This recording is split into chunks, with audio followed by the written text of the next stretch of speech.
Hello, Voices of Wrestling listener. Dave Ryan here. Have you ever wondered to yourself how many hidden gems are hidden away inside the last years of World Championship Wrestling? Have you ever asked yourself how many tenuous gags can be made about the name Mike Enos?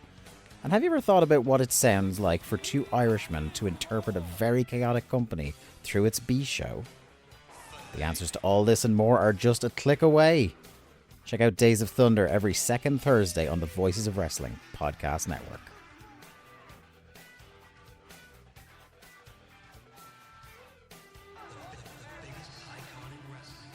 Hello, do you like New Japan Pro Wrestling? Are you a Shin Nihon freak? If so, check out the Super J-Cast with Joel and Damon on the Voices of Wrestling podcast network. And even if you fucking hate New Japan Pro Wrestling, listen to the Super J-Cast anyway. Not just for our great show reviews, analysis, and pastrami sandwiches, but there's also usually some dick jokes somewhere in the obligatory opening 30 minutes of absolute nonsense we chat about every single week.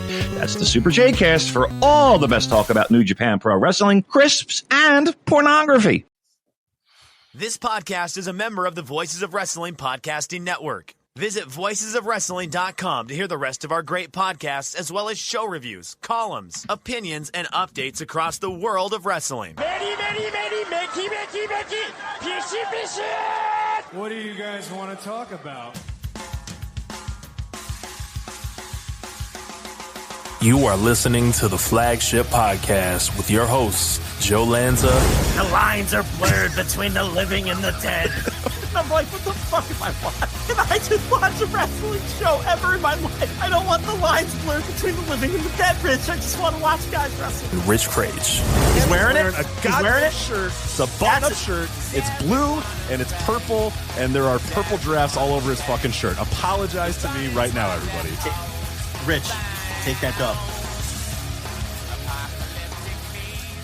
And we are live on the Flagship Podcast. I am Rich, and he is back. Joe Lanza. Joe, what's happening? How are you? Yes, I am back. I'm back. Where did I go? Did I go somewhere? Last week you were gone.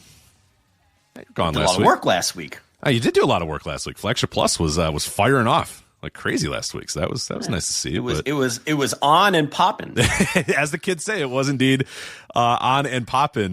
Two Flagship Pluses. I think. I don't fucking know. I think it was two. Yeah, FlagshipPatreon.com. A lot of good content up there. A lot of good content coming on Flagship Plus over the next week, as well as Wrestling Observer Newsletter Hall of Fame shows should start popping up here in the next couple of days. Plus, Instant Reaction Live next week for Wrestle Dreams. So a lot of stuff going on there. FlagshipPatreon.com. I would not hang around for a Crown Jewel Perth Instant Reaction Live at 10 a.m. or whatever on Saturday or Sunday or whatever the fuck that show is. So I would definitely not prepare for that. But yeah, hey, you never know. Never say never what's coming up next over there at FlagshipPatreon.com. $5 tier or $10 tier, by the way, if you want to get bonus Joe and Rich. But that's not why we're here. Why we're here is, I don't know if you heard the intro, Joe, but I found it.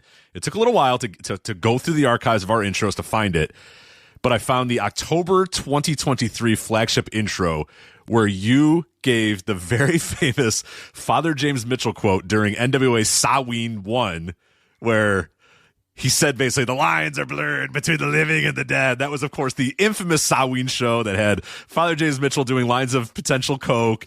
People assume that maybe is why they lost their TV deal. All that sort of stuff. A great memory, all-time great Flagship segment, us trying to review NWA Samhain 1, which is an absolute ridiculous. The concubines, what a segment. What a show and what a segment. Well, Joe, I don't know if you know, but NWA Samhain 3 is happening this weekend at Center Stage in Atlanta. Were you aware of that?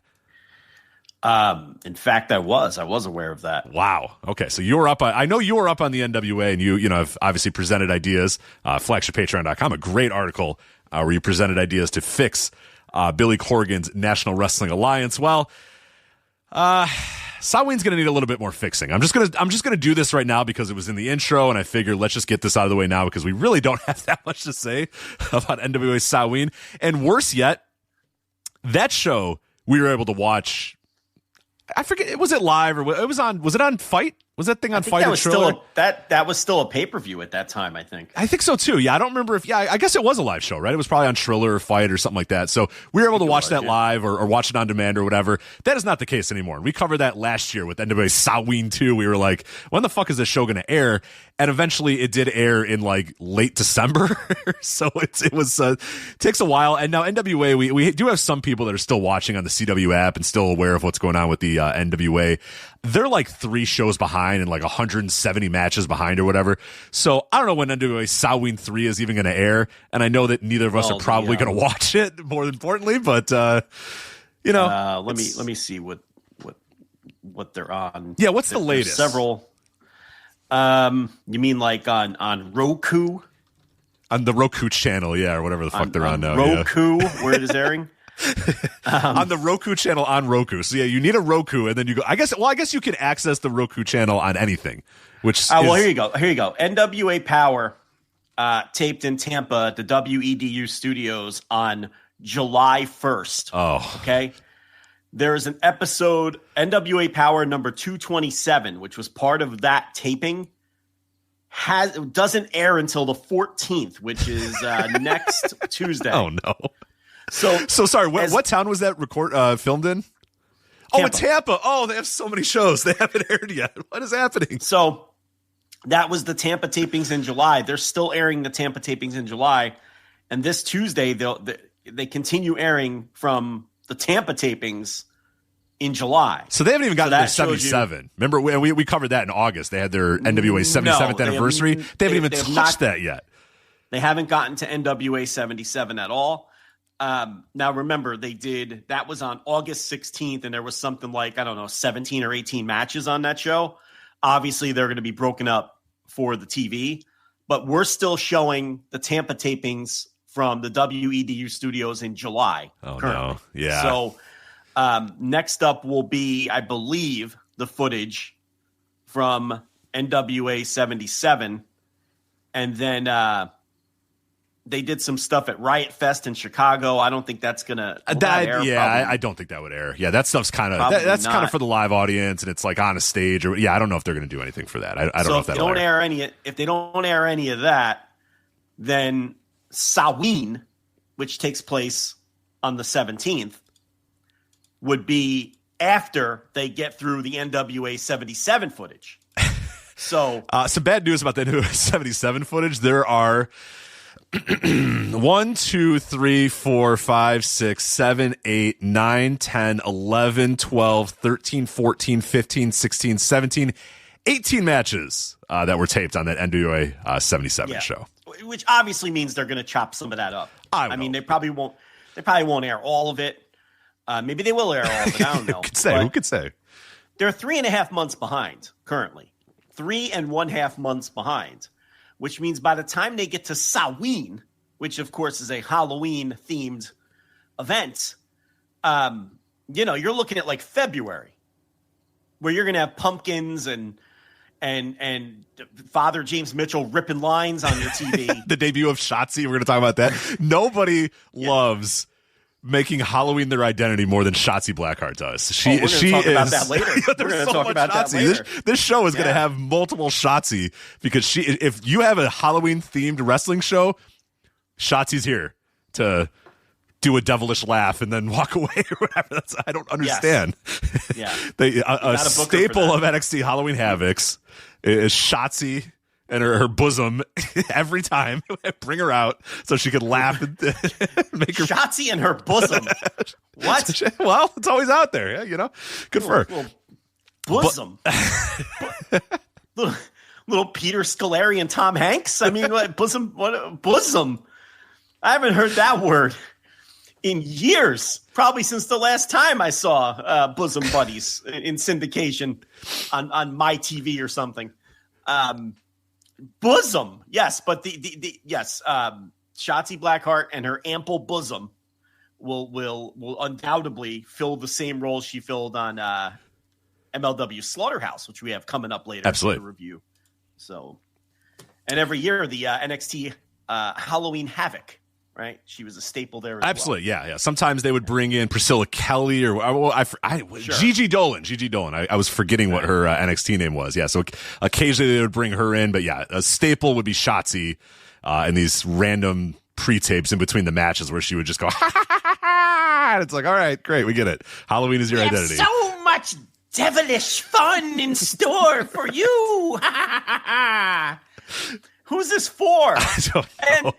And then Court Bauer brings her in to do the same thing. Fucking thing. And now Billy Corgan's bringing her in to do the same thing. It's unbelievable. The economy of Halloween-themed wrestling shows keeping Shotzi Blackheart that mortgage payment's going to be a lot easier in October and November, I'll tell you that, thanks to all these wrestlers. Spin the wheel and make the deal. Like wiggling her fingers as she says it in front of her ample bosom. Right? And she's either a ripoff of Freddy Krueger or she's the Pinhead, from her race. Like she only had two things that she ever was. It was always like, it was always one. Yeah, it was always like that Pinhead. She was Pinhead like 3 times. I'm like, all right, we get it, Shotzi. Like, well, I mean, it's spooky season, Rich. It is the spooky season. It's spooky season. You can't deny it. Everybody's wife and girlfriend loves spooky season.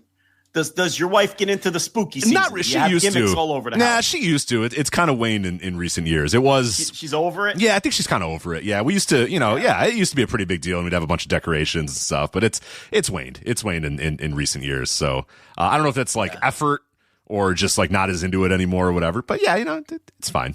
We used to put, little spider webs all over the place and little fake spiders and stuff. It's like, at this point it's. Put a couple pumpkins. Little plastic spiders. Right, just put a fucking couple pumpkins in the front yard and call it a day. It's all good.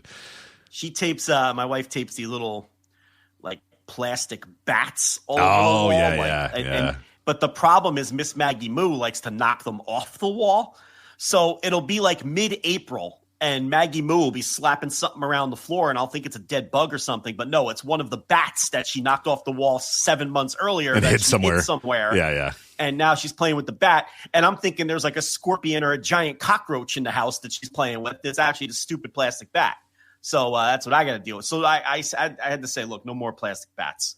You can put up all your other gimmicks, but, the plastic bats, the cat can't handle it. But, every wife and girlfriend loves spooky season. Oh, Come yeah. on, man. Yeah. No. Love dressing up. Who doesn't like dressing up? Yeah, of course. I mean, hey, I'm fine. Hey, if you can get paid, get paid. And everybody is paying you during October to come in and make Halloween your identity. People that are not paying, though, are the ticket buying audience to NWA Presents Samhain 3, Friday, October 17, 2025, Center Stage Theater, Atlanta, Georgia. Per WrestleTix most recent update. And yes, we are leading off the show with NWA Samhain. Deal with it. Available tickets. This is why people listen to this podcast. Right, what other podcast this week is leading off with NWA Samhain, which, by the way, isn't even this week. Right, which week? Oh, it's next week. It's next week. This show isn't even this week. It's next week, This show is next week. But we're still leading off with NWA Samhain. Yeah. Because that's what we do around here. Because that's the flagship difference. Yeah. So listen, it's you can go anywhere and hear a breakdown of NXT ShoWdown or AEW Title Titty Tuesday, whatever it was, Taco Tuesday. What's the name of that fucking Title I believe it's Tuesday, Title right? Tuesday. I think it was Title Tuesday. Yeah. Right. You could go anywhere for that. You can go anywhere and get all set up for fucking Destruction and Bipu or whatever fucking New Japan show we're going to preview later. But where are you going to get NWA Samhain, which isn't even this week? And we will never watch. We will never watch it. And we will never watch 1 second of it. Not 1 second. And not only that, it's leading off the show. You're not getting that talk anywhere. No. So tell me about the ticket sales of NWA Samhain. And every time I say NWA Samhain, I feel like I'm channeling Christopher Walken. Yeah, you do have a Walken thing going on too. Yeah, it's definitely the way you do it. And I kind of feel like you're, I don't know, we're not doing a video. I don't know what you look like, but I can kind of sense that you're sort of, shifting your body when you do it too, right? NWA Samhain. Right, like when you do the totally wean, you're like those shoulders are shifting for sure, right? They're shifting, and that's how he would pronounce it. Because that's how it's pronounced. That he would say it in that exaggerated manner. Yeah. So available tickets right now per WrestleTix, most recent update. This is from yesterday. Available tickets, 530 available tickets. You might be saying, that's not too bad. Rich, 530? That's, you could do that. A street team, a good little, marketing push, an email campaign. You could get 530 tickets out the door. Not a problem at all. It's Billy Corgan. It's the NWA. Come on, 530 tickets is nothing. The problem is tickets distributed is 242. They have it set up for 772 people at center stage. So in the last 7 days, they've sold 77 tickets. So going to need a little boost, of momentum there. Who are these people? Can we get one of those 77 people on the show to discuss what made them decide on purchasing a ticket for NWA Samhain 3?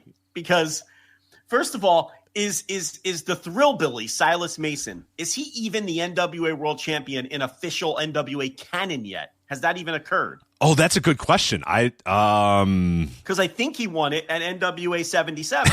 So technically no then, right? Right, which hasn't aired yet. And they haven't even begun airing footage from NWA 77 yet.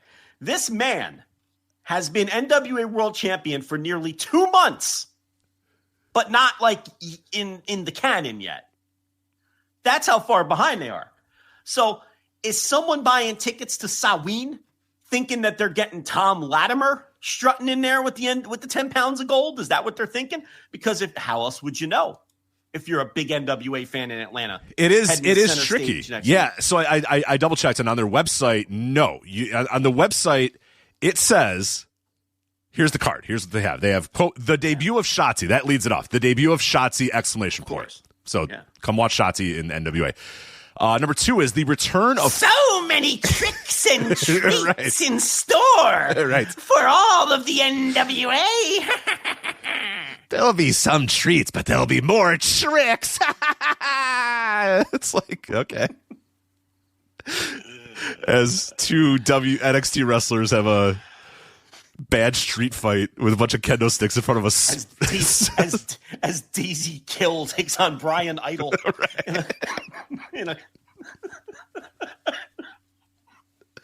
That's going to be so sad. Yeah, doing it for NXT, hell, doing it for MLW at least is some amount of respect, but doing it for the NWA Samhain in front of 300 people at center stage might be a little tough. The return of former NWA World Heavyweight Champion, quote, the complete Matt Cardona.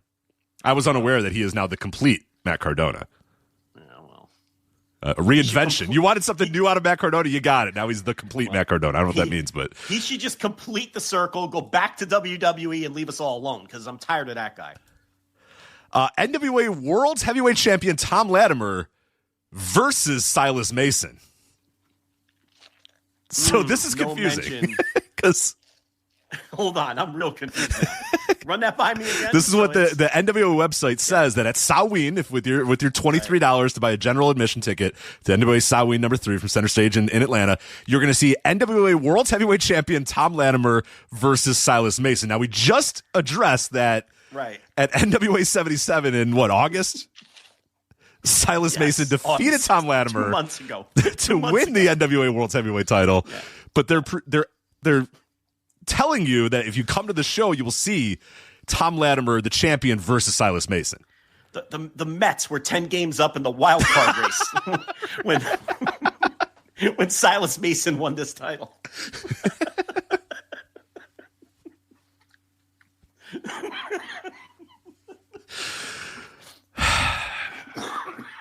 You're right over there. Yeah, you're right.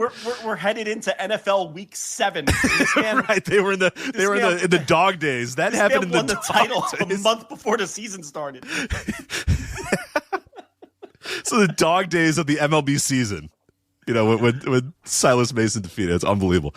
Anyway, World's Women's Champion Kenzie Page and sister Kylie Page will be there. Now, I have no idea if she's still the champ. I would assume, yeah, but that's a dangerous assumption to ever make. Let's see. We're going to break spoiler alerts here. Oh, no. She is not the champion anymore. No. Your girl, Markova, is the champ. So, Natalia Markova. Yeah, you like Markova, I think. Brian Idol's girl, sir. Is it? Oh, good for him. I'm starting nasty rumors. I meant like you. No, I didn't mean you're in a romantic relationship. I just meant you. I think you enjoy her work. Gotcha. I'd watch them fuck.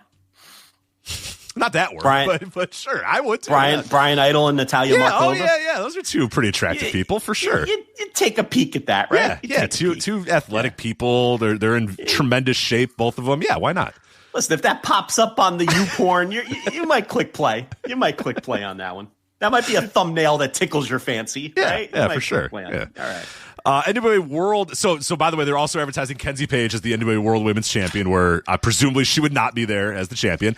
NWA World Tag Team Champion Trevor Murdoch versus Hammerstone. Trevor Murdoch versus Hammerstone. I am now going to find out if Trevor Murdoch is indeed one half of the NWA Tag Team Champions, because let's see here. A lot of titles here. Scroll through a lot of titles. Joe, I regret to inform you that Trevor Murdoch also no longer the Tag Team Champion. That is currently held by the Immortals of J.R. Kratos and Odison, who won it at the NWA 77th anniversary show. NWA World Television Champion Brian Idol defends against Rich Swann. Okay, so now this is interesting. The other times they never said defends. In the other previews, they just said, here, this guy is the champion, and he will be at the show. Right. This time they're saying we'll defend, so I assume that means that Brian Idol is still the champion, and indeed he is still the champion. So now we have figured out. It's all very confusing. We figured it out, yeah. It's a lot of effort for the fucking end. Here, why don't they just not air their shit 3.5 months behind? Why not? You know what I mean? Like that's one way. Avoid all of this. Mm-hmm. Yeah. That's one way. The women's world champion, number one contender, the Crush, Natalia Markova. So they're promoting her as the number one contender, even though she's the champion. Will face Shotzi. There you go. Markova versus Shotzi. Oh, my. Well, hold on. This is going to send us into a massive, like, Back to the Future, like, time warp. If she wins the number one contendership for a belt that she already owns, how is that going to work? She is the number one contender. According to this preview, she is the number one contender. Got it. So I'm guessing if and when the 77th anniversary airs, that they can say, oh, well, she came into Samhain as the number one contender. This is so confusing. Is at Billy doing it 1990s WCW style, will Markova show up at Samhain with the NWA Women's World title? I would assume yes. Or are they going to just not recognize things until they air? They can't do that. What? WCW did it, but in the early 90s. They'll never catch up. They'll never be there. I bet she will show up with the title, and they know that 300 people are going to be at the show, and they're probably not watching on the Roku channel, on the Roku app, or whatever. And they're just gonna, because this shit's not going to air until like February, like we said. So I think they're just going to assume that the ticking by audience doesn't care or is stupid, and is just going to present these people as the champions that they would be after the 77th anniversary show. You think they will preserve the continuity for the Roku audience and not the live audience? Ah, man, that's tough. Because who? Are there more people at Samhain than are going to watch the NWA this week on the Roku channel? That's a tight one. I don't know. That's tough. That's tricky. That's a close one. I don't know. It's tricky, real tricky. I hope they go old school WCW continuity so we can get one of those classic Freebirds -7-day title reigns. Mm-hmm. Maybe we can get one of those in the mix, right? I think that'd be a fun throwback for the NWA to do things that way. But I don't know, because they did change a lot of titles at 77. It's going to be tricky. Yeah, there's another one coming up here in a minute. So the Immortals will face BFT. Blunt Force Trauma, my guys, Blunt Force Trauma.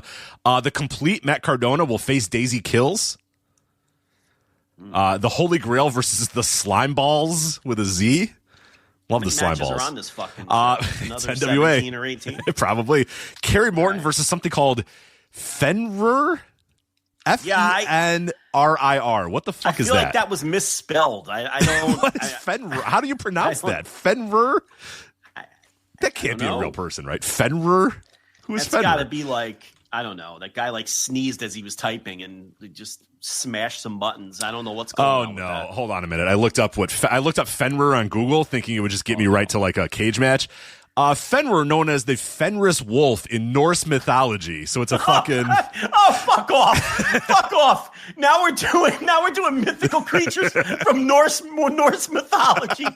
Fuck off! I can't. End the preview. I can't do it. Oh, I wonder Norse who that is. mythology. Someone's under the hood for sure, right? It looks like there's a luchador. There's a Spaniard with this name, but I'm guessing that this Spaniard is not going to be in. He wrestles mostly in Spain and very infrequently, so I don't think it's going to be this Fenrir. I think it's another Fenrir, but who knows? Who could say? You know what? It's Aunt Billy. He read a book about Fenrir and said, you know what? I need a Fenrir, and then said, there's a guy in Spain called Fenrir, so bring him on in. Who cares? I don't know. Oh, sorry. There's a man named okay. Hold on. I apologize.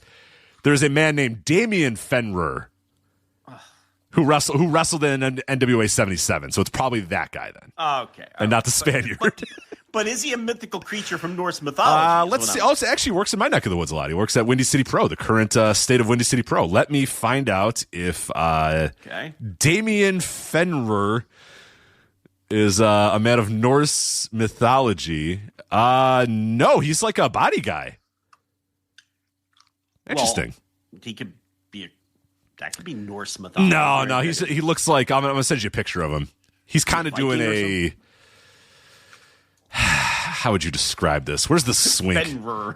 Where's the swink when you need him? He's Fenrir. No, he's just kind of doing like I'm jacked and. All right. I don't know. Yeah, nothing. Not exciting at all. I apologize. I was hoping he was of Norse mythology, but he is not. It's yet again lists Thrillabilly Silas Mason. I don't know why. The Southern Six Thrillabilly Silas Mason. This copy and pasted directly from the NWA's website, by the way. The Southern Six Thrillabilly Silas Mason, NWA Junior Heavyweight Champion Alex Taylor, and his co-NWA US Tag Team Champion partner Kerry Morton. I'm not even going to check if these men are still the champions. I don't care anymore. Rich said we were gonna go through this quickly. How do you do it? There's no way to do it. We did this. We used to do this before. We would say, all right, we have 15 minutes. Let's go over the NWA. And then it would take an hour and a half because they have so many matches and you can't stop laughing about some of the stuff that they have. So anyway, the return of former NWA Women's World Champions, the Hex. Do you remember former NWA World Women's Champions, the Hex? Of course I do. Who were the Hex? I don't remember them. The Hex.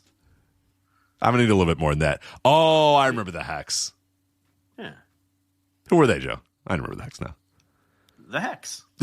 No, tell me one participant. Tell me one member of the Hex. Give me a first name, a last name. There's just Allison Kay. You're right. Allison Kay and Marty Bell. Thank you. Nice job. That's right. Good job out of you for remembering the Hex. NWA Women's Tag Team Champions, television's most attractive. NWA National Champion Mims, who I did look, he is no longer the NWA National Champion. The Overlord, he's no longer the Overman. I thought he was the Overman, but now he's the Overlord. Lord right, in all caps, EC3. Ascended to Lord. Yeah. Lord, I appreciate it as I'm not just the Overman, I'm Overman. We got lords, we got Pharaohs, we got all kinds of shit going on. And his partner, Pretty Boy Smooth. EC3 and Pretty Boy Smooth, who can forget. And Guy's then like 7 feet tall. It's Pretty Boy Smooth. I love this part. It says plus. Now they've already mentioned one of these people or one of these tag teams already, but I love that they gave you all that. They gave you all these. You got Trevor Murdoch, you got Rich Swann, you got Shotzi, Blunt Force Trauma, plus Carson Bartholomew Drake and the Slime Balls. Well, because if that's not enough, if the Immortals versus Blunt Force Trauma, if Kerry Morton versus Fenrir, if the television's most attractive, if that all wasn't enough, plus Carson Bartholomew Drake and the Slime Balls will also be there. You never know who's going to sell a ticket. Right. So you have to make sure people know who's coming to the show. Okay? So, maybe someone in Atlanta wants to see Carson Bartholomew Drake really badly. And the Slime Balls. Don't forget, and the Slime Balls will be there. They wouldn't know that if they weren't included on the list. It's true. There, It's true. They possibly sold all 77 of the bonus tickets for NWA Samhain. So we'll keep an eye on that for next week. We'll see if their ticket they have a recent ticket explosion maybe in the coming days. I'm guessing not, but that is that invite that Joe said. If you are a ticket holder for NWA Samhain, please reach out to us via Discord, via YouTube, however. Rich at voicesofwrestling.com. You can email me, whatever.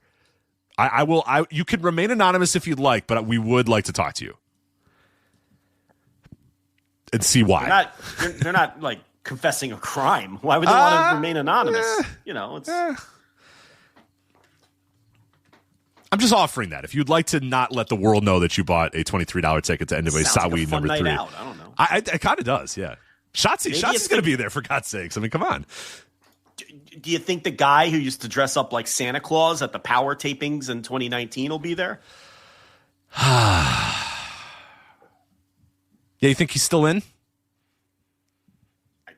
If he's alive. Yeah, where were they taping Power at that time? 2019, we're still Lightning 1 at that point, right? Yeah, I mean the original Power. The original Power, yeah. Because where was that all done at? Can't remember. Where was that? I don't remember where the original NWA Powers were filmed at. Something. Let me double check. I'll see when where the original NWA Powers were taped. It wasn't center stage. It was not center stage. No. So he won't. I don't know if he's an Atlanta feller, but let's see here. You know what? He is from Atlanta. First tapes were held at the GPB Studios in Atlanta, Georgia. So not out of the realm of possibility that Santa Claus guy could be there at center stage in Atlanta, Georgia. Yeah, that's what I'm saying. Yeah, all right. You're right. He could be there. Maybe that's why they sold 77 tickets. Could be that whole Santa Claus is coming. Yeah, last year, if you do recall, the Samhain, they put, when the show eventually aired or eventually happened, people noticed that there was Christmas. It was like half pumpkins and half Christmas trees in the entranceway because they aired it in like late December. So they were just like, you know what? Let's just do a Christmas show and a Halloween show at the exact same time. And then we're not going to have to do a special. So totally in the realm of possibility that Santa Claus could be there too. Along with Devil's favorite harlot, Shotzi, or whatever the fuck she calls herself. So there you go. NWA Samhain 3. Again, find another podcast with the amount of listeners that we have that's going to lead off the show with a show happening next week that neither of them are going to watch. NWA Samhain number 3. There you go. All right. Also on today's show, let me go run down what we're going to talk about, and then we'll do we have another topic that just kind of came up in the last couple of hours here. We are going to preview NWA King of Pro Wrestling 2025 coming up this weekend from Old Sumo Hall. Big time match. Zack Sabre Jr., Konosuke Takeshita in the main event there.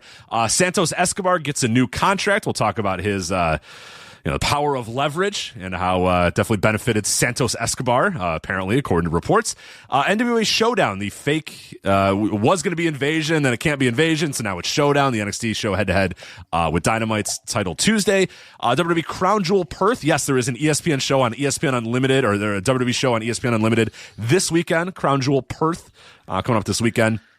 Also with that Crown Jewel, Davis Storm, longtime Flagship listener, Australian pro wrestler, the godfather of Perth wrestling, Davis Storm, he's calling it quits this weekend, his last match. It's good stuff going on. I actually watched one of the promo segments. I want to talk a little bit about that show and a little bit of what's going on at that EPW. And I haven't watched EPW in a very long time, but I watched a couple promos, watched a couple matches, got a little bit of intel about what's going on in the Australia indie scene. So I want to talk about that at least a little bit. MLW Slaughterhouse 2025. Of course, we mentioned more Shotzi. You were going to get more Shotzi because we're going to review MLW Slaughterhouse 2025.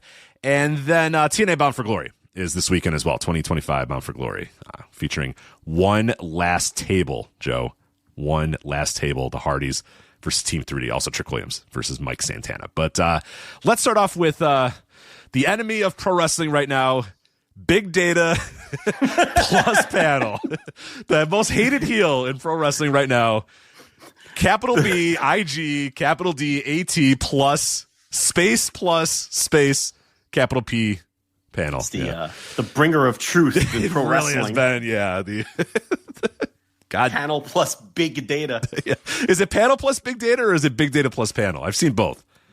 I don't know. It's it all, like Scott Steiner says, it all spells doom for pro wrestling, so it doesn't really make a difference which one comes first. It does spell doom. I believe it is indeed. What did I say? It is Big Data plus panel.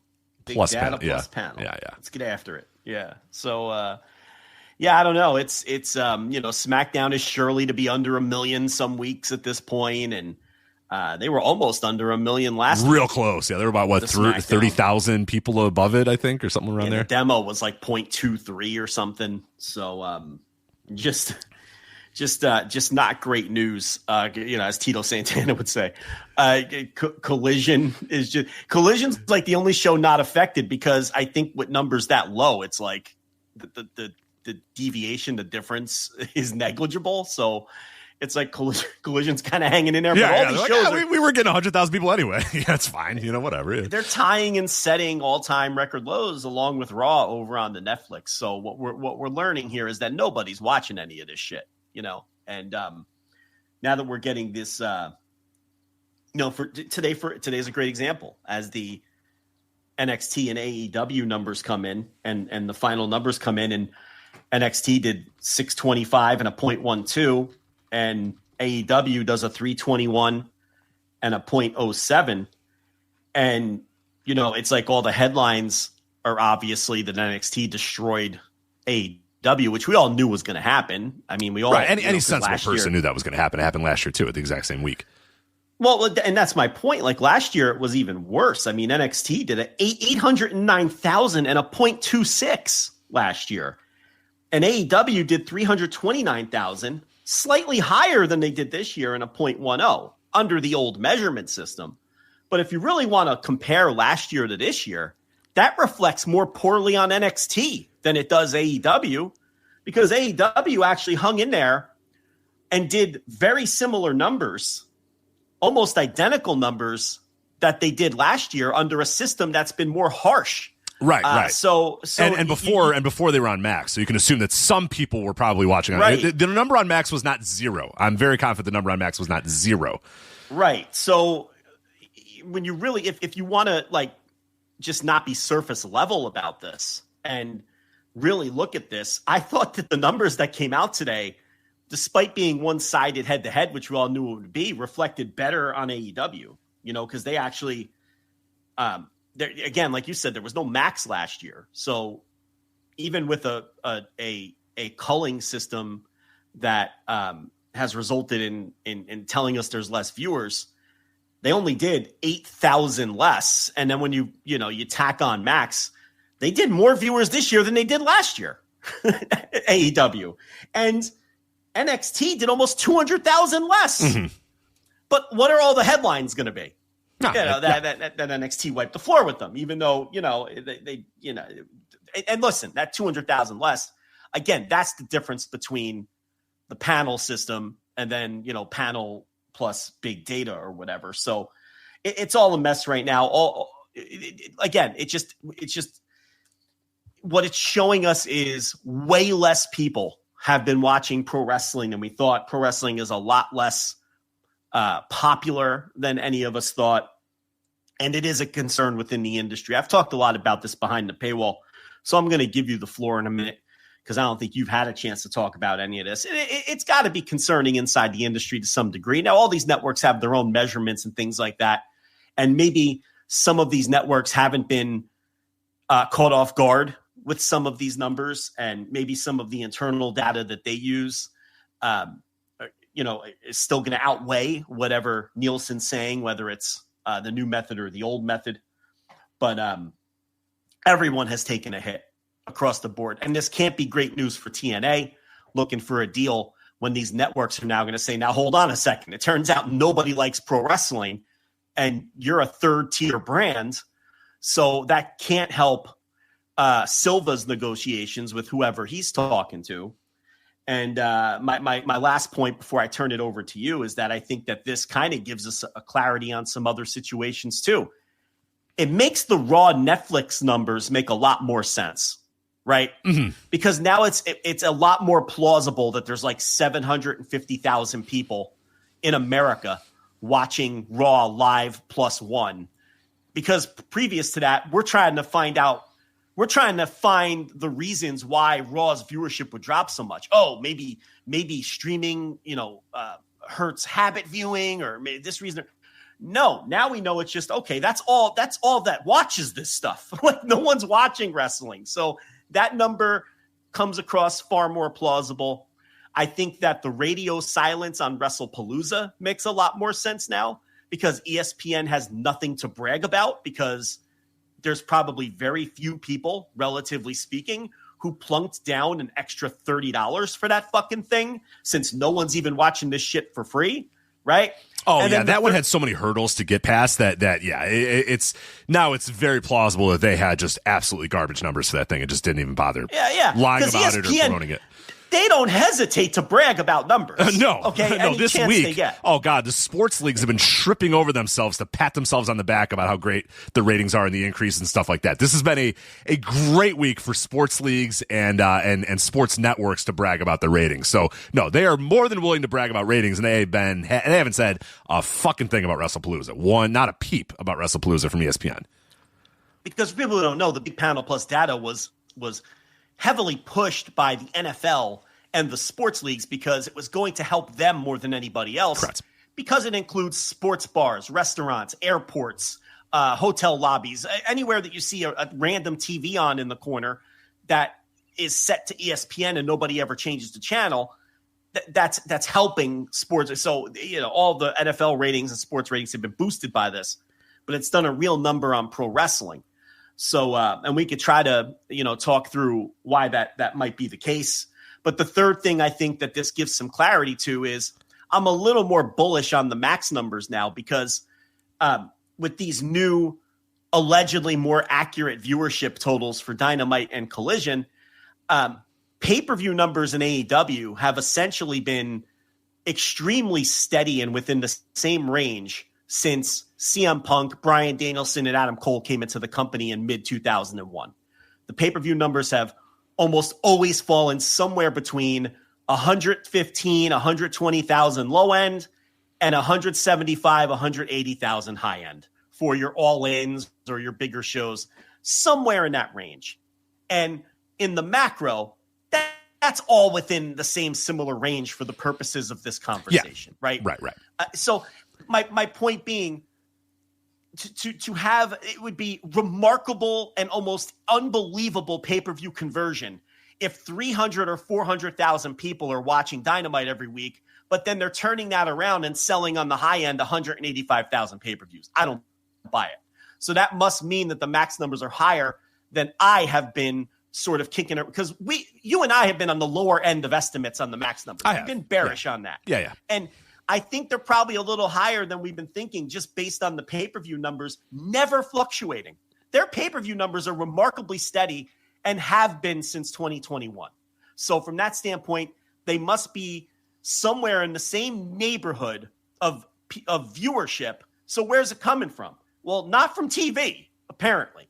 So there must be more people watching on Max than at least I thought. So those are kind of the three things. The raw numbers, I think, are more believable now and more, or not that I didn't believe them, but I understand them better, why the raw numbers are so low. I now understand why nobody's bragging about WrestlePalooza because nobody fucking watched it. And I now think that there's more people watching on Max than I did before. And that's the last part. I'll talk about the Max part first. I think you're probably correct that there are more people watching on Max than maybe because I've usually been on the low end of that. I think the estimates that I heard were pretty fucking high. Well, to be clear, I still don't think 500,000 people are watching. Right. It's a larger number than I think maybe I forget what you and I estimated when we were talking about BJ Bethel's report or whatever. I don't even know if I ever threw out numbers. I just never bought the idea that it was comparable or higher than that TV numbers. I still don't. But yeah, and I don't either. And one of the reasons that I also don't believe that too is the live event tickets have still kind of still are sagging and in some cases dropping for a lot of stuff. So it's like I can't buy that the same amount of people are watching that were watching 2 years ago or whatever, but aren't going to. It's just weird. AEW business is very interesting to me right now. The pay-per-views are steady as fuck. No matter what, no matter how, whatever the number might be, we know that between 120 and 180. right. And like, no matter what, like they're converting that amount of people, no matter how many people are watching the TV, they get that amount of people to buy every single pay-per-view. But then it gets a little weird because it's like, well, they can't get those people to buy live event tickets. And where, are they watching on Max, but why are they no longer buying tickets? Why are they no longer going to shows? Yes, for a while, the pay-per-views were still doing very well business-wise in terms of tickets and stuff like that. That's starting to lag a little bit as well. Like the TV has been lagging for a while. We know that. Now the pay-per-views are kind of lagging a little bit in terms of ticket sales as well. So it's like, what happened to these people they're presumably still watching maybe on Max, but we know they're definitely still buying the pay-per-views, but now they aren't going to the pay-per-views as much as they used to, and they're absolutely not going to the TVs as much as they used to. So it's weird. It's very strange to figure out exactly what the AEW, business is, but I agree with you that I now believe that there's probably a couple, a couple thousand, maybe, I don't know what number I'd throw out there. Maybe 200, 300,000 people watching on Max. Maybe. I think I'd be comfortable with that. If I want to say there's 300,000 people watching on Max, I think I'd be a little bit more comfortable with that. I don't know if I'm going to 500. I think that's a little too much. But if you want to say between 200 and 300,000 people on Max, I think that's probably roughly in the realm. So an overall audience of 600,000 or whatever watching every single week. I think I could get by with that. I think that would be okay with me. But regardless, it does bring some more clarity to that too. And it's just kind of like you said, at the end of the day, it's we just now kind of have a little bit more clarity on wrestling's popularity and what was going on with Netflix. Because when that Netflix thing dropped and everyone was like, oh, here we go. And I remember you and I were both like, I don't think it's going to be very good. Like, I think those numbers are going to be pretty low. We've always been that way. And people, always think that we're doubting, oh, you guys just hate WWE or whatever. I thought the Fox number. We were both like, I don't know about this Fox. We'll see. And when that number came out, a lot of people were dancing in the streets and jumping up and down or whatever. Because I forget, what was it, 6 million or something like that or whatever number it was. And we were like, oh, that sucks. Like, they needed to have double that. Because these numbers are going to fall and fall and fall. And within a month or so, they were just doing basic ass numbers. Just nothing, just kind of okay numbers because they were on Fox, but not dramatically more than they were doing on USA. So that was the first instance that hey, not that many people are actually watching this thing as we thought. And then the Netflix thing, I was again kind of dubious that they would do, huge numbers on Netflix for a multitude of different reasons. And then when it came out, it was like, okay, well, they're not a global brand like we thought. We know that most of the people watching it are only watching in the USA. Like the USA is obviously driving this horse in a big, big way. And internationally, not a whole lot of people are really checking this thing out because the numbers would be higher and we would see that reflected in some of the other WWE metrics on Netflix, and it really isn't. And they just released something this week. I don't know if you saw it. It was like a cumulative thing about a bunch of their different shows. And Raw is it's on every week and it's doing a couple million people every single week or whatever, which is cool. Great. That's awesome. But then they did that graph where it was like, well, here's what our other shows have done cumulatively. And you see Raw is still small potatoes compared to the big stuff. The big stuff doesn't have the long life. I mean, Raw has the ability that no matter what, every single week, it's going to get that. Other shows like Wednesday or whatever is going to get millions upon millions and millions of people are going to watch it, but then they're going to get through it. You know what I mean? It's going to be done. It's going to be done in a month, and then it's going to fall off, and then no one's going to watch it ever again. That's kind of what Netflix usually does. But I think that graph really reflected to me. And if people listen to this and they haven't seen it, go seek it out. I think if you do look at Netflix cumulative numbers or something like that, you should be able to find it. It really puts into perspective that yes, Raw is consistent, and a lot of people are watching Raw, but when you really look at it in totality on Netflix, it's still very small potatoes compared to the other big time shows that they have on there and the millions and millions and millions of people. Even week to week, most weeks when you look at English language TV shows and movies, they're almost never in the top 20 when you combine those two lists. Because, for instance, 3 weeks ago, when they were number 8 among television shows, right? There were 10 movies that had more views than Raw. And we don't know what number 11, 12, and 13 had, but there's a chance they had more views than Raw too. At best, they were 18th. Do you see what I'm saying? So there's a lot of weeks where Raw is not even the top 20 overall TV, English language TVs and movies. And that chart that you're referring to too with the cumulative views, they were outside the top 20, I believe. Yeah. And look, I don't know none of us know what Netflix expectations were for Raw. And we're going to find out when those first 5 years are up and it's up for the option. If they renew the option, then it's meeting their expectations. If they decline the option, It wasn't meeting their expectations. It's very simple. Anything that they say publicly is just lips. It means nothing. The only thing that means anything is the decision they make when that option comes up. Because a lot of times in these situations, Fox was very passive aggressive in what they would say publicly about WWE, and we all knew that was ominous, right? But usually these media companies don't operate that way. They continue to kiss your ass publicly, and they keep all their dirty laundry behind closed doors. So we won't know whether these Raw numbers, which from our standpoint as people who have followed wrestling and people who discuss the business of wrestling on a podcast, I was stunned how unpopular it turns out WWE is on a global scale. Yeah. I'm stunned. I never thought it would be that low. Okay? It was a stunning number to me. But I don't know what Netflix's expectations were. I don't know what their return on investment is. I don't know how much, we don't know any of those things. And none of us are ever going to know those things until it comes time to trigger that option. As far as the other stuff, it's just like, it just shows that way fewer people are watching than we thought. Wrestling. It just comes down to that. And there's some interesting theories that have been out there. I'm going to ask you, because I haven't talked to you about this yet. I know you talked about it on the Flagship Pluses or whatever, but why do you think, and I've seen some really interesting theories, and David Bixenspan had the best one I've seen yet.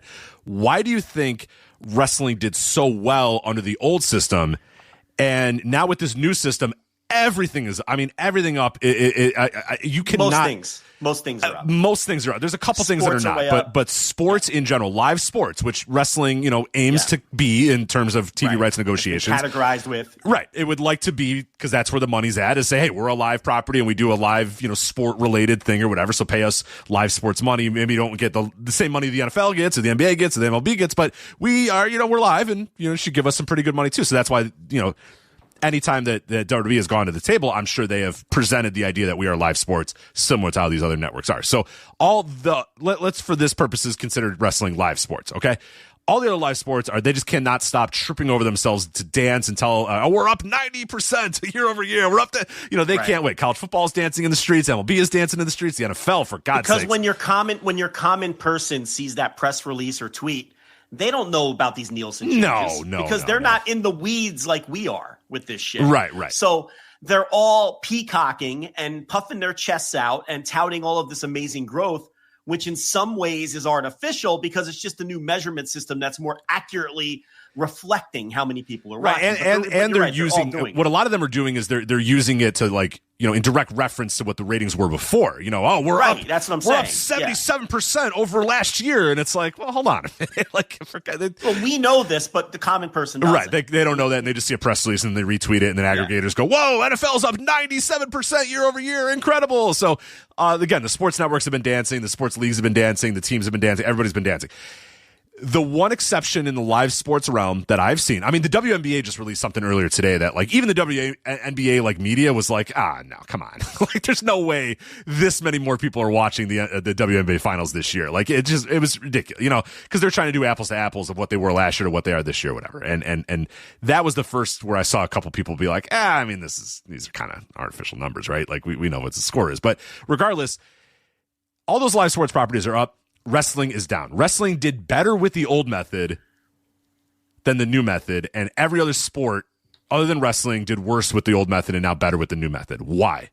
What do you think? So first of all, I should say, and I've been saying this behind the paywall, we do need to give this a few more weeks. Sure. Okay. It sure looks like it's not going to change. Okay.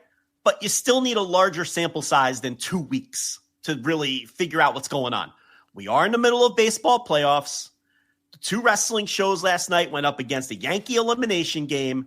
All of this did start at a weird time, okay? So we should give it at least a few more weeks to see where this stuff levels off and to see where we have at least a larger data set to really, figure out where we're at. That's number one, and I want to make that clear here as I have behind the paywall.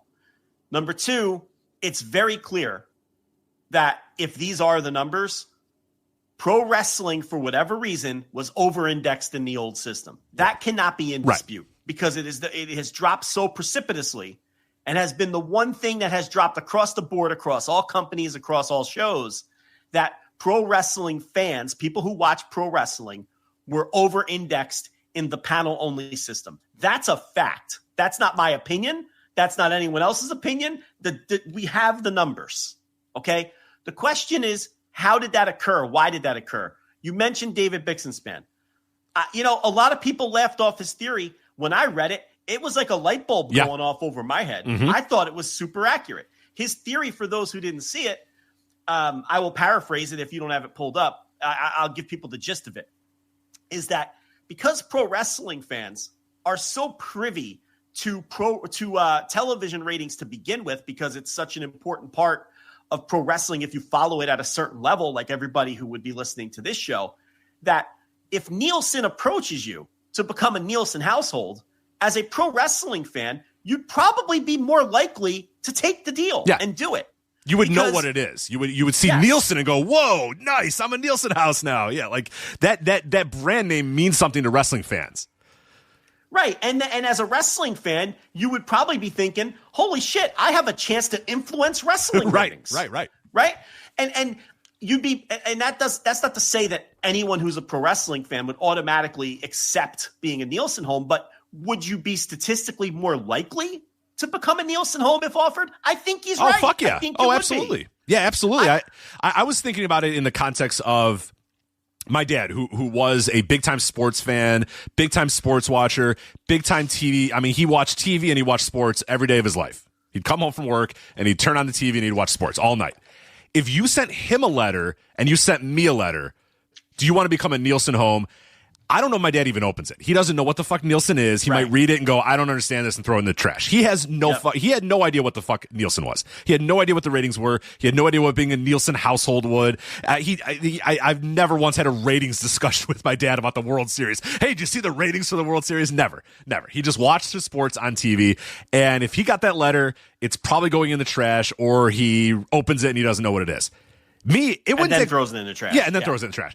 And by the way, he is like most normal people. Right, most normal people would say, "What the fuck is this? No, how much are you going to pay me? $5? No, this is a lot of work for $5. You're putting something on my TV. No, I'm not. No, I don't want nothing to do with this. Right. Whereas if I got that exact same letter at the exact same time he did, I would know right away. Nielsen, I'd see the fucking logo on the envelope and be like, "What? Hold on a minute, what's happening here?" And rip that thing open. And I would have been at any point in my life. When I was 12, when I was 22, when I was 32, when I was today, I would, in a minute, tell Nielsen, absolutely, put whatever you want on there. That's awesome. I can't wait. Yeah. And I think a lot of wrestling fans are probably like that. We've grown up. If you grew up in the Monday Night Wars era, you are aware of ratings.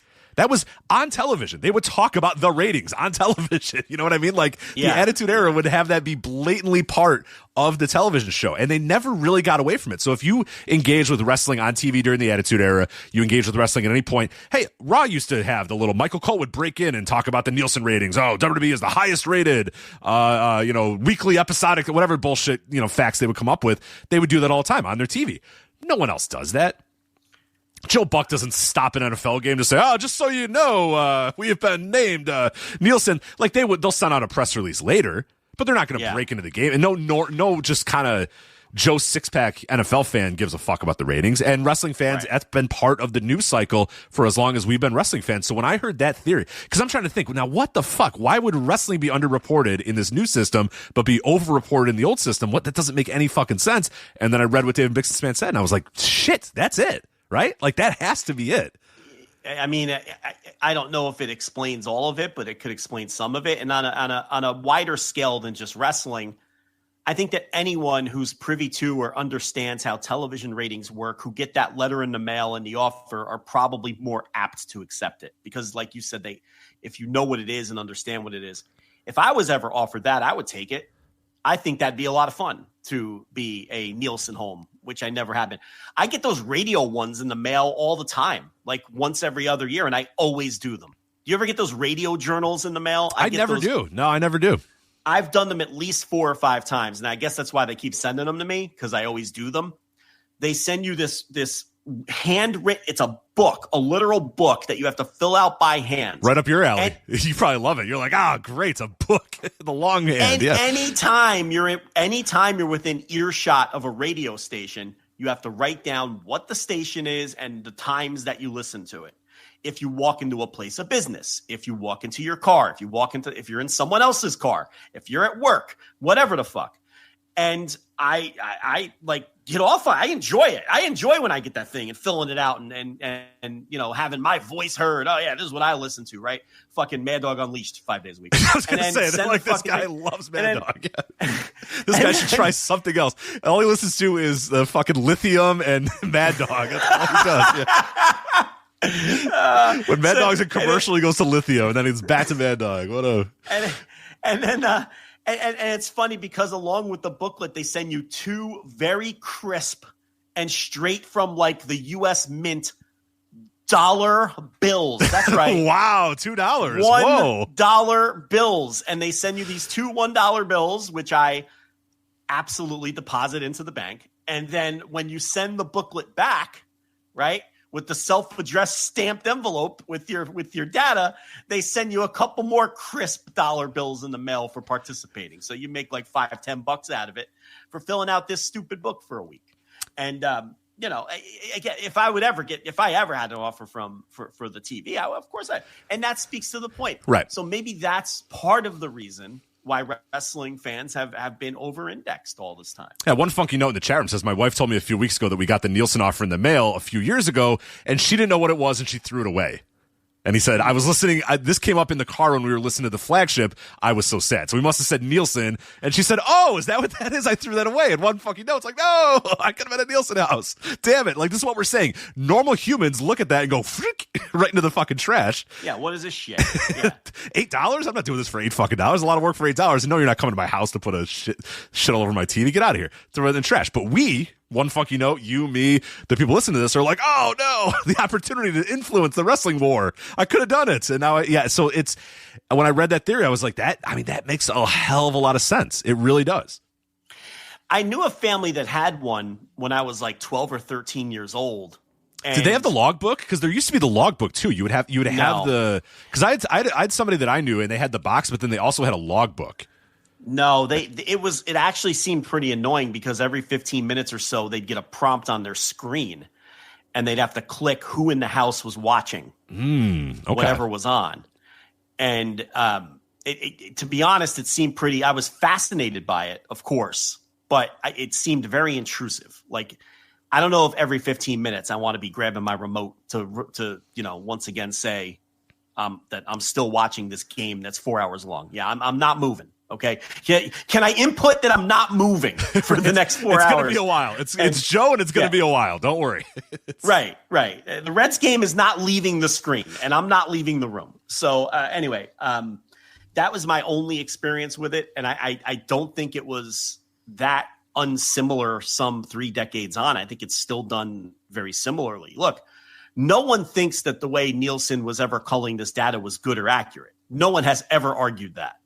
What we have argued is it matters, so we have to talk about it. Right. It's what the advertisers use. So, okay. It's what is used in meetings and boardrooms all over. So that's what we have to go with, is because that's what matters. Use. That's what we have to talk about and analyze. Whether we think it's accurate or not is immaterial.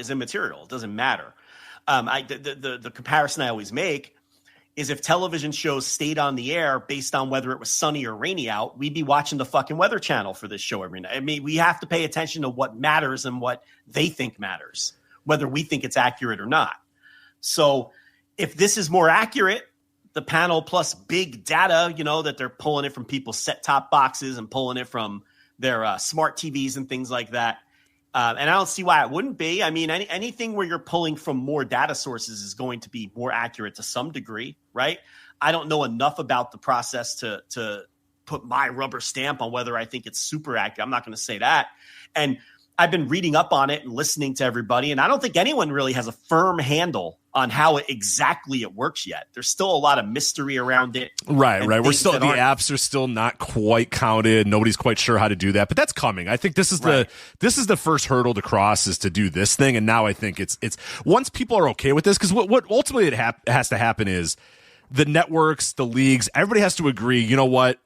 We want this data. We want this data, and we want a uniform way to get this data. And because, ultimately, you could have networks just do their own thing. Count their own. You could have HBO Max say, you know what? Fuck this. We're just going to count our own thing or whatever. And they might have internal data. We know that. But we do know that when Nielsen first started, it was all the networks came together, and I think there's some sort of board, I forget what it's called or whatever. There's this oversight board or whatever that essentially looks over this too. And everybody has to agree, okay, let's let this independent third party collect this data, and we're all just going to use this data so that it's clear across the board. You know what I mean? So that when we're talking in boardrooms, when we're doing advertising, when we're booking shows, we're doing these sort of things, we're all dealing from the same set of data. So all it takes is all these networks saying, yeah, this is good. And I would imagine that after this Big Data Plus panel, they're probably pretty happy with the numbers that have come out. And I think that the next hurdle would be, okay, how can we track these apps a little bit better? Because we know everybody wants to. Now, the apps themselves, I don't know. The apps themselves, and there might be apprehension on that. There might, and this might be the one hurdle to getting all the Macs and getting it net, is there might be apprehension because I think they want you to believe that more people are watching this stuff than they are. And that might be the one hurdle is if we say, okay, yeah, give us all this data for all these other apps, it'll come out, and it kind of comes out a little bit when you look at like Sambo TV or whatever. They do some data. Some other people do data on streaming, and it's not very good for any streamer that's not Netflix for the most part, right? Like Netflix dominates, YouTube TV or YouTube itself dominates, not YouTube TV necessarily. And all these other things, they're all going for like a small little slice of pie. Like when they do these things, Apple TV is like not even on the pie chart. It's so small. It's such a fucking sliver. So there might be apprehension from all these different apps to say, well, hold on a minute. We don't really want to let people know that not many people be exposed here. Right. Like, so that might be the only apprehension. Is, it's easy to say, yeah, count more people for football games. We already know a lot of people are watching football games, but let's say more people are watching football games. That's fine. But there might be apprehension of saying, okay, no, do we really want everyone to know that like 1,000 people are watching the new John Hamm movie on Apple TV Plus? Like, that might be embarrassing for them. So that might be the apprehension. I don't know. It's the Media Ratings Council is that third-party organization that has rubber stamped this new method, and they're a nonprofit and they oversee all this stuff, and they have said that this is more accurate than what we had previously. So the bottom line is it's bad news for Samoa Joe, and it's bad news for pro wrestling when you do all the Steiner math on this stuff, because the results have not been kind in any way. As we just noted, NXT was down almost 200,000 viewers versus last year, and by the way, it did a 0.26 last year, NXT. It did a 0.12 last night. 0.12. So, and that's the other, some of the demo is what's getting hitting harder than anything with a lot of these shows. If you look down card at some of these demo numbers, I mean, and that's a great example. NXT year over year, 0.26 to 0.12. So, young people in particular, which it could, and when you're culling from smart TVs and set-top boxes, that would make sense, right? That younger people would then, hold on a second. Not as many younger people as we think are watching these things. And, that kind of makes sense too. But, that's kind of what's going on. I think that's a good a theory as any as to why wrestling was over-indexed, but it clearly was. The bottom line is it was. Whether we identify or figure out why, we may never. But it was. But in terms of this week with the head-to-head, the old Legental activity was back in full force today. We need a noise. We need a Legental activity noise. Who coined that term? It was Rich Latta. Rich Latta. Yeah. Rich Latta was. Rich Latta coined the Legental activity. At least I think so. I'm going to give him credit. Let's give him credit. It was him. He had put out the first tweet. He got some Legental activity. But first of all, that's kind of become sort of the funny meme and catch-all phrase for when WWE does their, PR and gets into the emails of the willingly complicit, who will spread their messaging for them. Or when you post anti-AEW stuff, which we found out. If you ever post anything that's not complimentary of AEW, you get Legental activity. It's like, motherfucker, we're the reason that term is around. Like, we're the reason you know that term. You right. don't. Rich you wouldn't know know this that. Yeah, Rich Latta created it, but one of the big reasons he knows that term is because of us. So shut up, motherfucker. You wouldn't know that man's name if it wasn't for me, right? I'm the one who let everybody know that he's running the department, or was running, or still is. By the way, He still is running that department. I don't know where this thing started where he's no longer running that department. He does have 2 jobs now. Okay. At one point, he was strictly in communications, but then I think last year, or I don't remember exactly the timeline, he also took over the talent relations, but his title is still global communications. He is still in charge of that department. Now, he does a lot of different things, and he's a busy guy.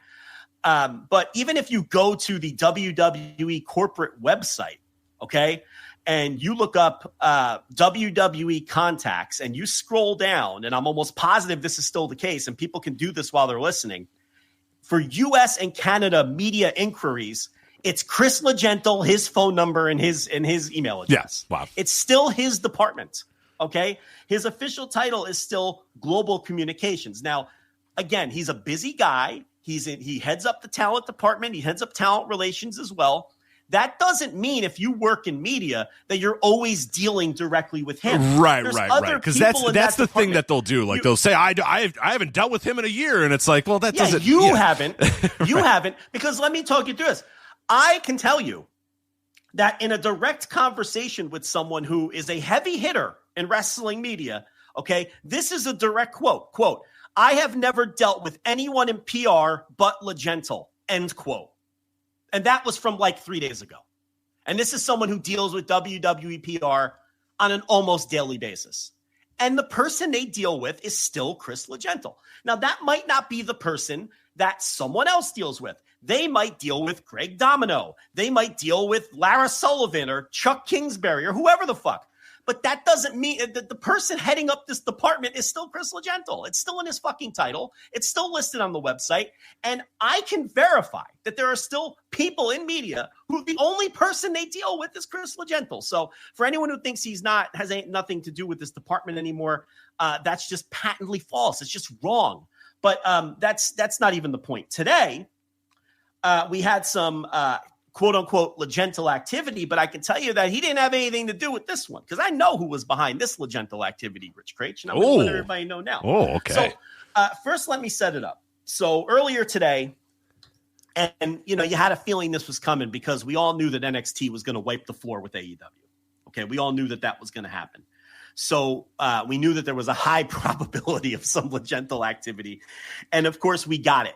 Around noontime Eastern or noontime Central Time, the tweets all started coming in from the usual suspects. Your Raj Giris, who's always willing to be. Oh, God, is he always willing? His timeline. Have you seen Raj Giri's timeline recently? It is.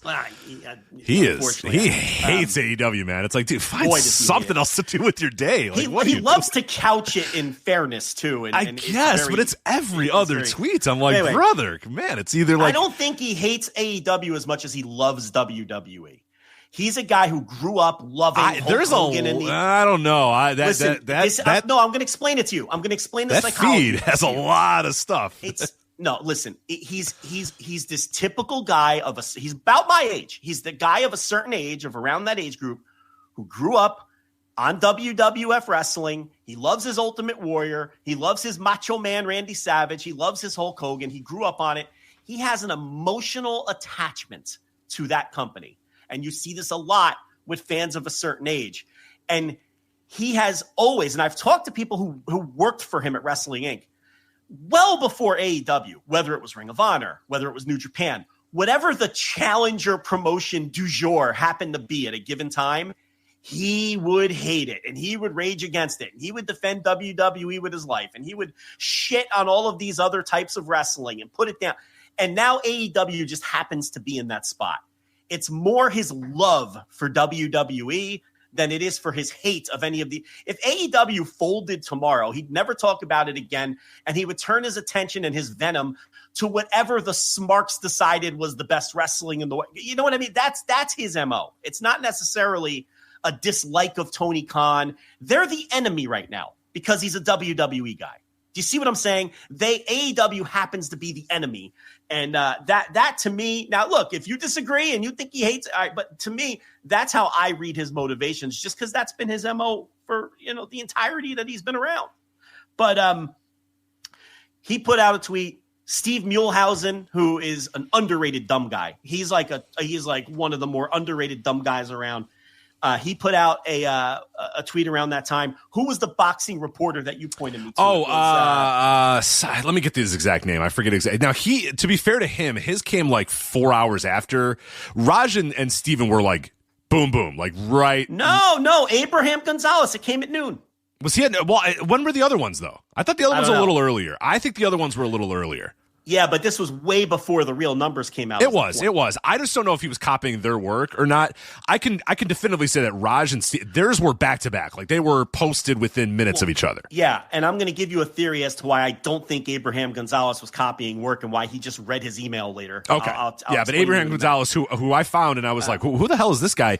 Is like a boxing reporter. He works for Fight, Ring Magazine and stuff like that. Yeah, it's well, if you've noticed, we've been seeing random boxing and MMA reporters hitting in on the Legental activity, and there's a very basic connection, right? Because the wrestling fans, the wrestling media has largely, other than a couple of weird people, correct. But there's also a connection I'm going to make for you and everybody else. Interesting. In a second as to why we've been seeing an uptick in boxing reporters and low level boxing and MMA reporters that no one has ever heard of that have a couple hundred followers getting in on this. But anyway, the very obvious planted WWE PR in this case was that the old panel numbers were out, Rich, on the ratings from last night. And they indicated the old panel numbers that NXT did 685,000 viewers and AEW did 301,000 viewers. A slaughter, right? More than doubling what one show did over the other. Of course, ignoring the fact that last year was 809,000 viewers. To 329,000 viewers, a wider gap. Yes. But the point is, Raj Giri put out a very long, detailed tweet noting that these were the old panel figures. With the 2-year-old AEW Dynamite logo, by the way, which, they've updated their logo many times since then. But okay, anyway. Okay, and then the panel plus big data would be coming out later. But what we all immediately ascertained was, okay, so when the final number comes out later, the gap's going to be smaller, right? That's the only reason that they would put out the other numbers. We always say that. The easiest way to sense that not necessarily bad news is coming, but news that isn't as good is the Legental activity will happen. And then you ultimately know, all right, something bad's going to happen. There's some bad PR that's going to come out, or the numbers in the end are not going to be as, flattering for WWE, but they want to poison the well and get it out in the bloodstream ahead of time that, and it works. It always fucking works. It's the same playbook as the Fast Nationals, because the Fast Nationals always estimate low because it's only the top X amount of metered markets. So they would put out the Fast Nationals of AEW shows because they were going to be lower than the final because it's less markets. That's the game. So whenever you get this, it's the less flattering numbers coming out first to set the narrative. The point is that these early numbers, whether it's Fast Nationals or in this case, the panel numbers without the big data, it sets the narrative and it gets the early headlines and the aggregators latch onto it. And then those numbers become the truth, even though the real numbers come out later. That's always been the game with the Fast Nationals. I've written thousands of words on this behind the paywall.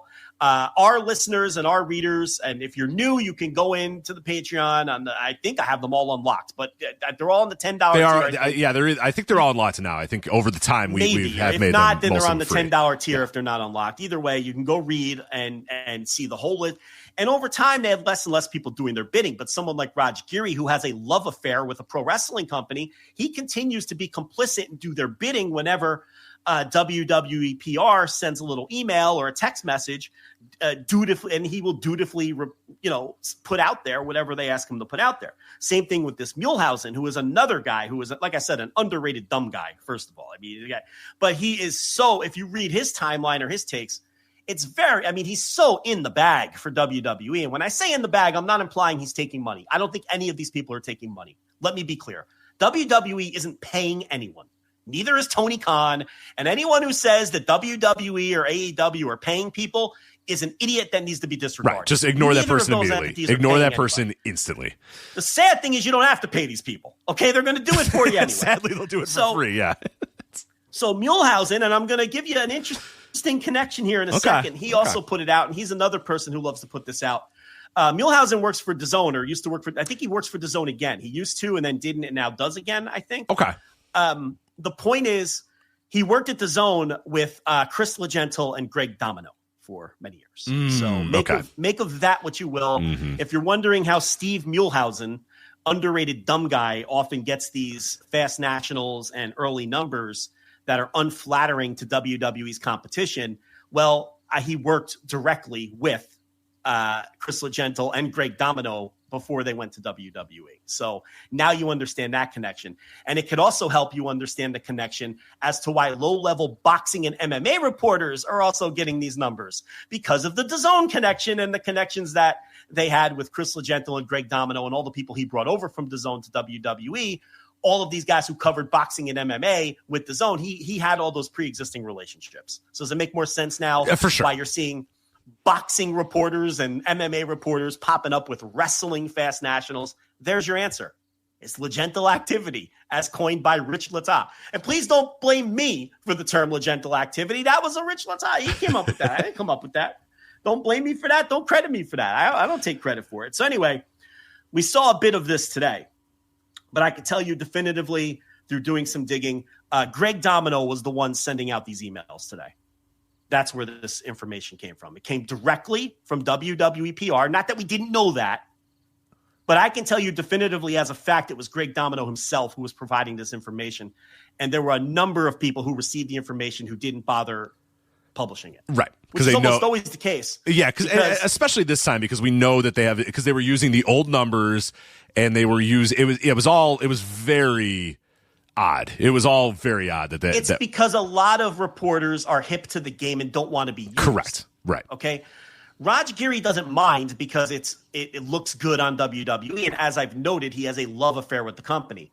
Steve Muehlhausen, and I don't know if I'm pronouncing his name. Is it Muehlhausen? I believe that's the case. Yeah, I don't know for sure, but I believe it is. Everyone Muehlhausen. knows what I'm talking about. If I'm pronouncing his name wrong, I apologize. All the other slander's true, but if I'm pronouncing your name wrong, underrated dumb guy, I apologize for mispronouncing your last name. No, but again, the reason because he's tight with the two people he used to work with, and they know that he's. I always forget Legentil came from DAZN, yes. So that and Domino too. So did Domino, So did Greg Domino. Greg Domino worked for DAZN for 2 years at the same time that all these other guys did, and his current position is the vice president of communications. He works right beneath Legentil. And the reality is Legentil's very busy, as I noted. So it's really, you can look at it as Domino's division in the company at this point, because Legentil has his hands in a lot of different cookie jars. Okay. But I can tell you, and I asked for clarity too.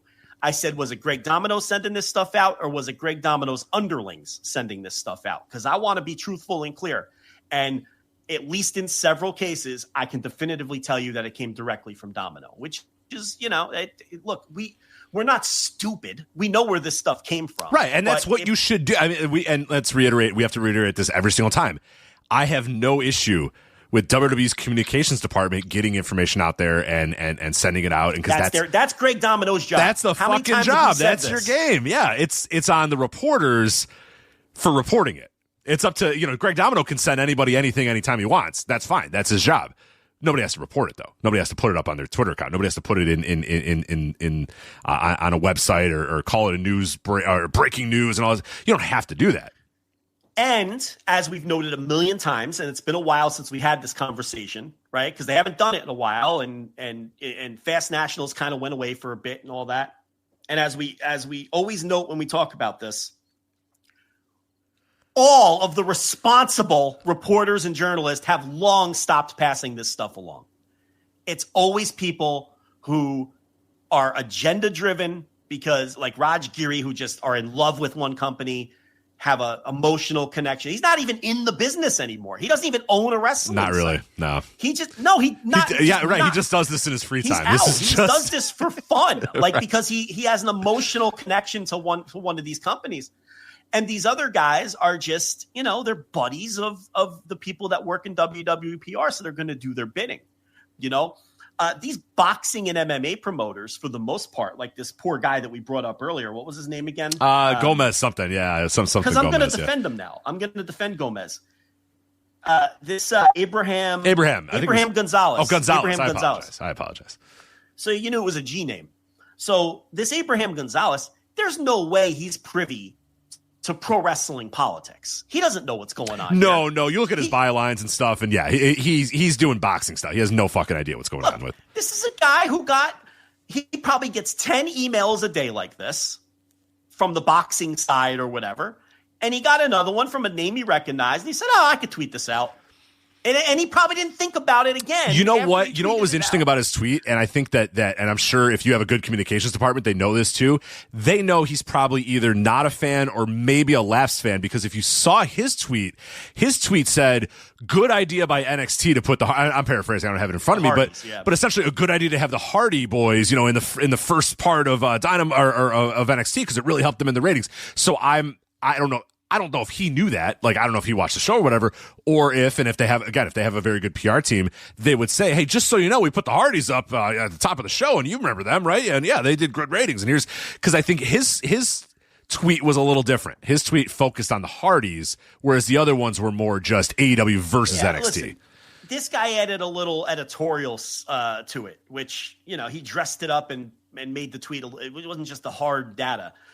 My point is, Raj Giri and Steve Muehlhausen know exactly what they're doing. They know exactly what they're doing. Yeah, and they're like the last two people doing it. them and Cheeseborder are the final. I forgot about that clown. But they're like the last two people doing it. And it's not that they're not trying to get other people to do it. It's just other people just know the game, and they don't want to be used. And they know that these numbers are going to be worthless in 4 or 5 hours when the real numbers come in. And then wouldn't you know it, when the real numbers did come in, the gap was closer than the initial numbers. Oh, my God. And, I had someone speculate to me, because I talked to some people today about all of this, because I love this topic with the PR stuff and how blatantly obvious and it is and all that. I talked to someone who made a really good point, because I was like, I didn't even know the panel numbers were still a thing. I saw Dave Meltzer saying that panel numbers aren't even a thing anymore, right? But I talked to one person who said, no, the panel numbers are still being collected for now, but you're not going to see them publicly, because what you're going to see front-facing in public is the panel plus big data now. But the panel numbers are still out there, and the networks and things like that are still getting them for comparison purposes. They're going to go away, but they haven't gone away yet. And then he made a good point. He said, but as far as what WWE sent to people today, right? Who the fuck knows what they are? They could have been a combination of panel numbers and fast nationals. They probably just put together whatever combination looked worse for AEW and just sent that out. Like, it could have been the AEW fast national number if that was lower than the panel number. And it could have been the NXT panel number instead of the fast national number, because that was higher. Do you see what I'm saying? Right. Anything's before the adults get in the room and the adults post it, and your Brandon Thurstons and your Meltzers and stuff get it. Right. It's all open season at that point. Nobody knows. That's right. Nobody has any fucking clue what the actual numbers are. So you're just gonna tweet whatever your email says. So you don't know who the fuck knows what these numbers are that they put out today. Yeah. They could be anything. You can't double source it either. So even if there's no way to source it. Even if Muehlhausen wanted to say, well, hold on a minute, are we sure about this? Like, there's no way, there's nothing he can do to say, I'm going to talk to this other guy and find out. Like, he's, there's nothing else. Because no one has access to the panel numbers anymore. So it's just, it could be anything. And I don't think they made them up out of thin air. I don't think they're that devious, and that's dangerous, because you don't know how close they're going to be. You know what I mean? But I don't think that. I think they would probably have some sort of data to go off of, but not yet. It's real numbers, but it could be the less the better ones for whatever agenda they're pushing, is my point. You can make stats. Stats can tell you a lot of things, and they can tell you what you want to hear as well, depending on how you manipulate them and what stats you use in different parts. There's ways to, you're not lying, but you're, finding things that were advantageous for you. So anyway, if people are, roll their eyes at, because, a lot of people misuse the Legential activity. They use it if people are tired, and now we got the domino effect. You got the domino effect now. You want to switch it over? Go with something else? The domino effect. Whatever. If you want to switch it up, if that's not your PR person of choice, you can come up with the first time I saw Lara Sullivan's name, I thought it said Lars Sullivan. And boy, was I confused. What a change. Boy, was I confused. Yeah, wow, they rehired him. That's where he went. Okay. Right. They stuck him in the office. All right. Well, that's a weird way. I would have just, let him go, but they decided to keep him with his gimmick name, because that was his gimmick name too, right? So Yeah, and there's a good point in the chat where someone said Geary said in his tweet straight up that they were panel numbers, and it's like, well, how would he have them? How would he have panel numbers that no one has public access to anymore? Right. Because he got them from WWE. Of course. I mean, we all know that. Yeah. But I'm just, I know that our listeners like the digging and the hammering of the point home. Yeah. And where directly it came from.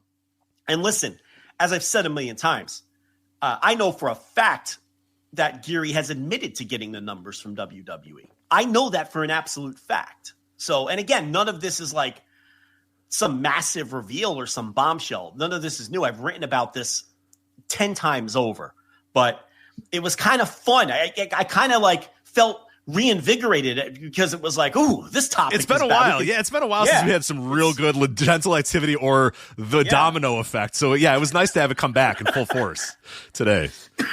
Yeah, it felt good to dig my claws back into this after maybe many months, maybe even a full year that we've had a chance to talk about this. Yeah, it was a little quiet on the front, but yeah, it's back, and we'll see. We'll see if it returns again and what happens. But yeah, it's good stuff. Surely will. Yeah, I'm sure. Yeah, and you know what? This is the type of stuff that if you have a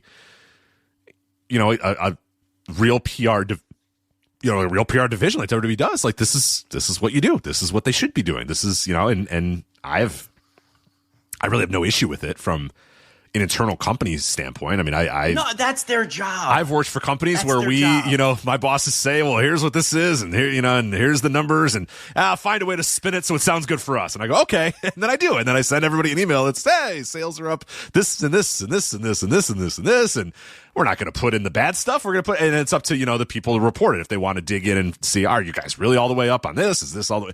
It is not the PR team's job to decide what's good and bad or whatever. It's their job to kind of tell you they're going to tell you everything that's good. They're probably not going to say, hey, things are bad.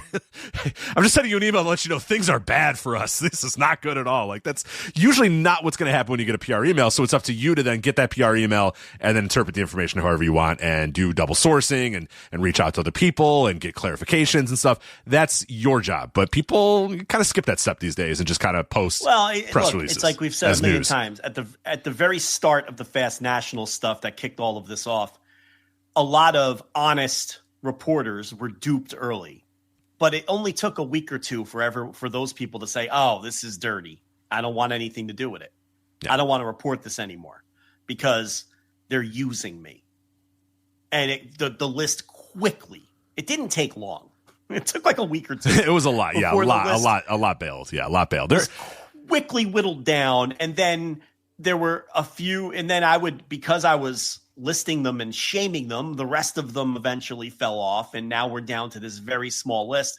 And now, like, these boxing guys who obviously the zone has to be the connection there. I mean, it's the only thing that makes sense. I will say, still to this day, posting press releases from a company as news is still a problem in wrestling media, and it's a problem in all sports media for sure. But there is still a lot of, oh, this company told me this thing, this is news, and that's not necessarily always news.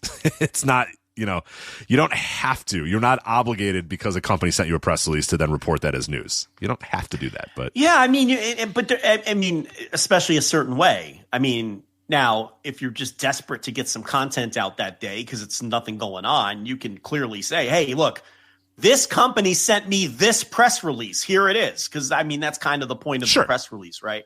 But you're talking about something a little different, where it's like it's a press release that's.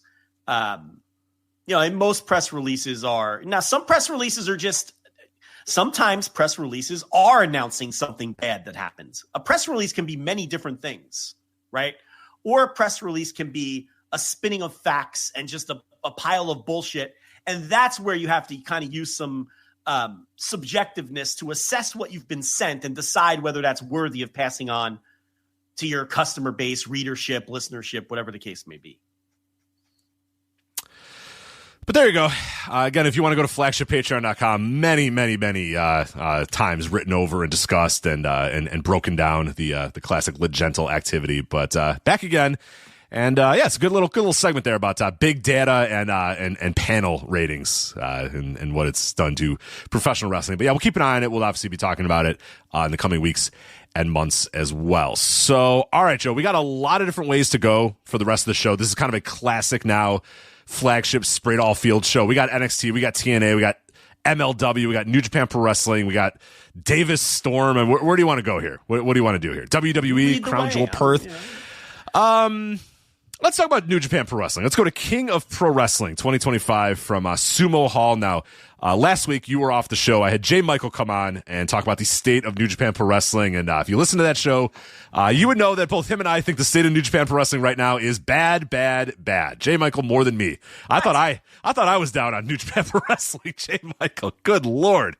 And he was great. I don't know if you listened, but you were not sure if he was going to deliver on audio. Oh, he delivered. He delivered on audio.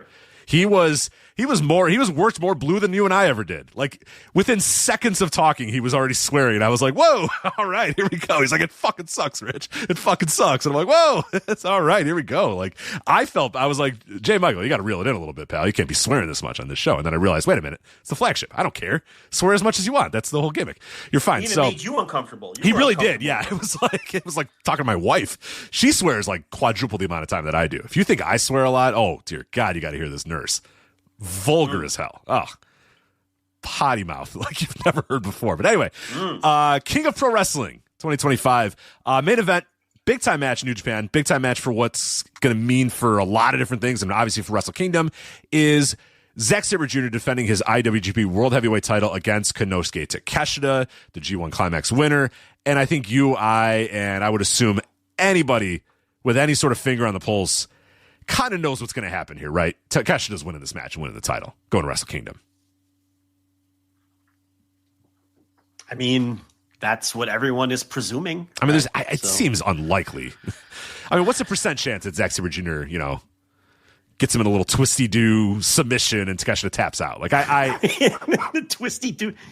And the name of the twisty-do is some obscure record from some band nobody ever heard of. Right. It's an anarchist punk British band from 1977 or whatever that you've never heard of. And it's the EP right. that, they only pressed 15 of them or whatever, but it's the lead single off that EP or whatever is what the song, the submission name holds named after. But Chris Charlton knows exactly what it's called. Something about the Tories. Right. It's all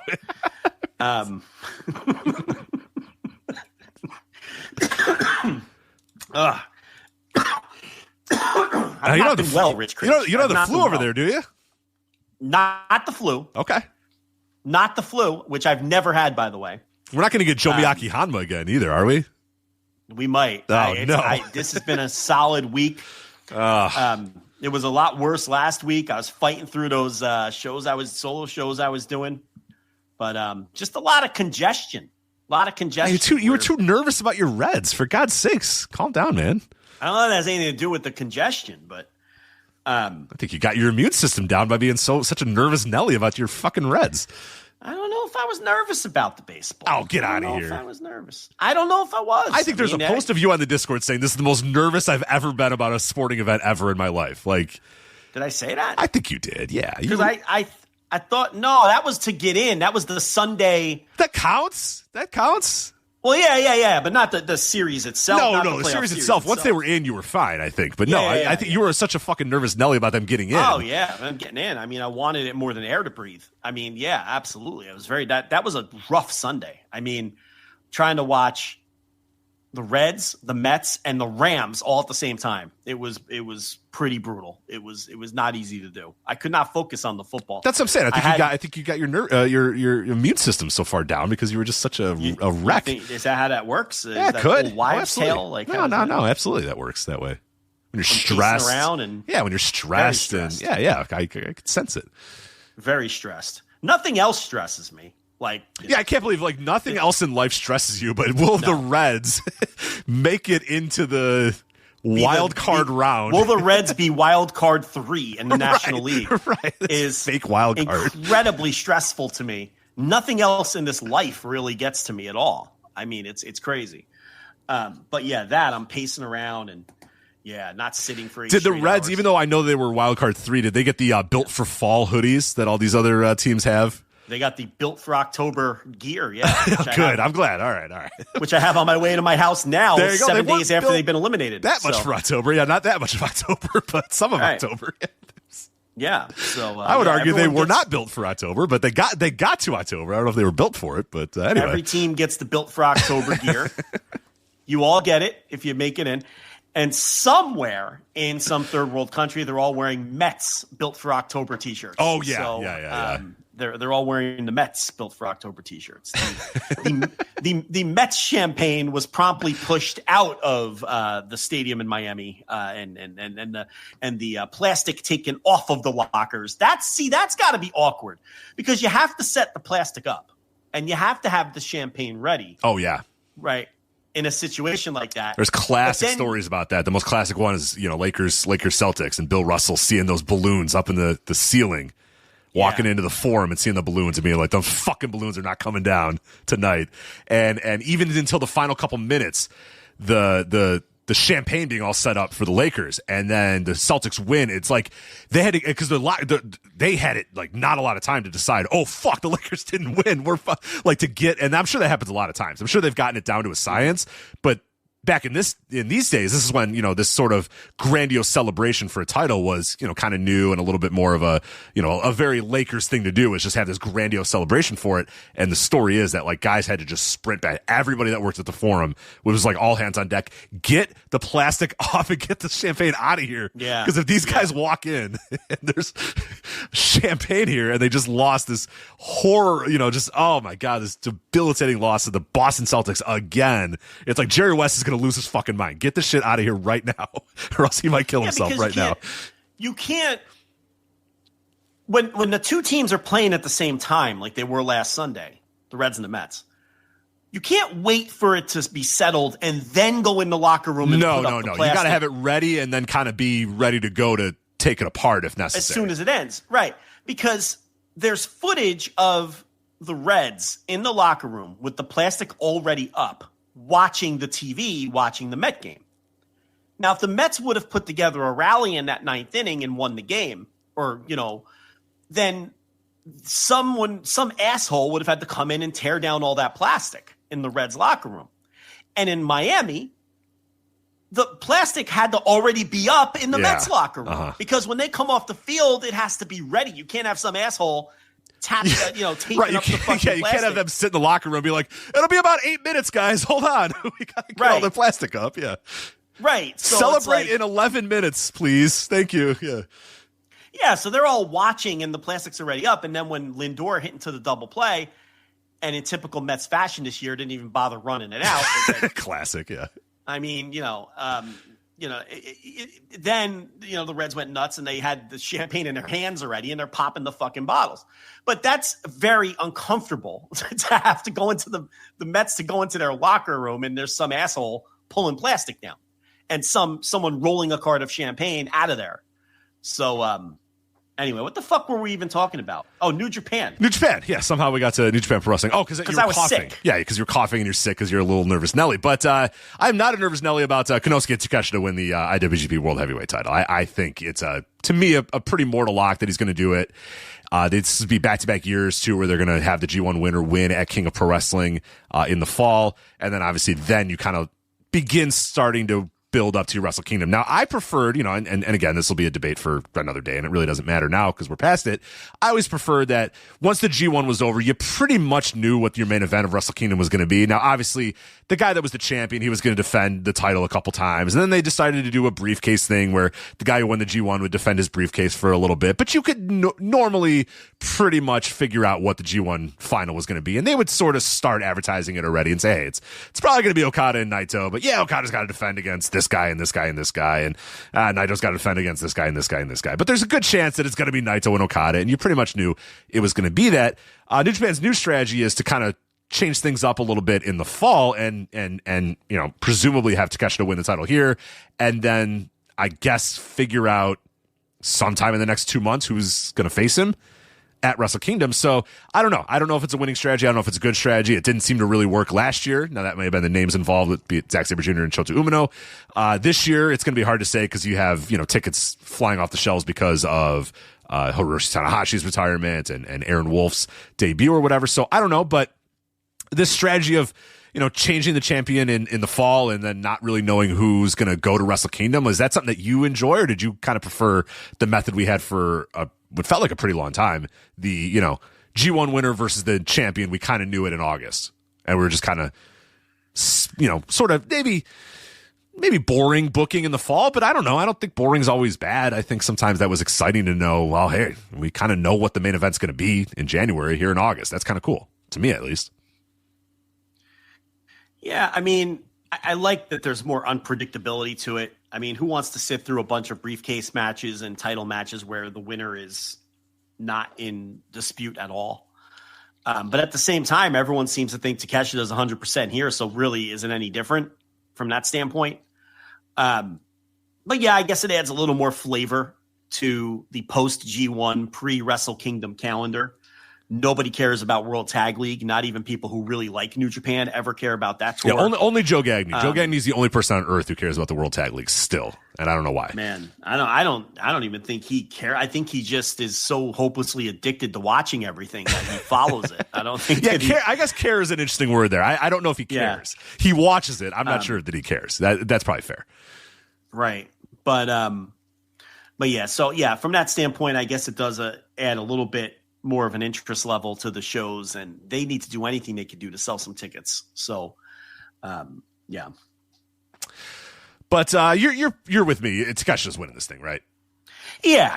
I mean, look, New Japan has done some surprising things over the last year or two, but this one would be a real shock. Mm-hmm. The question is, will New Japan fans ever embrace Takeshita as a New Japan wrestler? I mean, he's under a New Japan contract, but they see him as an interloper. They see him as an AEW wrestler, and probably for good reason. So, does that affect the way that, were they expecting that? Were they not expecting that? Does that affect the way they book him moving forward?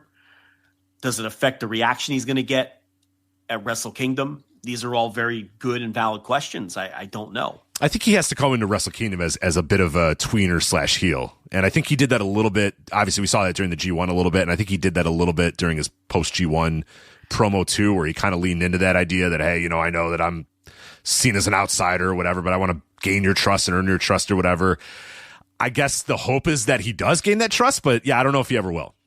And if he does that, I think it's a pivot though, because I don't think that was the idea. Right. Because when he worked that G1, yeah, they didn't ignore that he's in the Callis family, but he was working those matches in a babyface style. He wasn't working those matches the way he works in AEW. And I think the original intent was to just have him be a babyface in New Japan while he's also a heel in AEW. But I don't necessarily think it's even his heel face alignment in AEW that has the New Japan fans wary. It's that they keep seeing their stars go to that company. And he's a guy who works for that company, and they're keeping him at arm's length. Yeah, when are you going to leave? I'm supposed to cheer for you, and then when are you going to leave and then never come back? Leave? You're already there. Right. I guess, in this case, you're already fucking there. Yeah. So it's like, I think there's some of that. I don't think that they're rejecting him, but I don't think that they've embraced him in the way that the company was expecting. And I think that his promos where he was saying he had to earn them, like what you just noted earlier, I think that was kind of a pivot because, and I don't know how they're going to react to him winning the title. I don't know if the answer is to go full blown heel and just lean into it and let the people hate him. I don't know. It's weird. The energy around it is weird.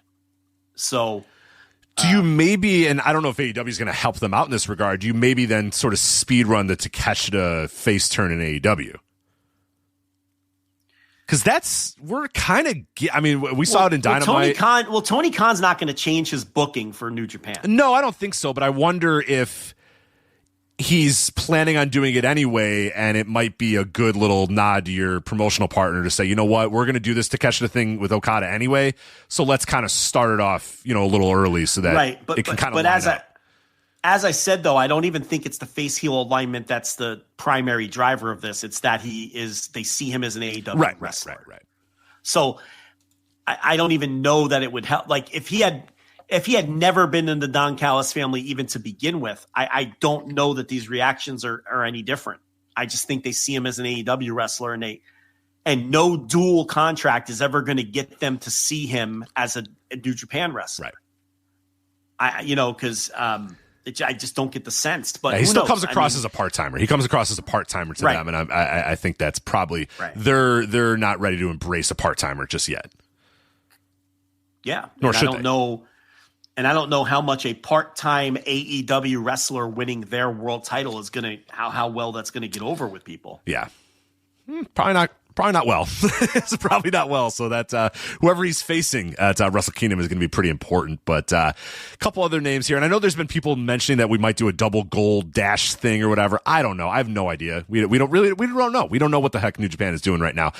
Trying to predict New Japan booking is a very bad idea right now. So I'm not even going to try to do that.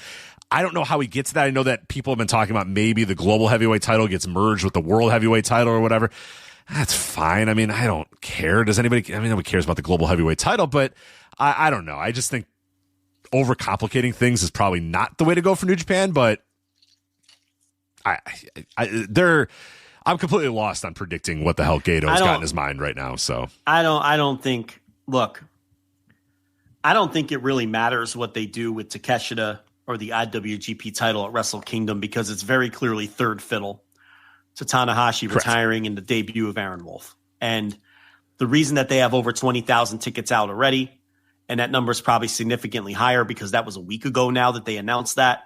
The reason that they're going to outdraw more than likely the last 3 Wrestle Kingdoms, right, is because of those two things. I don't think it matters at all what they do with Takeshita or the IWGP title, because look, if you've seen the Subway advertisements and the things that they have, it's all Tanahashi and Aaron Wolf. Yeah. All of them. And that's what's selling the tickets. That's what matters. Whatever you want to say about Tanahashi's G1 swing, not drawing any fans, and really this entire year of Tanahashi not selling, remarkably not pushing any extra tickets for his last swing through a lot of these towns, they have come out and bought tickets to see the final match. That has absolutely. This is a big enough deal for them. Yeah, this is clearly a huge deal for them. And then the Aaron Wolf thing again is a massive. And then whatever credit deal. you want to give, right? And then whatever credit you want to give the Aaron Wolf thing, which is obviously being promoted and pushed very, very heavily natively in Japan. So this is a rare Wrestle Kingdom where maybe you can get wacky and stupid and try something silly with the title because it's not driving the tickets. Right. And there can, and I guess like to my point is there can be ambiguity in terms of what that match is going to be, because there's probably not a lot of people that are going to say, well, I want to wait and see what the title match is going to be. You know, they've already probably bought their ticket, or they're already going to buy their ticket, you know, because they just want to see Tanahashi's last match and they want to see the debut of Aaron Wolf and whatever you do. Right. So yeah, it's not like you don't have to know in August it's going to be Okada versus Naito. Buy your tickets now for Wrestle Kingdom. It's like, it doesn't fucking matter. You already probably bought your tickets for Wrestle Kingdom because you want to see Tanahashi one last time. Yeah, so you want to do another mini tournament? You want to shoehorn Shota Umino in there again? No, I guess it doesn't. No, but the point is, it doesn't matter. What? You know, it doesn't. You know, what difference? It's not going to make a statistically significant difference to me. Whatever they do with that title, where a couple weeks ago we're talking, they need to do Takeshita Okada. That's the biggest match they can make. Well, I don't even think you need to make. Now look, now that we see that they're going to have 30,000 people there, now there's a lot of pressure off of the title match for sure in terms of what you book and it doesn't really matter. Yeah, you know what's driving the horse now, and you know that it's not what the hell the IWGP World Heavyweight title is. You know that two things are driving this entire horse. Gabe Kidd, Yota Tsuji for the global heavyweight title.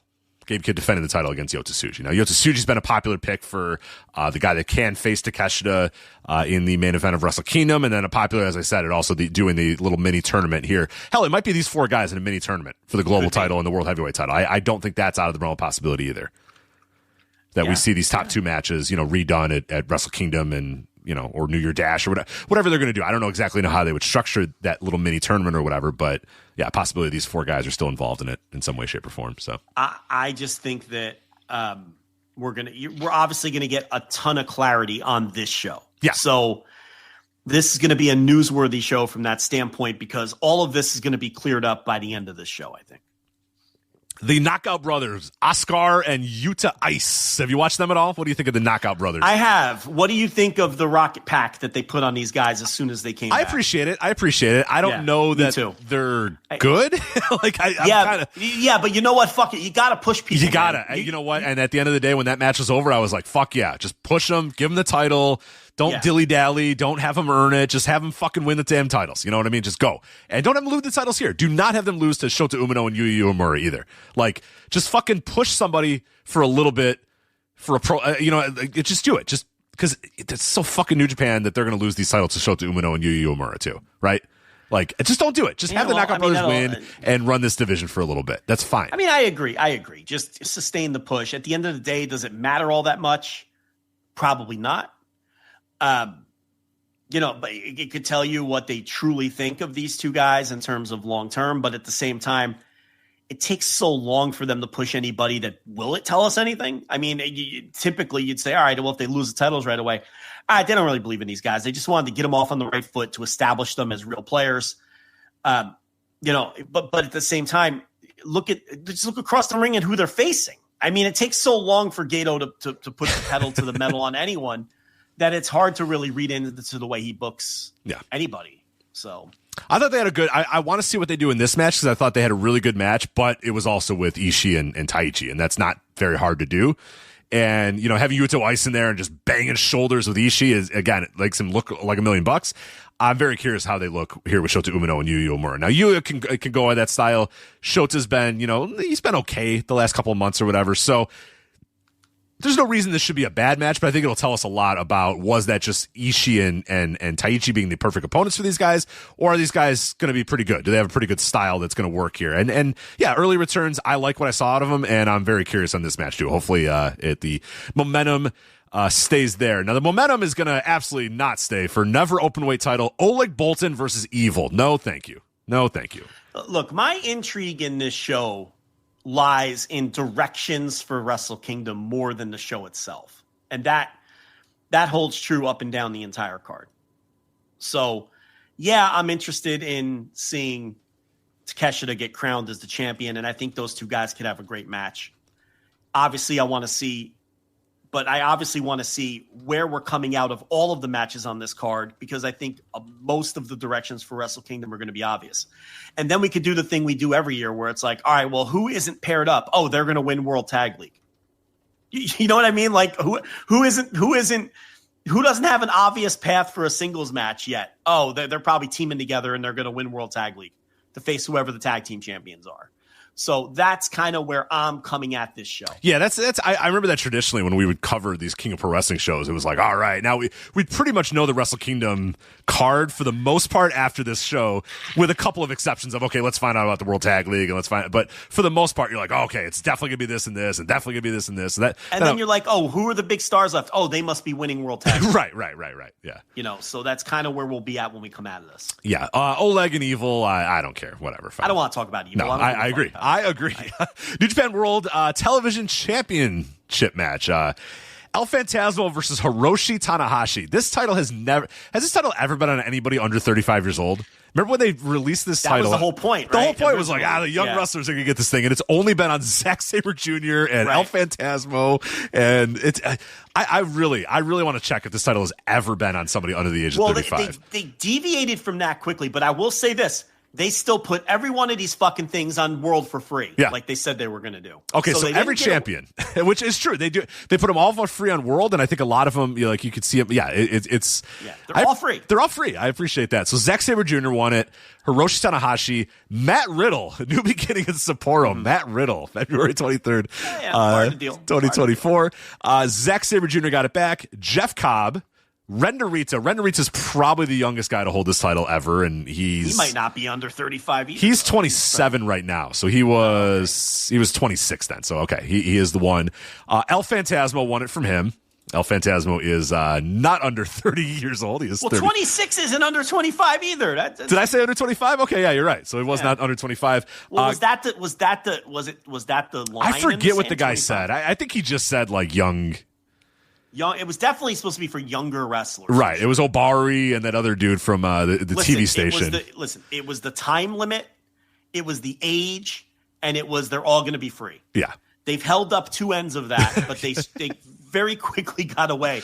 Because remember, we immediately made jokes about Zach winning it initially. Yeah, we're like, well, yeah, they're saying it's for a young guy, but then Zach's going to win it. Ha, ha, ha, ha, ha. And then he did. Yeah. And then Tanahashi won it from Zach, and we're like, oh, okay. So you're really only going to put this on old guys, huh?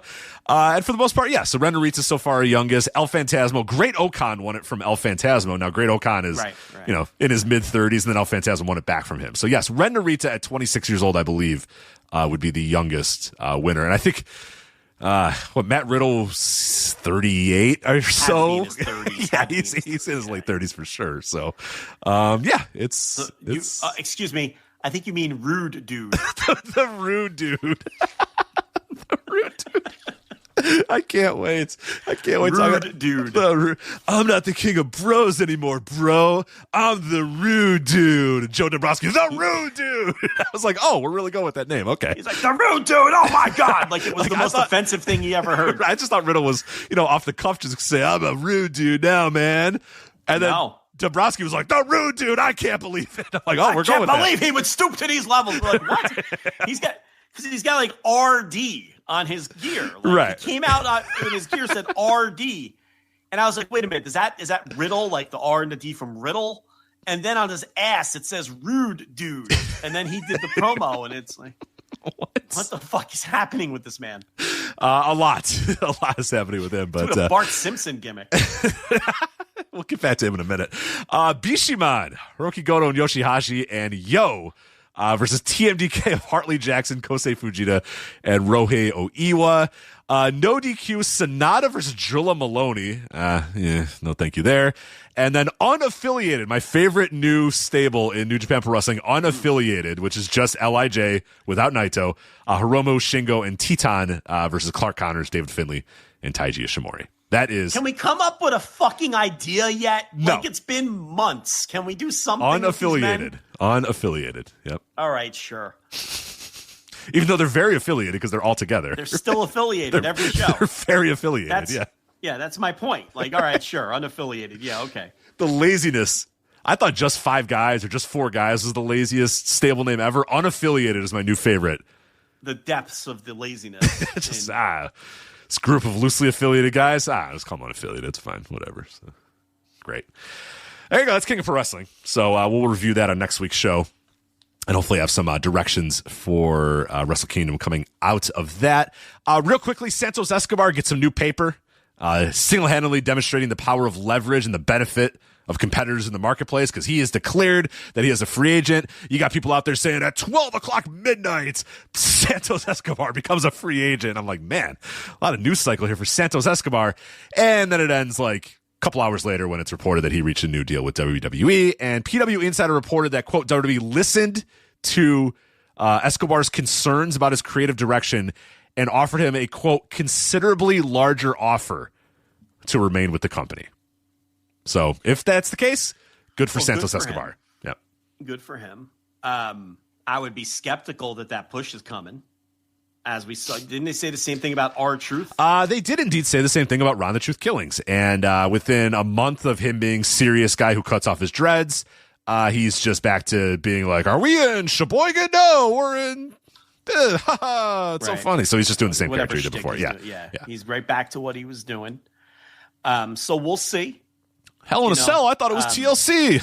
Oh, it's just riveting stuff. It's unbelievable. Comedy. I don't think this is one of those PR deals where he was never going to leave and he was always signed. I think he had one foot out the door. I do. And I think that they did value him and brought, he's very good. And maybe this will lead to a big push in AAA. But you always have to be skeptical of that. It's very easy to get lost in the shuffle in that company, even if they do intend, even if their intentions are, all right, let's pay the guy and keep him because we have a plan in place. We'll push him in AAA. We think he could be a top guy there. Obviously bilingual, all those things, trying to get a TV deal, great wrestler, good look. He's a talented guy. When I found out he was going to be a free agent, I thought it was someone that Tony absolutely had to call. I mean, without even thinking twice, you have to call this guy and try to hire him.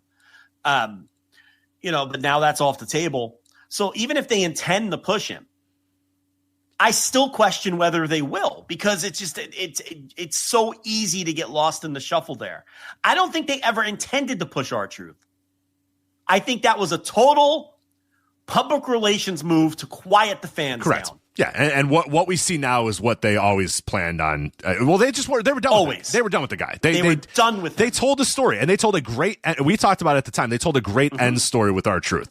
Yes. He steps up to John Cena and says, "You used to be my hero, and now you fucking suck, so let's go, let's fight one more time." And John Cena beat him, and that's a perfect story to tell. Okay, that's the end of R-Truth in WWE. But then the PR came out. That was a beautiful piece of booking to get rid of to write R-Truth off.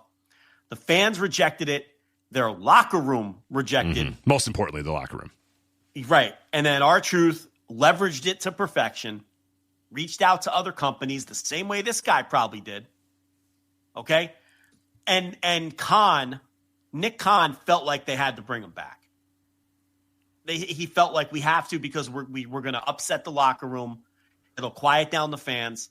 They gave him that initial angle where he showed up in the hoodie, where it looked like he was going to be a serious player, and that lasted less than a month. And now he's right back in the role that he was in before. The fans all piped down. All of his friends in the locker room piped down. And the crisis was averted for probably the price of like $1 million. Right, and nobody is writing think pieces about R-Truth's push anymore, and they dropped the ball, and Paul Levesque fumbled the bag, and he had this. Nobody cares. Everyone's already just full in lockstep with whatever the new story is. Right. And it would have been a big old mess if they would have let him walk, and he was wrestling for TNA right now. Okay, so Nick Khan understood that, and he snuffed out all of those potential issues. They even gave him the fake token pretend push when he came back, and now it only cost you $1 million to get rid of that hassle. I'm just throwing a number out there. That's probably around what he is making, right? Is that a fair $750,000? Probably high 6 figures, low 7 figures. To just pay a problem to go away. This is a little different in that I think they probably do see, because remember, they offered him a deal. He turned it down. Correct. He said no. And now the more details we get, he turned it down on the basis of, well, if you want to push me, you have to pay me like someone who's going to be pushed. Or if you want to bring me down, if you want me to put me down in AAA, then you got to pay me. A little bit extra money. And that could possibly be it as well. They might be saying, hey, we want you to be a big part of AAA. And he might say, yeah, that's great. I want to be on the main roster of WWE. But if you want me to go to AAA to help your little, fake developmental brand or whatever, then I need a little bit of more money to make sure that I'm a part of it. And that may have been his play too. And if so, that's a smart play, because I would have done the same thing. I'd say, no. I want to be on the main roster. You want to send me down to Mexico? Well, then, yeah, you're going to have to pay me a little extra. Yeah, the way that I read it was he had been pitched a big push down there. And then he's like, oh, great, my fucking contract's coming up, and they're planning on pushing me. My agent's going to hand me a piece of paper with an extra fucking zero on it. And then he gets his offer, and it's the same money or not the raise he was expecting. And he turned around and said, hold on a second. If you're pushing me as a top guy, you better pay me as a top guy. And that takes some balls to push that piece of paper back and say, I'm not signing this. And that's why having competitors in the marketplace is the greatest thing for every wrestler. We said at the second AEW launch that Mojo Rawley, I love that I used the term, I used Mojo Rawley as my example when AEW first launched, and then he signed some mega gigantic deal like pretty early on. I was like, there you go. That's exactly the first. And now he's an agent for half these people. Right. Right. Exactly. Because he's like, I know how to use leverage. It's great. Yeah. You could be not that good and get leverage. It's incredible. But that's why having AEW in the marketplace is so valuable to all wrestlers. And that's why when you see wrestlers that are like, there's only one place I ever want to work, it's like, you're being very dumb. Use the leverage. Fuck, Randy Orton knew how to do that. WWE probably had no... Remember when Randy Orton just took a picture in front of the Jaguars logo and pointed at it? Yeah. And that was enough for WWE to be like, here we go. Here's everything we need. Yeah. Like he was never in a million years going to go to... No. Can you imagine Randy Orton walking in on a meeting with Tony Khan and being like, I want to be a part of your wrestling organization? Like, no way. Never in a million years. But all he had to do was go find a Jaguars logo and point to it, and it was good. Yeah. And he was good to go. We all know Tony just put him in the Don Callis family with everybody else. It's call it a day. Right. But it's like having that sort of leverage is so important. So yeah, Santos Escobar probably played this perfectly. Like you said, he knew he was going to get a push. He knew he was going to be down in AAA or whatever. Told his agent, hey, how much is left of my contract? Oh, perfect. Okay. Yeah. Let's push that piece of paper back. His hands together. Yeah. We'll call Tony Khan and say, hey, I'm going to be a free agent there. And then WWE is going to say, we don't want to lose. We don't want to lose a guy to AEW. So no, we'll lose this. We'll lose somebody like Andrade because we don't want him and we fired him. But, someone like a Santos Escobar, who presumably is a good soldier, we don't want to lose someone like that. So, yeah. We'll pack Andrade up and send him to Jacksonville, right. Which is what they did, basically. Right. The Vince McMahon quote, maybe we should give them more talent, was about Andrade the first time, and it was also about him the second time, too. So right. But this guy, I think that they tried to lowball him, and he called their bluff. And he didn't sign a mark deal. And they didn't want to lose him, so they offered him more money, and he got it. And that's why I'm saying I think the intent may even be to give him that big push, but I still question whether it comes. Yeah. It's so scattered there, and things change, and people get lost in the shuffle, and who knows? But because I think he's someone who WWE knows would have been on Dynamite next week if he was a free agent. I mean, it's a lock. It's a mortal lock.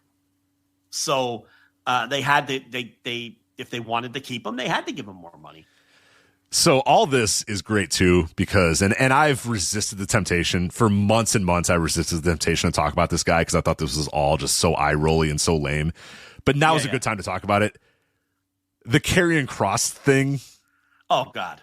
Yeah. Well, when you see this. Could we have been more right about that guy? I mean, my God.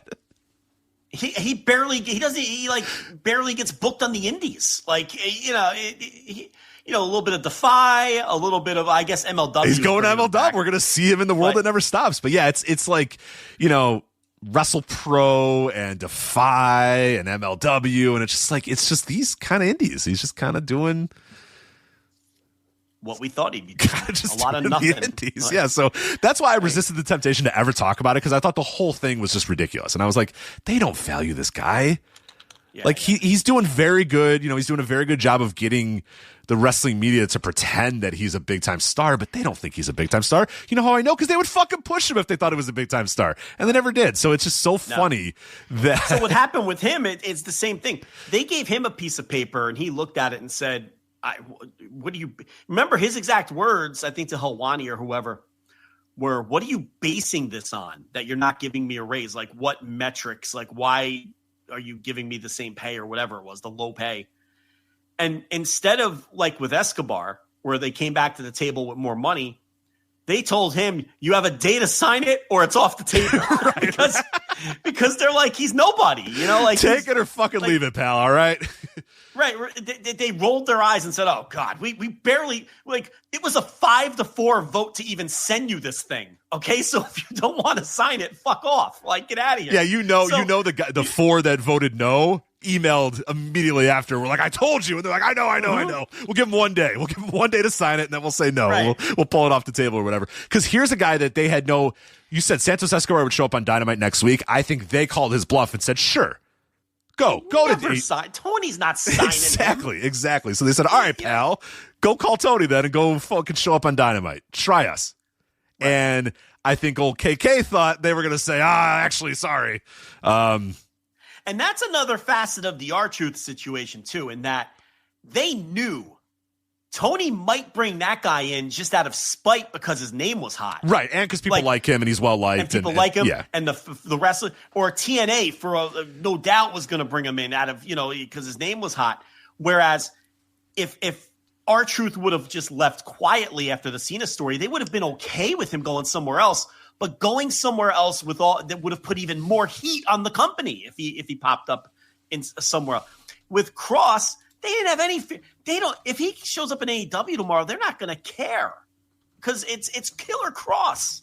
And now look, like I said at the time too, I give him all the credit in the world for doing everything in his power to increase his visibility and make it look like he was a hot commodity. He did a great job at that. It didn't ultimately it didn't work. He's very good at it. He's done it before, and this is not the first. It might be the last time. For now, it's not the last time that he's done this. Like, he's very good at stoking the flames and making people think that he's a big deal because he's got a lot of people that he can talk to that can start stoking those flames for him. Yeah, and the entrance that people still enjoy. And it's like he's got those two things. He's got an in with a lot of the media, and he's got that entrance. But it's like we knew this is how this was going to end. You know, but he really did, because listen, he was like not in our universe, because like you said, you refuse to ever put it on a run sheet. You're like, I'm not buying this shit. No, I'm not talking about it. We're not wasting time talking about it, okay? But outside of our universe, on other kinds of outlets, that motherfucker was the top story in wrestling for like 3 weeks. And that was all his doing. He did that. Now, again, ultimately he came up short. But he did a great job putting himself in the forefront when at the end of the day, all he was a lower mid-card free agent. That's all he is. It was a lower mid-card. That's all he was. He was never pushed beyond the lower mid-card. But he gave the perception that he was a big deal. It just didn't work. This guy is someone, Escobar was someone who had some real value. Particularly the WWE right now, as they're looking for people to push in AAA. And it ain't going to be Laredo Kid, okay? So, he had more value, and it worked. And his showing some balls and pushing the offer back across the table worked. Where for Cross it didn't. Yeah. All right, let's do NXT here. You've forced me to watch this NXT show against my better judgment and against my will. NXT ShoWdown. NXT ShoWdown. Yeah, you got your way. I watched it. What'd you think of it? I thought it was boring and plastic, and I never want to watch NXT again. So, okay. Yeah. As per usual, it oscillates between very boring and very bad, and all of it's very plastic. And in between was a pretty good Ethan Page, Mustafa Ali match, but the rest of it can, I'm good on the rest of whatever this NXT show was. And I definitely am going to request that I never have to watch NXT again for a while. I need a break. All right. Well, take us through it, because I didn't watch this shit. Do not tell me you did not watch NXT ShoWdown. Why would I watch? I didn't watch this. You kidding me? You gotta be kidding me. I can't believe you. You had to have watched this. There's no way you didn't watch this. No, I don't watch NXT. How fucking dare you? Dare you? I woke up at 5 a.m. You're not. Are you kidding? Are you doing a bit, or did you actually not watch this fucking show? Are you fucking kidding? No, the bit was getting you to watch God it. I never damn it. planned on watching this shit. God damn it! You think I'm going to waste a second of this life tuning into NXT ShoWdown on the CW? No. The point was to get you to watch. I got a job to do, Rich. Yeah. I got a job to do, Rich. Yeah. All right. Well, I woke up at 5 a.m. yesterday morning. Popped on the old CW app. Quite easy, by the way. I'll say, to watch NXT. CW app? Yeah. Got the CW app on my old laptop and watched the NXT ShoWdown with a capital W, because it was supposed to be Invasion, but for reasons, whatever happened there, it's not Invasion anymore, and now it's ShoWdown, and the logo has a big W in it, even though there's no reason for there to be a big W.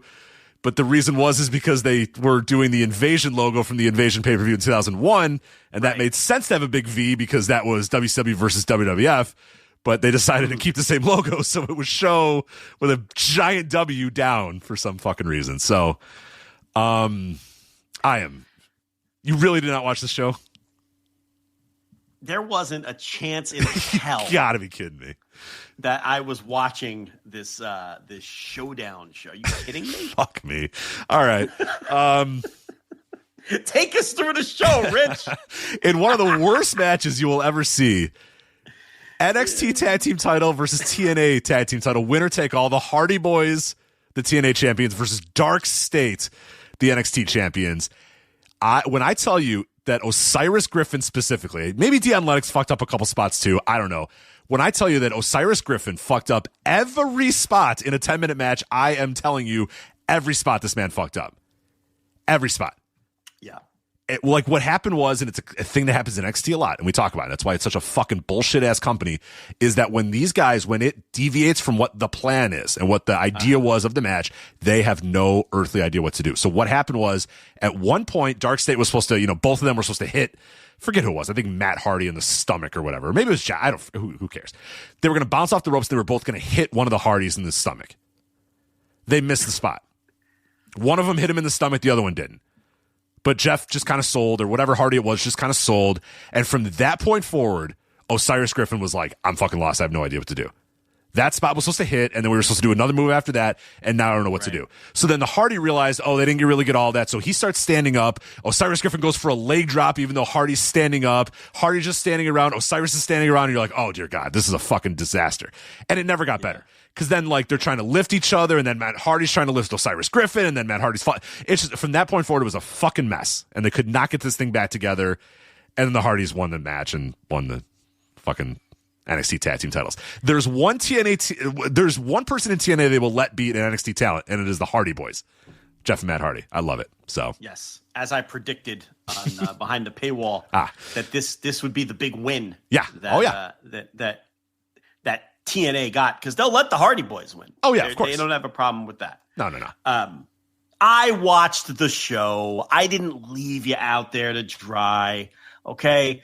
I can't keep up the ruse any longer. All right. I know you're over there stewing. I watched the whole thing. I too fired it up on the CW app. It's actually remarkably easy to watch on the CW app. Except I did it today about an hour before this show. I fired it up as I was making brown sugar bacon. In the kitchen. Yummy. So, did you get the same Chase for Business ad that I got 17 times? I didn't get any ads. You got no ads? I got so many ads, and they were all for Chase for Business. No, I got the show commercial free with no ads. It just played the fucking show, and then where the commercials were, I got a black screen for a couple seconds, and it just popped. Good for you. Yeah, I got the same ad. Every single commercial break, I got the same ad 4 times in a row, and then back to the show. So I was like, okay. And it's like a 15-second ad, and it's a terrible ad too, because the guy's like, the TLB would like this. It's like about Chase giving business loans to business owners or whatever. So it's like this cowboy that walks in. He's like, when I say Chase for Business, that's really what they are. They're for business, and it's like him shaking a hand with a guy and getting a check. And then that's it. And then it's the whole story. It's like Chase for Business. And then that would just play again and again and again and again and again and again and again. And then I would be back to Vic Joseph. And I was like, what the fuck? Like, this is what streaming is. This is streaming. Commercial. Doesn't sound like a very effective commercial. No, it wasn't. Just the guy going in, and he could be robbing the bank for all we know. Sure. Like, what's going on here with this cowboy? No, the match was terrible. Dark State, as you noted, did not look good. The Dudleys were at ringside. Yeah. Carlos Silva with his stupid TNA unlogoed hat was at ringside because he can't. He's got to stick his beak into everything. This guy's really starting to annoy me. And but this did not stop the fans from chanting, "This is awesome" at this abomination of a match. I know. They are really the fans in this fucking building, in this this performance center. I mean, they are the dumbest motherfuckers in all of it. They will just chant, "This is awesome" at anything. It doesn't matter what you give them. And this is the proof of concept. Oh, they went nuts for this match while these men are just fucking everything up. Nothing is right in this match, and they do not care. Horrendous match. So, Hardy's acceptable. TNA winners. I guess until the end of the night, right? So, yeah, they got a, I wouldn't say a big win. They got a win. Picked up a couple dubs. Picked up a couple dubs on this night. So next was the NXT versus TNA Women's Survivor Series style elimination match with a special guest referee of Jordan Grace. And the gimmick on the show was that Joe Hendry and Jordan Grace were going to be the special guest referees because they are kind of playing both sides. They used to be, or well, in Jordan Grace's case, she used to be in TNA and now she's in NXT. And in Joe Hendry's case, he's in we don't know where TNA, he works, I guess. I think, I don't know. And he's kind of not in NXT, even though he's kind of always in NXT, so whatever. But yeah, on this night, it was Jordan Grace, special guest referee. I made a little note here. Have they just decimated whatever was special about Jordan Grace in record time? Yeah. She's just a cog in the wheel. I mean, she is nothing special. I mean, that woman was in the Royal Rumble, 2 years ago, and was like the biggest star in that thing. And did well in it, and they don't capitalize on anything. And that's what I'm talking about. So, I don't know. They're spinning their wheels with her. This match, I mean, the big soul snatcher at the end of the match. I still think if you get her out of that performance center and into a real training school, I still think there's a lot of potential there in Sol Ruca. I really do. I mean, she's obviously an incredible athlete, but she that move missed by a fucking mile. I mean, it wasn't, and it wasn't even just that. Like, forget that the soul snatcher missed by a mile. This match was an overbooked mess that was way over the heads of everybody involved. And then poor Vic Joseph at the end of this thing, when they're going through the replays of the eliminations, is trying to make sense of all the shit that happened in the match, where one wrestler thought the referee was counting, but it wasn't actually. It was JC Jane faking the count, and it wasn't really the referee counting, and that fools her. And then this. But the problem was all these intricate spots that they had planned out, they fucked every single one of them up, unfortunately, which is not ideal. Yeah. And poor Vic Joseph gets hung out to dry because he's trying to make sense of all this shit, and he's trying to tell you what's happening, and none of it's matching what's happening in the replay because everyone in this match fucking stinks, and nothing went right in the match. So now you maybe missed one of the other. So you watched on the CW app. So you missed one of the big fuck ups, which they did edit off of the CW app. But I found it out on people that were watching live. It was up on Twitter. Or whatever. I saw a cleaned up version of this match. Yes, you did. Because when Kalani Jordan pinned, I forget who. Kalani Jordan pinned somebody, and the ring announcer. Was it Lola Vice? And the ring announcer went, "The winners of this match, team." And then she stopped because everybody looked. And Kalani Jordan's like, "No, there's still two more left on the team. It's not over yet." Like, over. Like you don't know do you not know what team I'm on? Which makes sense. You would think I'm on Team NXT, but I am not. Right, I'm on Team TNA for some reason. So, but in the CW app, they cleaned that up. And you didn't hear the ring announcer say the winners of this bout, and then everybody in the ring go, nope, no, we're not winning. We didn't win. Like Kalani Jordan had to stand up and be like, I did not win the match. The match is not over. I assure you. Listen, when Kalani Jordan's the glue that holds your match together, that's probably not good. This is a legit worst match of the year contender because everything that went wrong. Oh, but people love it though because it was a lot of gifts and a lot of things. Oh, come on, nobody loved this. Oh. I bet on Cage Match. I could look at Cage Match right now. Let's see what. I can't. Okay, if this is over 5 on Cage Match, I'm quitting the show right now. Uh-oh. No fucking way. 5.57. 5.4. 5.4. All right, that's close enough. Stay on the show. Stay on the show. Yeah, if it was an 8, that'd be legit. But yeah, no, you should probably stay on the show. So yeah, all right. So, come on, this was awful. And a 5.54 is about what these mutants are going to give an awful NXT match because they overrate all of this shit. Yeah. The other thing I hate about this, and it's just the most and this is why I really just want to elect to never watch NXT ever again, is how fake and plastic everything is. We always talk about that. Team NXT comes out. The first person that comes out is Lola Vice. So Lola Vice comes out and shakes her ass like she does all the time. Next one up is Jada Parker. So Jada Parker comes out and she starts shaking her ass, and then they look at each other and then they fist bump. And I'm like, you motherfuckers 6 months ago had a blood feud. Remember that fucking blood feud that Lola Vice and Jada Parker had?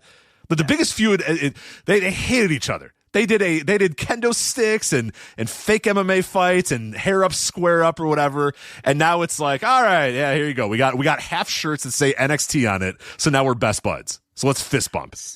Well, fuck you. The thing about it, they weren't even on the same team. Jada Parker and Lola Vice?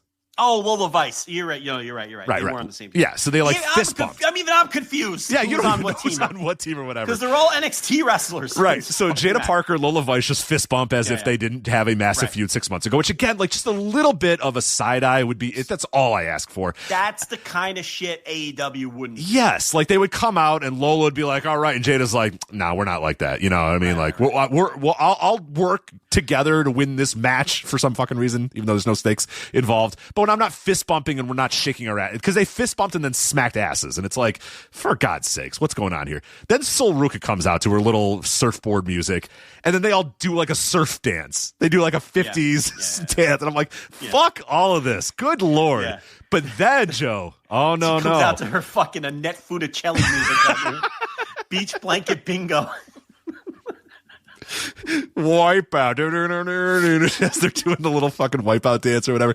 Then the best part is, so they're all in the ring. The other three partners are all together. You know, I mean, they're unified with their little half shirts for Team NXT.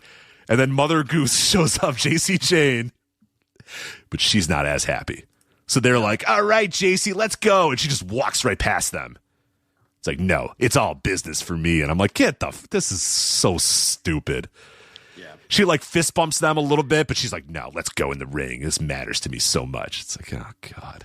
Well, the match was worse than all of that. It was, yeah. Yeah, it was way worse. And Team TNA, I love the fact that Team TNA is the Iconics, Kalani Jordan, and the former Chikara Jackson, who left like 3 months ago. Like Chikara Jackson, I mean, no, Mara Sade or whatever. Like, what are we doing here? What is this? Team TNA. It's just so stupid. Brutal match. Just brutal. Well, we got news that Cassie Lee and Jessie McKay, their contracts are coming up after Bound for Glory. Perfect time to put the tag team titles on them, I say. That was a smart move by the company. I just feel like TNA, I think the wrestlers are starting getting hip to the game that might be a way to backdoor your way into WWE because their eyes are going to be on you and they're going to see you and maybe they'll be impressed by you again. And so let me go sign a 7-week contract with TNA because I feel like they just got there. And they're going to push us because they're marks for anybody who worked in WWE. And we're going to work these NXT shows and get eyes on us and maybe we'll get signed. I mean, there's no doubt that's why Matt Cardona keeps popping up in NXT sure. and because that guy, he's not even hiding it. Like he wants back in. No, he has made it very clear that he would love to be back in WWE. And he's like, I don't know. I keep putting out feelers, bro, and nobody calls me. And it's like, why would you admit that publicly? How often does his poor wife have to ask, hey, did you read Matt's email? Oh yeah, I'm getting to it. Okay. See ya, Paul. I mean, that fits into the description of that tired meme where people are like, you would have to Chinese water torture me to get me to admit that I constantly send feelers and they refuse to hire me. They refuse to hire me for years. Why are you saying that? For years. Like, he said for years I've been trying to get back there. What is he doing? It's humiliating. How bad does that make you look? Why would you ever say that? So again, like you see that awful segment he had with The Rock's awful kid. No, on this show it was so bad. He came into the office and he's like, he wants the match with fucking the guy from Beyond Wrestling where they used to wrestle with the gun holster. The fuck's his name? What a way to remember someone. Briggs. Josh Briggs. Oh, Josh Briggs. Yeah, I was like the gun holster. I don't remember Josh Briggs. He had the long hair and the fucking I don't know if I remember the gun holster. Yeah, I don't know if I remember shoulder holster. Isn't that the thing isn't that supposed to be a gun holster? I guess. I don't know if I remember his. I'm not a gun guy, but didn't he wear like a shoulder harness? You're asking the wrong guy too. I'm definitely not a gun guy. I'm not a big firearms guy. Anyway, so that awful segment, and he very, very, very desperate to get back in. But yeah, no, the match was fucking beyond the shits, and luckily the show got a little bit better after that. Though. A little bit better, yeah. So Ethan Page and Mustafa Ali had a NXT North American title match that is getting like rave reviews, and I thought it was okay, but I think some of the reviews of this match, I mean, Mustafa Ali bumped his ass off and had a couple of big bumps, but the praise I'm seeing for this match, man, I don't know. I thought it was like a pretty okay match, and that's about it. Yeah, I'll get to that in a second. I guess it wasn't okay. If you Google it, it's just like maybe he had a shoulder injury, but he always wore like that shoulder thing. Okay. Because I was saying I don't remember. I remember him having like the rotator cuff, like post rotator cuff surgery. Type strap. Put Josh Briggs Beyond Wrestling. Oh yeah. No, that's just like he had like a shoulder injury or whatever. Yeah, he's not doing that for the look. Are you sure? Are you sure that's not part of his look? I don't know. I can't say for sure. That's not to stand out. I think that's to stand out. It could have been because he's not doing it now. So obviously. Right. Anyway. Yeah, maybe. The Mustafa Ali versus Ethan Page match. I thought it was the finish as Ali gets his foot caught up in the cord as he climbs up to the top rope. And I thought they did a good job with this. Page shoves him off. He takes a horrendous bump to the floor. Not horrendous in that he did a bad job. It looked nasty. He took a nasty bump to the floor. It looked good, is what I'm saying. And then that leads to the finish. Because he's got a curse. His gimmick is that he's cursed. So he does this thing where he falls to the outside and he trips up and his foot gets caught on a wire or whatever, and that's what ultimately results in him losing the match. Otherwise, he would have won the NXT North American title, right? So I thought it was like a decent little 3.25 star match, and then I went to Cage Match, and it was like a 9.2. Yeah, it's one of the greatest wrestling matches of all time. and it's like, what are these people watch? Is it still that high? I think it has. Before, right? It has fallen down a little bit. It is currently at an 8.41, which is still. Right, well, it's still not a 4.25 star match. So fuck you. Yeah. Not a chance is that a 4.25 star match. But it was by far the best thing on this show. By far. Oh, yeah. So then we had the men's Survivor Series style elimination match. I thought this match was boring as fuck. This main event. Yeah, it was a, just generic elimination match. And 90% of this match is Joe Hendry getting caught in the middle of NXT and TNA. So it's like, the TNA wrestlers want him to cheat for them, but he's like, no, I am a referee. I can't do that for you. And then the NXT guys are like, oh, I don't know. He's a TNA guy. Are we sure he's going to call it down the middle? And it's like, who cares? Who cares? Okay. Did Miles Bourne fuck the wrong girl or something? Because he got eliminated in like a minute. Yeah, he did the bell rang and he was like a house of fire for 45 seconds and then boom, right done. It was like a 1989 Survivor Series with Coco Beware. Coco Beware, yeah. Exactly. It's like Coco comes in. Casey. Yeah, Scott Casey or Coco Beware, where it's like, all right, pal, you got a minute, do your thing, and then it wasn't just that though, because after he got eliminated, Booker was like, well, he was the weak link of the team, Vic Joseph. He was the weak link. He had to they got him out of there. He's the weak link of the team. Booker Ventura there. He was the weak link of the team, Vic Joseph. And then Vic Joseph was like agreeing. Like, that's not a thing. They're both babyface announcers. Like, oh, yeah, Miles Bourne, the least experienced. And then, I feel like he got punished. He probably didn't, and I'm looking too deep into this. And maybe you're right. Maybe he was just the Scott Casey, Coco Beware, of the team. And just to give the TNA team the numbers advantage right away, that's probably more of what this was. Yeah, but the announcing was very weird because you're like, Booker T's like, oh, Miles Bourne, I told you he wasn't ready for this. And Vic Joseph's like, yeah, maybe he wasn't ready for this. And it's like, oh. Yeah, really? They felt like they were burying him. Because usually Vic would say, oh, Booker, that's ridiculous. Miles Bourne's been an incredible athlete here on NXT, and he just got caught. But Vic Joseph's like, yeah, I hate to agree with you, Book, but he was definitely the under prepared man of the team. And it's like, what the hell? Yeah, I don't know. It just felt off, but maybe I'm reading too much into it. And then, Mike Santana and Moose, they went double Survivor here, right? Didn't they both survive? Yeah.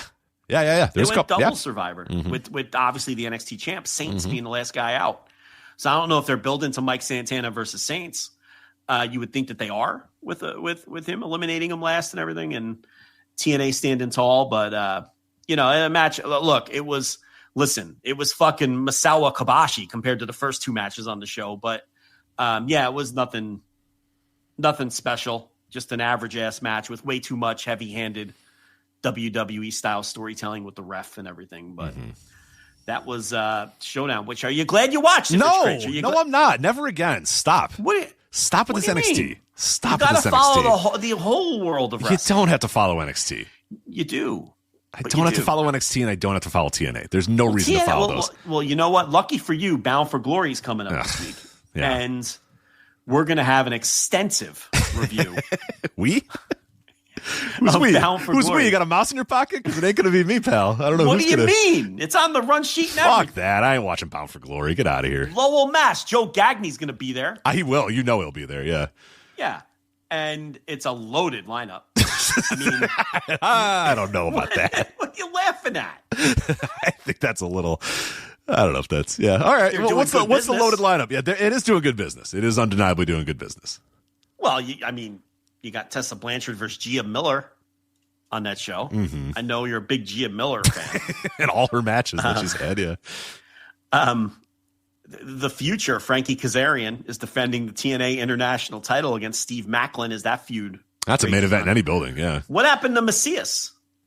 Remember he got involved last time? He cost Macklin remember that. the title. No, I don't remember that. He cost Macklin the title. Well, listen. You reviewed it. It was whatever dumb did. show you reviewed. Yeah, whatever dumb one you reviewed.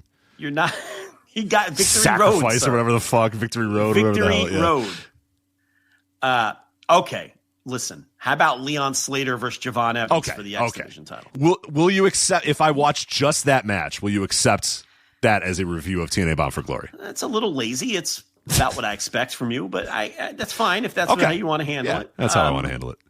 You got your call your shot gauntlet. A lot of question mark competitors. You never know who's going to show up.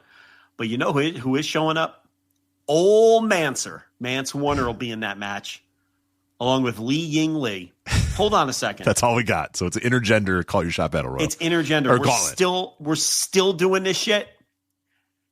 Okay. We've been talking about shitty ass bullshit fucking intergender wrestling since 2014. When by the way, it was brave to come on a podcast and say that it was shitty ass bullshit intergender wrestling in 2014. Not a popular take at the time. Not popular. That will get you canceled. And let me tell you, people, it got me canceled many times, burying the intergender wrestling.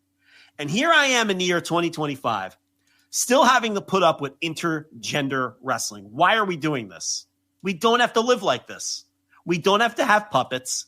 And we don't have to have old Manser and Li Ying Lee in the same match. We don't have to have it. We're still doing this? I thought Scott D'Amore was gone. He loved this shit. They all do. Hardcore War. More intergender. As Alicia Edwards teams with Brian Myers, Eddie Edwards, JDC, and Moose against Order 4. Jason Hotch. John Schuyler, Mustafa Ali, Agent Special Zero, and Josh Steele. I just can't take the intergender. I can't take it. So that's going to be like a War Games match with the ladies involved. Yeah. Kalani Jordan versus Indy Hartwell. Can I interest you in Kalani Jordan? No. Oh, no, you cannot. That sounds, Kalani's going to have her working boot. She had to keep that match together on ShoWdown. She's going to have to keep this match together, too. That sounds bad. Well, one last time. The Hardys versus Team 3D. No? No. As I wrote behind the paywall, flagshippatreon.com a month or so ago, they did this exact same shit like 11 years ago. This is the final time. Me and Devon, you and Jeff, the last time we're ever going to do this. That was 11 fucking years ago, and we're still doing this. Goddamn last time ever. One more table, one final table. No, fuck off. I'm not watching it. Do you think Team 3D Hardy Boys match in 2025? Fuck off. Do you think Bully Ray's lobbying to win this so he could add the NXT tag titles to his collection of tag teams? Absolutely. Of course he is. God. He is going to show up to the building with the idea of, Devon, I'm going to try to get it switched. We'll see what happens. And he's going to go in that room and he's going to talk. And, Matt and Jeff are not going to care. So they're going to be like, I mean, if they want to win, they can win. Oh, we don't really care. They're going to be like, no. Guys, you're winning. Because those guys don't give a fuck. They'll lose. Do you notice that when they were at ShoWdown, they were the Dudley Boys and he had the tape on his glasses? But in this match, they're going to be Team 3D because it's in... Can we just, we're working together here. Do we have to go through this, the motions here? Can they just be the fucking Dudley Boys in both places or Team 3D in both places? I don't really care. But why do they have to slightly change their gimmick depending on what logo is above the fucking screen on the show that they're on? When these companies are clearly working together. And make him wear the taped glasses the one time and then not the tape. He's wearing not the best part. He was in a suit with the taped glasses, and it's like, have some fucking pride. Have some pride, man. Come on. Trick Williams. Whoop that trick, Rich. That's what they say. That is what they say. Against Mike Santana for the team. Do they finally crown Mike Santana? I think this is it. I think what they're going to do is Leon Slater is going to lose that X Division title to Javon Evans, and then Santana's going to win the and then Santana's going to win. Losing up. All right. Like at some point, a TNA guy has to beat an NXT guy for this title. So let's hope it's mercifully this time. But I mean, they've surprised us in the past. They're going to have 5,000 people in the building. When you can have Mike Santana's big win happen in Lowell, Mass, and not in New York City, his hometown, you just got to do it. You just got to do it. So, well, Bound for Glory is the bigger show, as I play devil's advocate. They will have 5,000 people in the building. Look, Victory Road had a nice crowd. These TNA pay-per-views are at the point where they can outdraw AEW TVs, and they can nip at the heels of poorly performing WWE TVs. There's some WWE TVs that do like 6,000 now. Mm-hmm. Depending on where they are, yeah. There was that one. I was in Evansville, Indiana, or something. There was some weird city that they were in like last week or whatever that had like 6,000 people or whatever. Tony Khan's got some pay-per-views coming up that might not do 5,400. How's that St. Louis show doing? Not great, Joe. That's not great. You want to know? Yeah, I do. Let's look it up right now, because last I looked, not great. What's a Hafayez? What is that building called? The Shavitz Center or something like that. I think it's like the Shavitz Center or something like that. Yeah, I don't know. Where'd I get Hafayez? What is that? I don't even know what that is. No idea what you're saying. Yeah, it's like the Ferrer. It's another fucking Nordic fucking mythical beast, the Hafayez. Distributed right now as of 3 days ago, 4,202. What's the date on that? That is the 18th. That is next Saturday. Bound for Glory is going to outdraw Wrestle Dream. Listen, folks, I just report the facts. Mm-hmm. You do with them what you will. But Bound for Glory is probably going to outdraw Wrestle Dream. And I don't know if Bound for Glory is their biggest show and Wrestle Dream is their 8th of 9 paper is a compelling argument. I don't know if that's a compelling argument. I know that's the impulsive argument that people might want to make, right? Wrestle Dream never does well, and they have 9 pay-per-views, and it might be number 9 out of 9. And Bound for Glory's TNA. Listen to me and listen to me good. That should never happen. Okay? This should never happen. This should never happen. Not Bound for Glory, not Slammiversary, okay? No TNA pay-per-view should be outdrawing an AEW pay-per-view. It just shouldn't happen. So I don't know if that means, listen, all the credit in the world to TNA because they are able to sell a nice amount of tickets to these pay-per-views. And really that started about 2 years ago at the end of the D'Amore era when they switched the name back. Right. The name switch back was when everything started. That's when that catch right. up. And listen, I'm not saying the WWE NXT thing isn't helping them. It clearly is. But that's where the momentum started at the tail end of the D'Amore era with the major shows. They're not going to draw 6,000 people to a TV. That's not going to happen. But they drew pretty well for Victory Road, which was a internet special. What was the number on that again? Let me pull that up. Maybe you're there. Maybe you're there first. I clicked out, but I can try to get there if you need. And then they did the TV. I think I'm going to beat you there. And then they did the TV right after. Victory Road did 27-18 in Edmonton. Okay. And then they did TV the next night, and that did over 2,030. And I made this point when I was on with Mike on Flagship Plus, Mike Gilbert. If Tony Khan ran the Edmonton Expo Center next month, and he ran back-to-back, he ran a Dynamite and a Collision, would you bet your life they draw 27-18 and then 2,030 fans back-to-back nights? Would you bet your life on that? I would not. Would you bet your mortgage on it? Would you bet? I certainly would not. No. It'd be dicey. It right? would be very dicey. Yeah, and that says a lot. That really does say a lot. It'd be dicey. I think they could do it, but I'm not positive they can do it. So, I don't know what point I'm trying to make. I'm not trying to make a point. Do we always have to be trying to make a point? I'm not trying to make a point. I'm just pointing out what TNA is drawing for these pay-per-views. And listen, doing 2,000 for TV the next night is nothing to sneeze at for a company. There's AEW TVs that are going to do about 2,000 at some point this year. Collisions or whatever the fuck.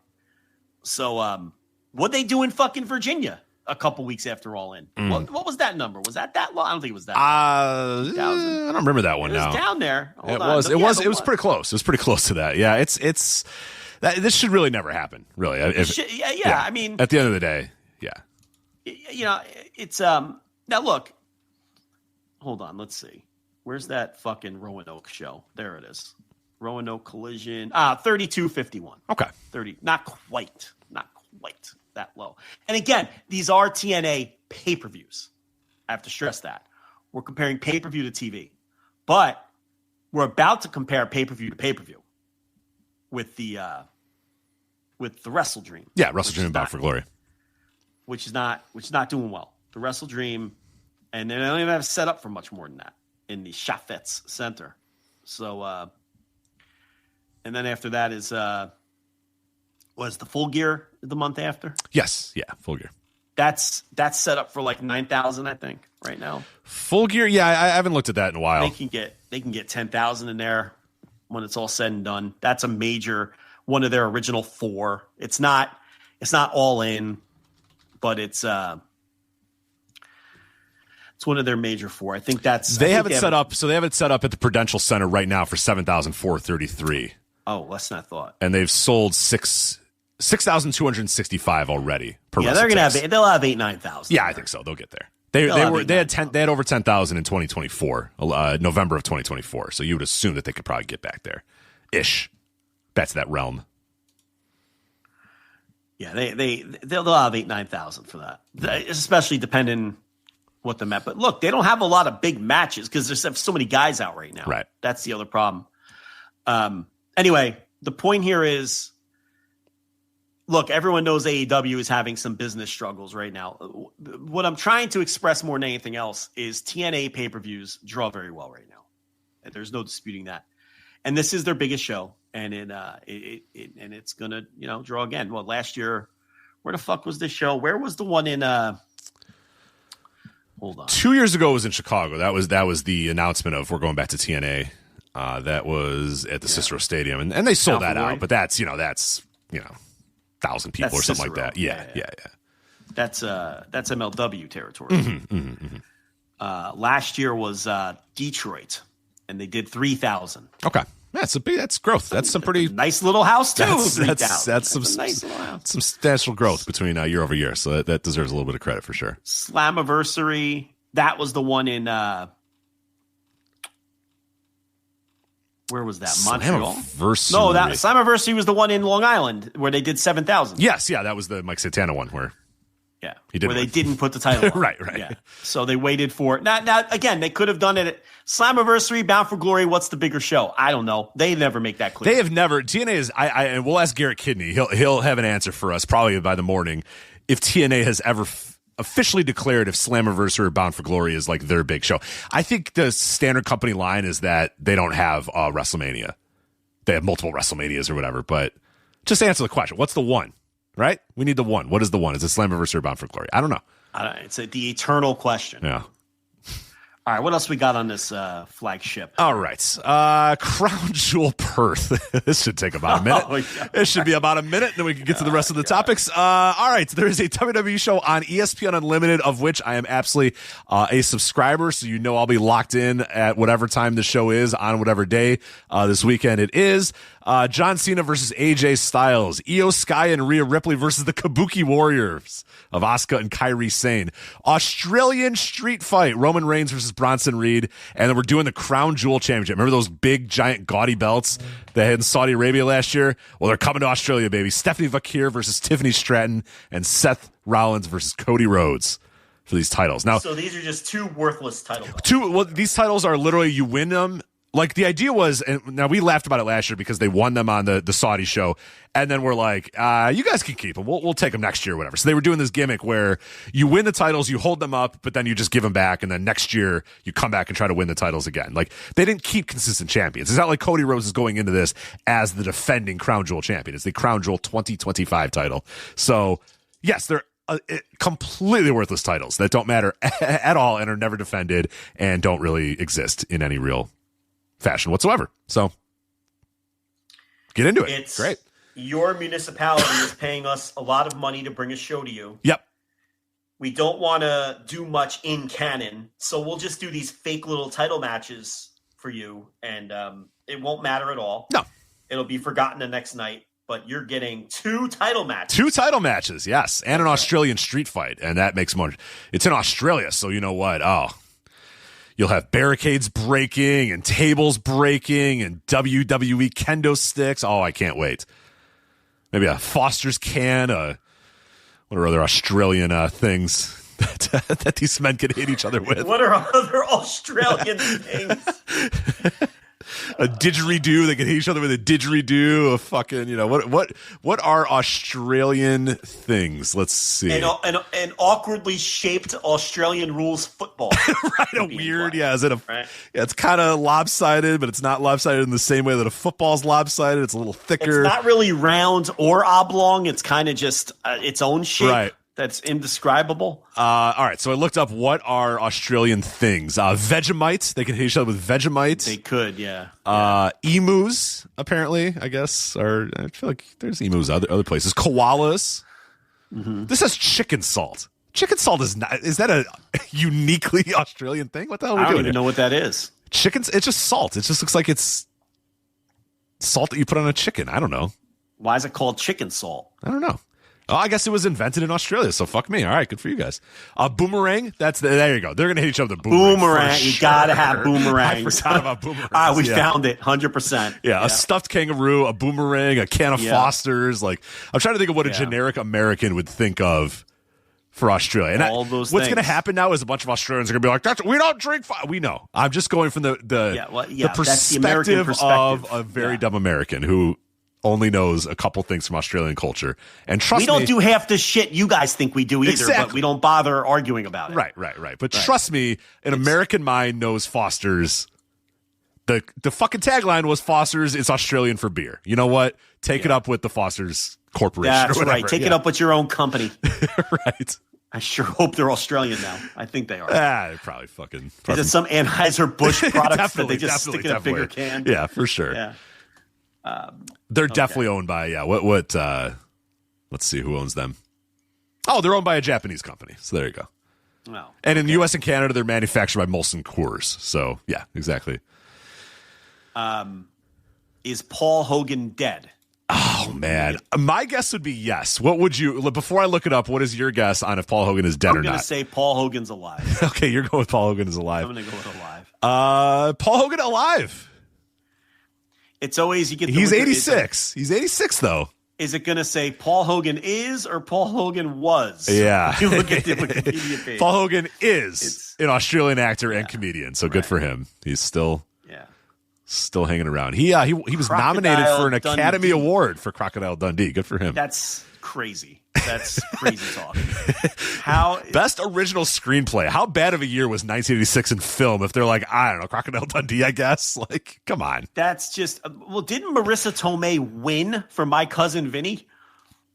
Is that in 1986, or are you just saying in general? No, like a few years later. Oh, I that's another weird one. Like My Cousin Vinny. That's the best film of the year. Best supporting actress. I think she won. Wow. Year, if I'm not mistaken. For that over-the-top Italian lady that she portrayed in that very funny movie, by the way. Oh, indeed, for sure. What we're giving away Academy Awards for Mona Lisa. What was her character's name? Mona Lisa. Fuck was her name in that movie? I'm looking up Best Picture winners so I can dunk on 1986. So you have to figure that out on your own. Oh my God, I don't need so many. God, sometimes Wikipedia can just be the worst. So many details. I don't need just give me the list. Mona Lisa Vito. That's all hilarious. It feels like a lazy, it feels a little, okay. 19. Yeah, she won the Academy Award for Best Supporting Actress. Not good for her. For, my biological clock is ticking like this and stomping on the floor. Well, like that won the Academy Award? She was really hot, so I think that's probably why they gave it to her. Yeah. That's probably why. I don't think they give that away for being hot. I mean, well, in that year they did. They were like, well, we don't have any other good winners, and she was really fucking hot, so just give it to her. Hasn't like Glenn Close won a bunch of those? Yeah, but if there's other options, I don't know who else was up that year. And I will determine if they were hot or not in whatever year, 1991 or whatever. All right, let me see if I can pull that up. All right. All right. Because the performance is not that good. You're right, the performance is not that good, but God, she was hot. So I think that's probably what helped. But let's see. 1992. What, best supporting actress or whatever, actor or whatever, yeah. Best supporting actress nominees. 1986 was Platoon was the best picture. That's. Oh, God damn it. See, the movie came out in 92, but I guess it was 93. Oh, all right, let me try. God. All right, here we go. All right. Yeah, here we go. So I got to be in 1993, 1992 brain of who's hot or who's not or whatever. It's not going to help. Okay. I don't know who these people are, do I? You're going to know. They're not hot. We'll see. Okay, more evidence. Judy Davis and husband. Yeah, no, she did. Yeah, exactly. Oh God, no. Miranda Richardson in Damage. I don't know. See, Miranda Richardson in what, Damage? I don't know what she looked like in 92. Let's see her in Damage. Miranda Richardson. She might have been all right. Yeah. Nah, not hotter than Marissa Tomei. She would have been like 38 or something like that. Yeah, she's fine.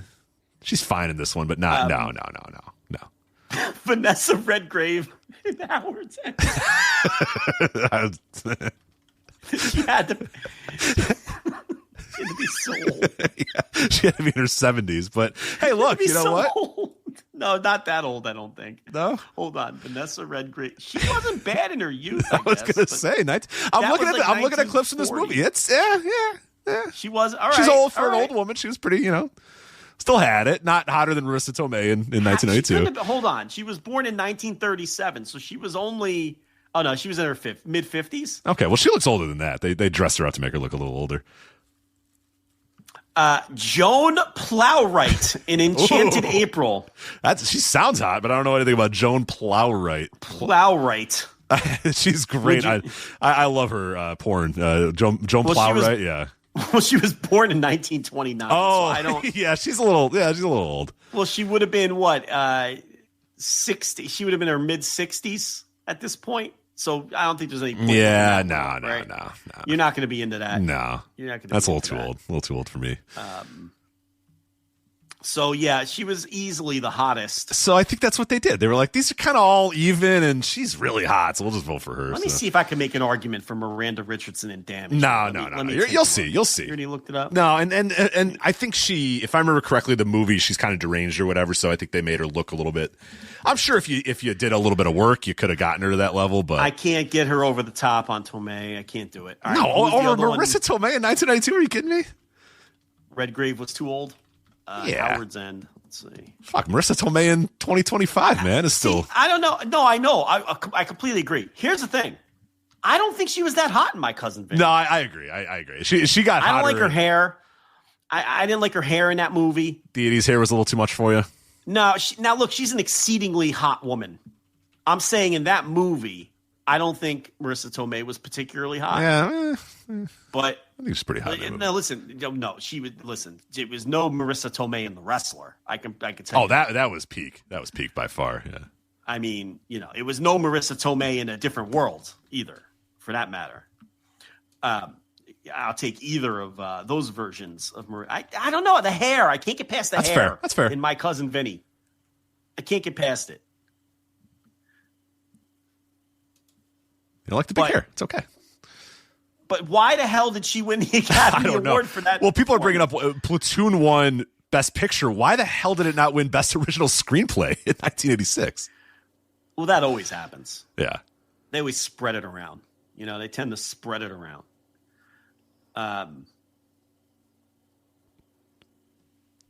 But Paul Hogan can make an appearance. For those wondering at home, during the Australian street fight, Paul Hogan can make an appearance. There were some scenes in My Cousin Vinny where I guess she was pretty hot. Yeah.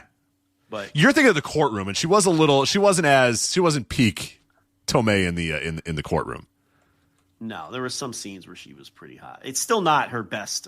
I will die on that hill. It's not her best. It's not her. Our best is pretty. Well, she's this smoking hot stripper in The Wrestler, and these guys are like, "Ew, yucky, get away!" Yeah, and old woman stripper. And I'm like, "Are you kidding? Have you ever been to a strip club?" Yeah, like yucky mocking old her. woman. And I was like, okay.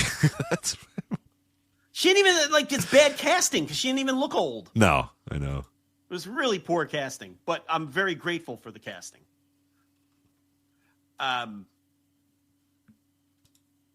Okay, her stripper in The Wrestler was supposed to be like a reflection of Randy the Ram. And Yes, she was a not down on her luck, exotic dancer on her end last of the legs. line. Yeah. Right.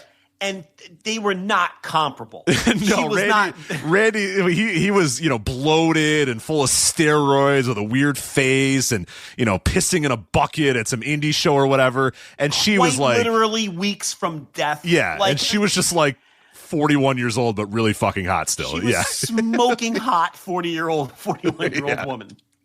She was, I mean, what are we doing? So it didn't quite work. No. They picked someone who was way too hot for that role. They should have found Vanessa Redgrave or something. a little old then. Well, let me check if she might have been dead by that point. Miranda Richardson could have done it. Vanessa Redgrave's still alive. She could show up too, and the Australian street fight. Now she's from Blackheath, London, so I don't know if she's going to show up, but no real reason for that. I've never seen Damage with Miranda Richardson. Okay. But I'm going to tell you, just looking at these screenshots, she should have won Best Supporting Actress. These are some intense screenshots. It does look a little intense. Yeah, I don't think I've ever seen the movie either. But I saw many moons ago. I used to watch a lot of movies, and now I watch nothing. So, was this one of the endless string of knockoff or follow ups of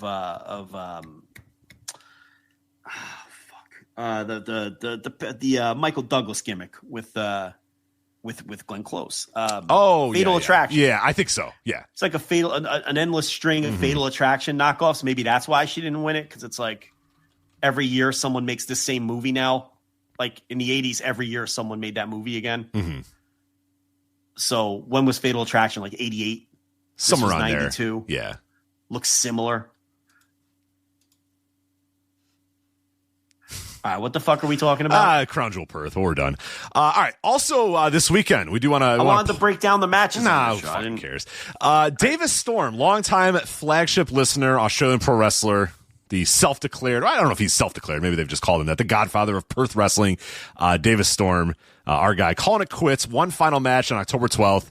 In the EPW promotion. There's a really, really great promo that I have linked in the show notes. Recommend you check it out too, Joe. It was really, really good stuff. What the hell? Got sent to me too. Oh, did it get? I didn't know if it got sent to you too. So, all right. So the segment essentially, and Kevin, who's obviously in Australia, he's always Kevin Chiat, who used to write stuff for Voices of Wrestling a lot. Give us a little bit of background in the story. And yeah, again, I linked it in the show notes. So if you guys are looking at the show notes, and I'll try to link it in the show notes on the free. So if you're on the $5 tier, FlagshipPatreon.com, you already got those notes. You see it, but I'll try to put it on the free tier as well. It's a really, really cool promo and a really cool story. So essentially, was it Michael Morleone or whatever? I don't know if he's Morleone. Yeah, Michael Morleone is and him and Davis Storm have been in that area and that company for a long time.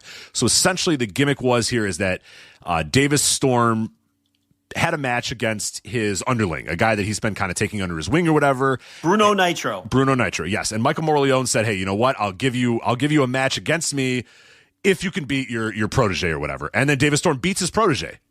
And he's like, after the match, he, goes and gives him a handshake or whatever.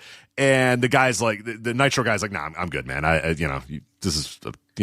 thought we were buddies. Now you're here beating me or whatever. And Michael Morleone comes out and he's like, I can't believe you do that to your friend or whatever. So really, really good gimmick in that sense of like, he set him up to basically say, you so badly want to face me that I'm going to have you, beat up on your protege and your tag team partner or whatever. And that's exactly what happened. And Davis Storm got caught in that trap. And then Michael Morleone basically comes out and says, nobody gives a shit about you. Nobody cares that you're retiring. You've blood, sweat, and tears to this company, to Perth Wrestling, and nobody gives a fuck, and you're just here, and you're retiring, and you're old. 20 years, 23 here. Years. Yeah, and man, Davis Storm just unloads on this guy, and I'm like, I can't wait to watch this match. Good stuff out of our guy, Davis Storm. Well, the thing, too, is he's never beaten Michael Morleone in a singles match throughout, their history in EPW.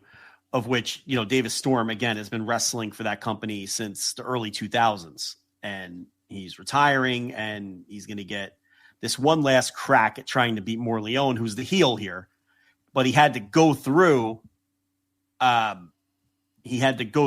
Bruno Nitro to earn the match with who is his protege.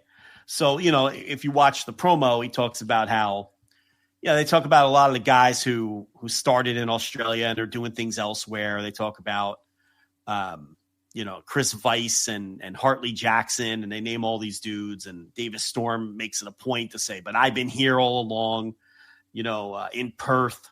And he's disputing what Corleone is saying he wants to set up the next generation and all of that. So by the end of it, he was so intense in the promo that the idea was Corleone was very shook and scared of him and how intense he was. So they're going to have this Davis Storm's last match, right? This is his retirement. He claims match, it's it. and they're doing it the weekend of when WWE show is coming in. So they're doing it this weekend. Now, Davis Storm is a guy who, when we were following the Australian scene a little closer, and he's been there forever, I thought it was either 2019, maybe 2020. One of those years, there was a year there where I thought he was one of the best wrestlers in the world. And I remember writing about it too, where I thought he was probably one of the 50 best wrestlers in the world that year, if I were to rank. And I think I wrote an article about it and had him ranked pretty high. He's just one of those guys that is just a pro's pro and a great worker. And he's very comparable to that guy who I like in the Midwest, that St. Louis guy. What the hell's his name?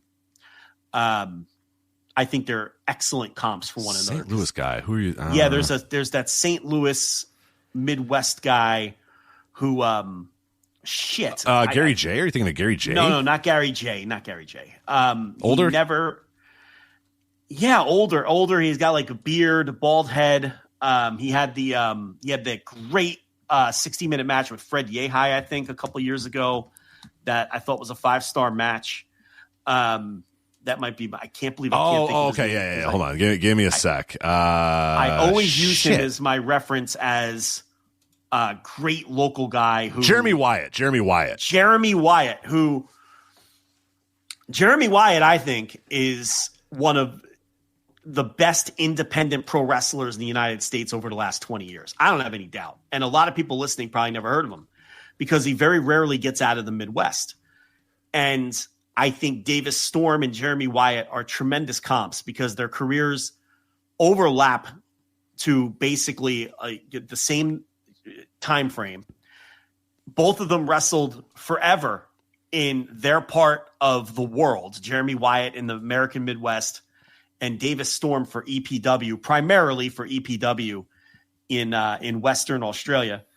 And anytime I ran into their work doing this or just watching stuff or people sending me things, it was always like, wow, those guys are just as good as anybody in the world.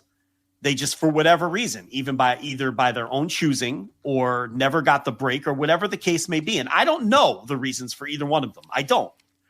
All I know is either one of those guys at any point over the last 20, 24, 25 years or whatever were among some of the better wrestlers in the world. And it's funny because I think most people haven't heard of either one of them unless you're from their part of the world. Right. And I think the thing particularly with Davis Storm, not as much for Jeremy Wyatt. I mean, for a lot of these guys, especially in the U.S. Indies, it's literally just like, if you don't want to get in that car and drive for 17 hours, you're just going to work your local indie and then do your shoot job during the week and then work your indies on Friday and Saturday and maybe Sunday. You know what I mean? Like a lot of guys just they don't want to, they want to be a wrestler, but they don't want to fully commit to the life of get in a car and drive halfway through the country or whatever. And for Davis Storm, I think it simply comes down to, and this is something you and I dealt with Davis Storm directly. There was a show, I forget where. It was a show in Australia, and we were talking about it, and we reached out to him, and we said, are you going to be on the show? And he was like, guys, I live 21 hours away from where you're telling me. Like, I'm not going to that show. I can't get to that show. He got out to Melbourne now and then. Yeah, every now and then, but that's a hellacious flight. That's a tough flight, an impossible drive like that. So I think for him more than anybody, especially in that Australia scene, you kind of decide: are you a Perth guy or are you like what side of the country Western are you going to be on? Yeah. Exactly. You really can't be both. And I think he did it a couple times, but most guys don't. Because he was so good, they would book him. Right. I mean, he was so good. he would get booked in some of these other cities on the other side of the country. But but I mean, he is EPW. You know, I mean, 2002. He debuted there in 2002. And that's what I'm talking about. I mean, you know, and any time that we would dip into the Australia scene and dip into EPW shows, he's very often the best match on the show, or the top of the cards being built around him or whatever. And it just so happens, it turned out that he was a listener too. I don't know if he still is. I have no idea. We haven't talked Australia wrestling really since around the pandemic, because that scene kind of just fell apart. And we lost, the MCW changed owners, and a lot of the talent, I don't know what the fuck is Slex the business even up to. I don't even know. I have no idea. Yeah, Adam Brooks is kind of back there. He felt like Adam he was going to break out. Yeah, you thought he was going to break out, and he was going to be a big part of Ring of Honor, and then the pandemic came, and then he just never. Same thing with Slex. They both lost their opportunity, and then there were a bunch of young wrestlers who were coming up, like Avery, and I think she just retired and quit. I think she's done. Yeah, I think she's done. And then the other kid who we were super high on, who tried to come back and then got hurt again. He retired, came back, got hurt again. What the fuck was his name? The Flippy Doo guy. The Melbourne kid. Yeah, what was that dude's name? I can't remember his name. But like there was this burgeoning scene, and a lot of those young wrestlers didn't happen for whatever reason. The scene changed a lot after the pandemic and speaking out, like a lot of scenes did.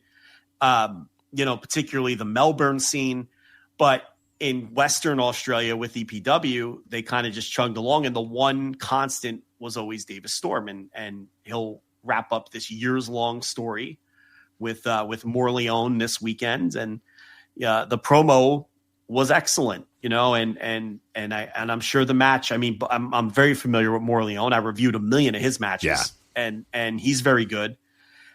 Julian Ward is back after I think he was bouncing around Canada for a while. If I'm not mistaken, but he's back in Australia, and I think he's back on that show. Was he he's the guy that went up to Canada for a while. Yes, he was. I'm looking at it now. Yeah. And he's in an interesting match because they're wrestling. It's Julian Ward and Kaz Jordan, who I'm not familiar with. Kaz Jordan. I'm not either, but they're wrestling Mikey Nichols and Shane Haste. And I didn't know this, and it's hard to believe. This is the first time Mikey Nichols and Shane Haste are teaming together in Australia since they were in WWE. That's years. That's a long time. Yeah, I don't know why that's the case. Now, Nichols has been a regular in Australia since those days. I mean, he left WWE and went back to Australia. But Haste, I think, doesn't live there anymore, which probably explains it. Oh, okay, yeah. So that would explain it. I don't know where Nichols lives, but I know he wrestles a lot and has wrestled a lot in Australia since leaving WWE. But that would explain it, because Haste doesn't live there. Yeah, right. Because I think Haste just lives in America now, right? Or I know he did. Yeah, I don't know if he did. I don't know. And I'm sure he still does. But that would explain why they haven't teamed in Australia. So that match is a big deal too, because that's the original TMDK tag team coming back together, and TMDK is still a thing in Australia. It's still like their Bullet Club, NWO, big heel unit, because Damian Slater and Marcius Pitt and all those guys who are also on this show, on this big show. They're expecting to be big anyway. Working. Basically attaching themselves. What's the word I'm looking for? It's like, with the WWE show coming into town. So, like you said, Adam Brooks, they're bringing in, they're doing an MCW match on this. It's like there's MCW and EPW matches on this show, right? Because the Melbourne guys are coming over for this too. Right. And MCW was supposed to run a show, but then they actually canceled it. It was supposed to be on. Is that what happened? Yeah, it was supposed to be on Sunday, and then mysteriously got canceled, and everybody, Kevin sort of laid it out that everybody kind of thinks they just didn't sell enough tickets and wanted to bail. Because they're out of their territory. It's in Perth. Right. Royce Chambers, that's what Stu Williams said. Was that the Flippy Dude? That's the Flippy Dude guy. Yeah, that's him. So Royce Chambers retired, came back, got hurt in his first match, I think, and then has been out again. And when he came back, he put out like a music video using audio from our show. Did you know that? Right. Yeah. It was us reviewing one of his matches. I remember that now. Yeah. Yeah. And he hasn't wrestled since 2004. Fuck. Or 2024. 2024. So we sucks. were at that time so invigorated and excited about that whole scene because they had a lot of good young wrestlers coming up, and we were really following both coasts pretty closely. Yeah. And then it just fell off. And now, Kevin still send matches now and then, but it didn't have the same. Even he admits he's not in on the scene as much. I mean, he used to, Right. and I get, even if the scene died and sort of slowed down or whatever, it would still be like every month Kevin would be like, I don't know if you're going to watch this, but here's 9 matches that I really liked or whatever. And then that sort of started to trickle to here's 4, here's 1. And then it'd be like, we don't hear from him for a couple months. And then this side, it's been a while. And he's like, look, I'm barely in on the scene right now either, but just so you know. Yeah. So it seems like he's a little reinvigorated by this show, and I'm going to check it out too. I mean, it's not going to stream live, but I definitely want to watch the Davis Storm Morleone match, and I'm curious in the TMDK thing, and I figure, you know what, let's check in back with that scene, and I'll watch that entire show. May as well. Yeah. And I'm looking at the card now, and it's a lot of the names I'm familiar with from when we were really dialed in more. There's a lot of new names I don't recognize. In fact, I think EPW, there's a guy that works there, some other listener who's been asking us to watch his matches. I don't want to. Oh, yeah. I don't want to put his name out there because I don't think he's doing it for no, he's like, hey, I purposes. want some suggestions. Yeah, he's not doing it to get publicity. He's like, hey, I want to need some suggestions. But yeah, there's actually looking at this. Yeah, the Rumble has a lot of people that I remember. Gavin McGavin, I remember. Yeah. Of course, Gino Gambino, Jude London. Caveman Dog, Paris da Silva. So yeah, a lot of the classics are still out there. Yeah, and for sure. So it's nice to dip back into that scene for something like this, which is one of the bigger shows that they're going to have. Obviously trying to capitalize on WWE being in town, and I'm sure there will be a WWE presence in the building. They'll have their eyes on some of these people, so everyone's going to have their working shoes on. Yeah, you would hope. Too. So normally there's some tryout matches on shows like this. So I'm sure maybe some news will come out of this that,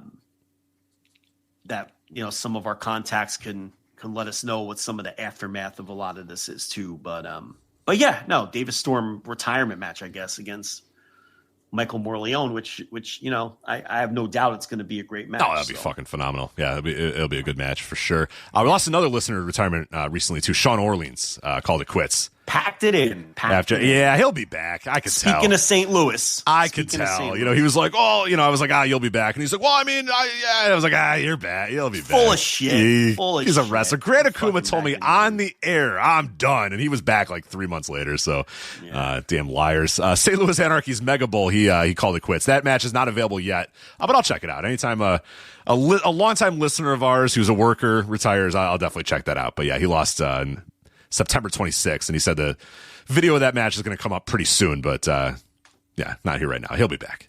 Probably a work, knowing that guy. Right. He has office, so it behooves him to sell us on a big return match coming for St. Louis Anarchy. So and Grant Akuma, he says he's done. He'll be back too. Yeah, he's gonna. Orleans is going to come back under a mask as Mr. Kansas City and invade the St. Louis. That's a free idea.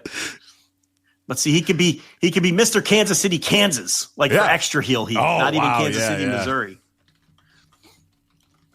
Come out with a Sweet Baby Ray's barbecue sauce with him or whatever. So, yeah, good. That's the Kansas City sauce, right? Sweet Baby Ray's. I don't fucking know. Is that Kansas City? You don't know? Sure. You don't know? You don't know your barbecue sauce? No. I'm familiar with Sweet Baby Ray's was developed in Chicago. Okay. Oh. Really? All right. What's what there's a Kansas City barbecue sauce. What's the KC Masterpiece. I guess that's a little easier to figure out. KC Masterpiece is I think the Kansas City barbecue sauce, right? Yeah, I guess you're not a barbecue sauce guy, so I'm just I'm not a barbecue sauce aficionado, no. Okay. KC I'll eat it, It's fine. You're a big barbecue sauce guy? Not really, but you're anti-barbecue sauce. I can't believe it. What the fuck? I just said I'll eat it. Well, which one do you like? You want the sauce. vinegar? What do you want? The molasses? Like, what is your style of barbecue sauce that you like? I don't know. I'm not. Well, you gotta know. You live in fucking Texas. How do you not know this at this point? When I get barbecue in Texas, it's funny. I don't really put sauce on it. It falls off the bone, man. You just let it ride. Okay. If it's made right, you don't need the sauce. Yeah. You want a little extra flavor in your life? It doesn't come slathered in sauce. No. You got to add, like, you get the little cups. I don't know if it's like that, but you get your little cups, and then you can decide what you want to do with it from there. Yeah. And, sometimes, depending on the place, you don't like their sauce because they all got to get like, oh, it's our sauce, and sometimes it's shit. Mm-hmm. Sometimes it's the volatility of barbecue sauce is wild, though. It is. Yeah. Because sometimes I'll go to a place and they're like, we have the best sauce in the world. And I try it and I'm like, it stinks. Like, this is no good. I get the 90-cent Kraft. That's what I get. Kraft BBQ. Yeah. Great for, perfect for dipping chicken nuggets. I'll tell you that. Yeah. Kraft BBQ, man. Yep. They don't make sweet and spicy or original or whatever. Yeah. So there you go. 90-cent Kraft original. Right. Now you don't want to go too spicy. You don't want to get too crazy. Yeah. We get too crazy here. All right. All we have left, I believe, is MLW Slaughterhouse. MLW Slaughterhouse. So it's available for free. Beat the Eagles? That didn't really happen, did it? What? Did the Giants beat the Eagles tonight? I know you. I'll tell you, unfortunately, what happened is the Cubs beat the shit out of the Brewers. I am not liking that at all. So that's tied. That's tied. The Dodgers advanced, right? Dodgers did advance. It's been a pretty bad day for baseball. Look up the Giants. What's going on with the Giants? The Giants beat the shit out of the Eagles. What the fuck? I'm stunned by that. Someone sent me a text and I thought they were bullshitting me because it's a Giants fan. And I'm like, the Giants didn't beat the Eagles. 34-17. All right. Rich doesn't give a fuck, but that's a shocking score.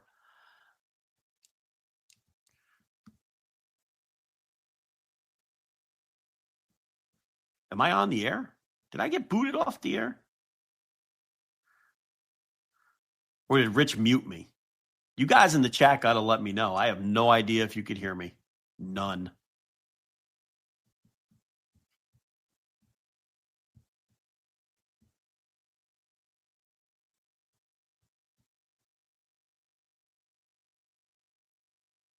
If Craich is talking, I can't hear him. But I don't think anybody could hear me. I think the Giants beating the Eagles broke the podcast. That's what happened. All right, so I'm on and Rich isn't. All right, so I got to take this thing over. It took the chat a second to catch up. I don't know if we're going to do – what do we got left? Just the MLW? Just the MLW. Let me look at the rest of this run sheet. Just MLW. I'm back. There he is. There's I thought you got booted off. No, I'm here. I'm back. We're good. Okay, all right. Did the news of the Giants beating the Eagles just throw your world into a just tizzy? Cannot believe it. Yeah, you know me. love Kerry Collins and the Giants. Wait, who won? Oh, the Giants beat the Eagles? Or what happened? Yeah. Oh, yeah. No, I love it. Yeah. With Dart and Scadaboo. Behind Dart and Scadaboo. Are you a big Cam Scadaboo fan? That feels like a made-up name, so I'm going to say no. No, he's a white running back, so you know he's like a cult fit. Look, see your attention. Hold on a minute. Does he have the Mike Allstott neck roll? He's not quite Allstott, but by modern standards, he's an Allstott. Okay. If that makes any sense. Wait a minute. I'm listening. Keep talking. You can't be an Allstott in today's game. No. Yeah. But he's a bruising. Okay. How would I phrase it? He's like a bruising rollerball style. I'm going to put my shoulder down and I'm not going to try to juke you running back. Yeah. Yes. Okay. And his name is Cam Scadaboo. Cam Scadaboo. So, okay. Yeah. He was on Arizona State last year when they made their playoff run, but I don't think you follow the college ball either. I do follow a little bit more college just because of the game. Yeah. So I'm stunned by that result, but the Eagles listen, I think they came into this game with the 27th ranked run game and the 30th ranked passing game. That's not going to work. Like that. Yeah, that seems like a bad combo. It's not going to work. So they could take their push and push on over to a 4-2 record. How's that? All right. So That's your NFL update. The Dodgers did beat the Phillies, right? I did. That unfortunately, right? yes. Unfortunately, yes. Oh, you don't like the Dodgers. Why? Who likes the Dodgers? Well, I don't know. It's like I agree, but I don't know where you stood on that. No, nobody should like the Dodgers unless you live in LA. No, you should not like the Dodgers. I completely agree. So, too bad for the Phillies, and I was rooting for the Phillies in that series. Kyle Schwarber will be the Reds DH next year, though, so that's good. Just out of the kindness of his heart, or are they going to pay him the amount of money that he's worth? Yeah, Reds fans have convinced themselves that Kyle Schwarber is going to be the Reds DH next year because he's from Middletown, Ohio. The classic, yeah, hometown. Well, that's going to be a hell of a hometown discount. I'll tell you that. He made a comment about how he would love to someday play for the Reds. So that kind of has all these Reds fans thinking. Plus, because he's a full-time DH, he's projected to only get about $110 million. So 4 or 5 years at $110 million, which is not impossible for the Reds. But, yeah, they're all fooling themselves. He's not going to be there. They're not signing Kyle Schwarber. I mean, but I will fool myself too. I will fool myself. It's good to have hope. It's good to have hope. Yeah, it's not going to work. It's not going to matter. But they're not going to sign him. But it's. But anyway, so that's your sports update. Did the Tigers play today? They did not. I think they're playing tomorrow. See, the thing is, they got the schedule kind of jacked up a little bit. I'm not ready to watch baseball yet still. You know what I mean? So I have only loosely been paying attention to the playoffs. So I'm not sure. Okay, you're right. That game's tomorrow. Yeah. Is that a standalone? No, it's not a standalone because the Brewers and Cubs are playing again, right? No, the Brewers and Cubs aren't because they're going back to Milwaukee, so they're not until Saturday. So tomorrow's a standalone elimination game. Yep, winner take all. Friday night. All right, I'll watch that. Tariq Skubal and George Kirby. I'm in. That sounds good. I think that's the game that'll get me back all the way in. I think I'm ready after the disappointment of being eliminated to get back in. See, you're rooting for Milwaukee, right? Obviously. Yeah. Oh, yeah. See, I can't root for Milwaukee, and that's I fine. know I get it. I hate the Cubs. You root for the Cubs? What? No, listen. This is like ISIS versus ISIL for me because I can't stand Milwaukee because they this shit dick lineup full of 5'8" white guys, slap hitters. I can't take the fact. I don't understand how they win, and I hate that they win. You can hear the vitriol in my voice. I can't, but the fucking Cubs. I look at the Brewer roster, and I'm like, that's a 75 win roster. How do they fucking win 95 games? I don't understand it, and it annoys me. Like, I can't watch Chad Durbin step to the plate and Sal Frelick. They decided to take the St. Louis Cardinals approach of let's have a bunch of guys that suck. And you've never heard of, but now they're really good and they're great all the time. I can't take it. That used to be the Cardinals every goddamn year. The Twins used to do that too in the American League Central, but it was always be the Cardinals. The Cardinals would have some 27, 28-year-old guy that you've never heard of, even though I read all the baseball prospectus. I follow prospect things, but it'd be like, hey, there's some 28-year-old rookie for the Cardinals. And then he would come up and then he would hit like 35 home runs and lead them to a World Series. And I'm like, what the fuck? Like, who is this guy? Where the hell did he come from? And half their lineup would be those guys. And as my wife has pointed out, the Brewers are the ugliest sports team she's ever seen. Every man on that team is hideously unattractive. Oh, I'm serious. Christian Yelich, classic ugly man. I don't know. That feels a little harsh. Okay. I don't know. Andrew Vaughn, you can't tell me he's not ugly. Objectively ugly. Yeah, objectively. Sal Frelick, all cross-eyed and he's pretty ugly. They're a really ugly team. Like every man on that team is hideously unattractive. Like, they're a gross-looking group of men. Even their manager, he's got a big baseball face guy. He's just like a big old baseball face. He looks like an ex-Navy guy who hates women. Like, he's just like, what are these broads doing here? Oh, yeah, for sure. He looks like an ex-Navy SEAL. Like he talks out of the side of his mouth. Look at these broads over here. Like, out of the side of his mouth. Like they're an ugly team. Yeah, they bring him in. Like, bad companies bring him in for, like, leadership conferences to, like, try to get the managers to start being better managers, but he just yells at them the whole time and does his, like, Navy SEAL shit for them. It's like, I don't know. They are, I'm telling you, they're pretty ugly. They're an ugly fucking team. Like every man who steps to the plate. Jackson Chourio is all right. He's not ugly. He's like an average looking guy. The rest of that team are a bunch of fucking uggos. Seriously, next time pay attention. They're a really fucking ugly team. I don't know how you have like 4 or 5 cross-eyed guys on one. How does that even happen? Andrew Vaughn is like one of the weirdest. Oh, he is hideous. Yeah, he is hideous. Like he's 26, but he's bald and he has like cross-eyed. He's a cyclops. He's one of those guys where his eyes are like both sitting on the bridge of his nose. He's a really weird looking dude. Anyway, that's your MLB playoff analysis. People asked us to do that. Remember? Yeah. Well, there you go. You got it 3.5 hours into the show, and all we did was tell you who was ugly and who was hot. So, right. MLW Slaughterhouse. Oh, WWID. Let's just wait till next week to do that. I think more is going to come out about that. Okay. I don't know that we necessarily have to talk about it in this show. If you want, we can later in the show, but I don't know that we necessarily need to. But all right, we'll go with that. MLW Slaughterhouse.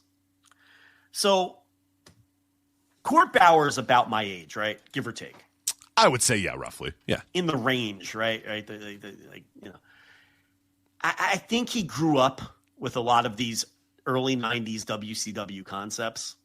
And he has like childlike like memories of these things. Like because he loves to do the war games and the war chamber. And now he's doing the Chamber of Horrors, which was universally panned. Spin the wheel, make the deal. All that shit. And it's like, Court, it was a bad idea in 1992. Universally panned at the time. I know you were 12 and you probably thought it was cool when Abdullah the Butcher got electrocuted. I, who was always a fucking annoying smark, hated it in 1992, and it's not something that ever should have been brought back. So they bring back the Chamber of Horrors. And I can't even describe what a waste of time and how bad this was. This was not very good. The people in this match was incredible too. As they were announcing the names and they're coming out, and I'm like, oh my God, what a crew for this Chamber of Horrors match. Chris Adonis, yes, Chris Masters just shows up out of nowhere. Yeah. He's the mystery man. Yeah. And they electrocute C.W. Anderson. Uh-huh. And poor Joe Dombrowski has to be at the announce table in his Ghostbusters outfit. And this poor man has to sit there and go, oh my God, Filthy Tom, I could smell the burning flesh from here. Oh, what's that smell? What's that smell, Tom? Is he alive? We got to get some medical help out here. And it's like, I appreciate it though. I appreciate it. We don't have to live like this though. We didn't have to bring this back. We didn't have to fake electrocute C.W. Anderson with the bzzz. Yeah, with like the noise. You get the noise too. Oh, it's the burning flesh. And there's like smoke. It's like just a complete waste of time. And Mads Krugar wins. And Brock Anderson was in this match too. Because, of course, we're right back. We had the one singles match with Brock Anderson, and it was fine. But we said, nah, that's not going to work. Back to multi-mans. Go you, Brock Anderson. So I got to be honest. I didn't even notice he was in there. I don't think he did anything. It was a 5-minute match with like 7 guys in it. How could you remember anybody? So then we had Shotzi come out for, what was the name of her show? Shotzi's Graveyard, right? Wasn't it Shotzi's Graveyard? Shotzi's Graveyard. Let me make sure that's true. I don't know if that. I got to make sure. It's Shotzi's Graveyard. It was indeed called Shotzi's Graveyard. It's Halloween time, and my pretties, and she's out there doing her Shotzi. She brings out the skyscrapers to talk to them. You got the tombstones with Dave Meltzer and Sean Ross Sapp and Joseph Samael and the fucking the other ones were too inside for me. I didn't recognize. Yeah, I didn't notice all of them. I definitely noticed Dave and Sean or whatever, which is again another fun callback to 1991 Halloween Havoc or whatever. And which Joseph Samael they slipped in there. Yeah. The Contra guy, the Sheik who bought the NWA title. So, the skyscrapers come out and cut horrendous promos. Bishop Dwyer. I mean, it was bad. And he's a guy who's like clever on Twitter. He's quick-witted. He just can't cut a promo. I was very surprised by this. And then Dijak, it's his turn to talk. And I thought that they were doing the thing like what they used to do with Nails, where they have the fake voice over the speaker. He sounds like Nails, like the fake. Remember how Nails, it would be like he would talk, like his mouth would move. Right. It wasn't him big talking. Boss man, I'm going to get you, big boss man. But yeah, it was always really weird, yeah. But that's what Dijak sounds like. Yes. He sounds like Nails, like the fake Nails voice. And the promos were both really bad. And then Mads Krugar and Contra come out, and they brawl to the back. And that leaves Shotzi out there. And she says, I need a drink, right? So she gets the Don Gato tequila. Of course, yeah. I need a drink. And what's there waiting for her but Don Gato's premium tequila? Thank God. And Don Gato himself happened to be deliver. there Yeah, as well. Don Gato's ready at the ready, always to give you a nice good swig of the Don Gato. Yep. And Akira Kwan comes out, of course, because he's sick of all this shit, as we all yeah, are. join the club. And he gets the tequila thrown in his face by Don Gato, and then he knocks him out with a palm thrust, I think it was. So they're going to have a match, right, in South Carolina. I believe so. At the Produce Show. Mm-hmm. Oh, no. It was he put on brass knucks and knocked them out. Yeah, Don right. Gato. He did put the brass. Yeah. And then, so we're not done with Shotzi's graveyard is still going on. Yes, no, we're still going. We get a pre-tape of Priscilla Kelly, who says that she's sick and tired of Shotzi getting everything she wants from these wrestling promotions. She basically did the first 15 minutes of this podcast and complained that everywhere Shotzi goes, they give her TV shows. Yeah, because Shotzi's graveyard is a TV show, Rich. Because again, that's what WWF used to call like Piper's Pit and the Parlor and they actually still do that today, like with the Miz deal and whatever, like the Bailey Ding Dong fucking Ding Dong Hello and the what was the fucking Grayson Walla? He had a thing too. What was Walla his thing? Effect. The Walla Effect. Right. They call them TV shows. So Bauer, of course, has to call them TV shows too because everyone has to just copy WWE and everything they do. So Priscilla Kelly's complaining that this is my life. It's 11:30 at night. Shotzi gets a TV show. It's 11:30 at night on a fucking Thursday, and I'm breaking down Shotzi Blackheart's TV show on MLW. And Priscilla Kelly calling out Shotzi Blackheart, which sucks because the former NXT Halloween Havoc hosts are now battling on my TV screen. I'm very disturbed by this. I hate this. So Priscilla is all of us. She's like, I'm sick of Shotzi's TV shows and her spookiness, right? So she challenges her to a match at whatever the fuck.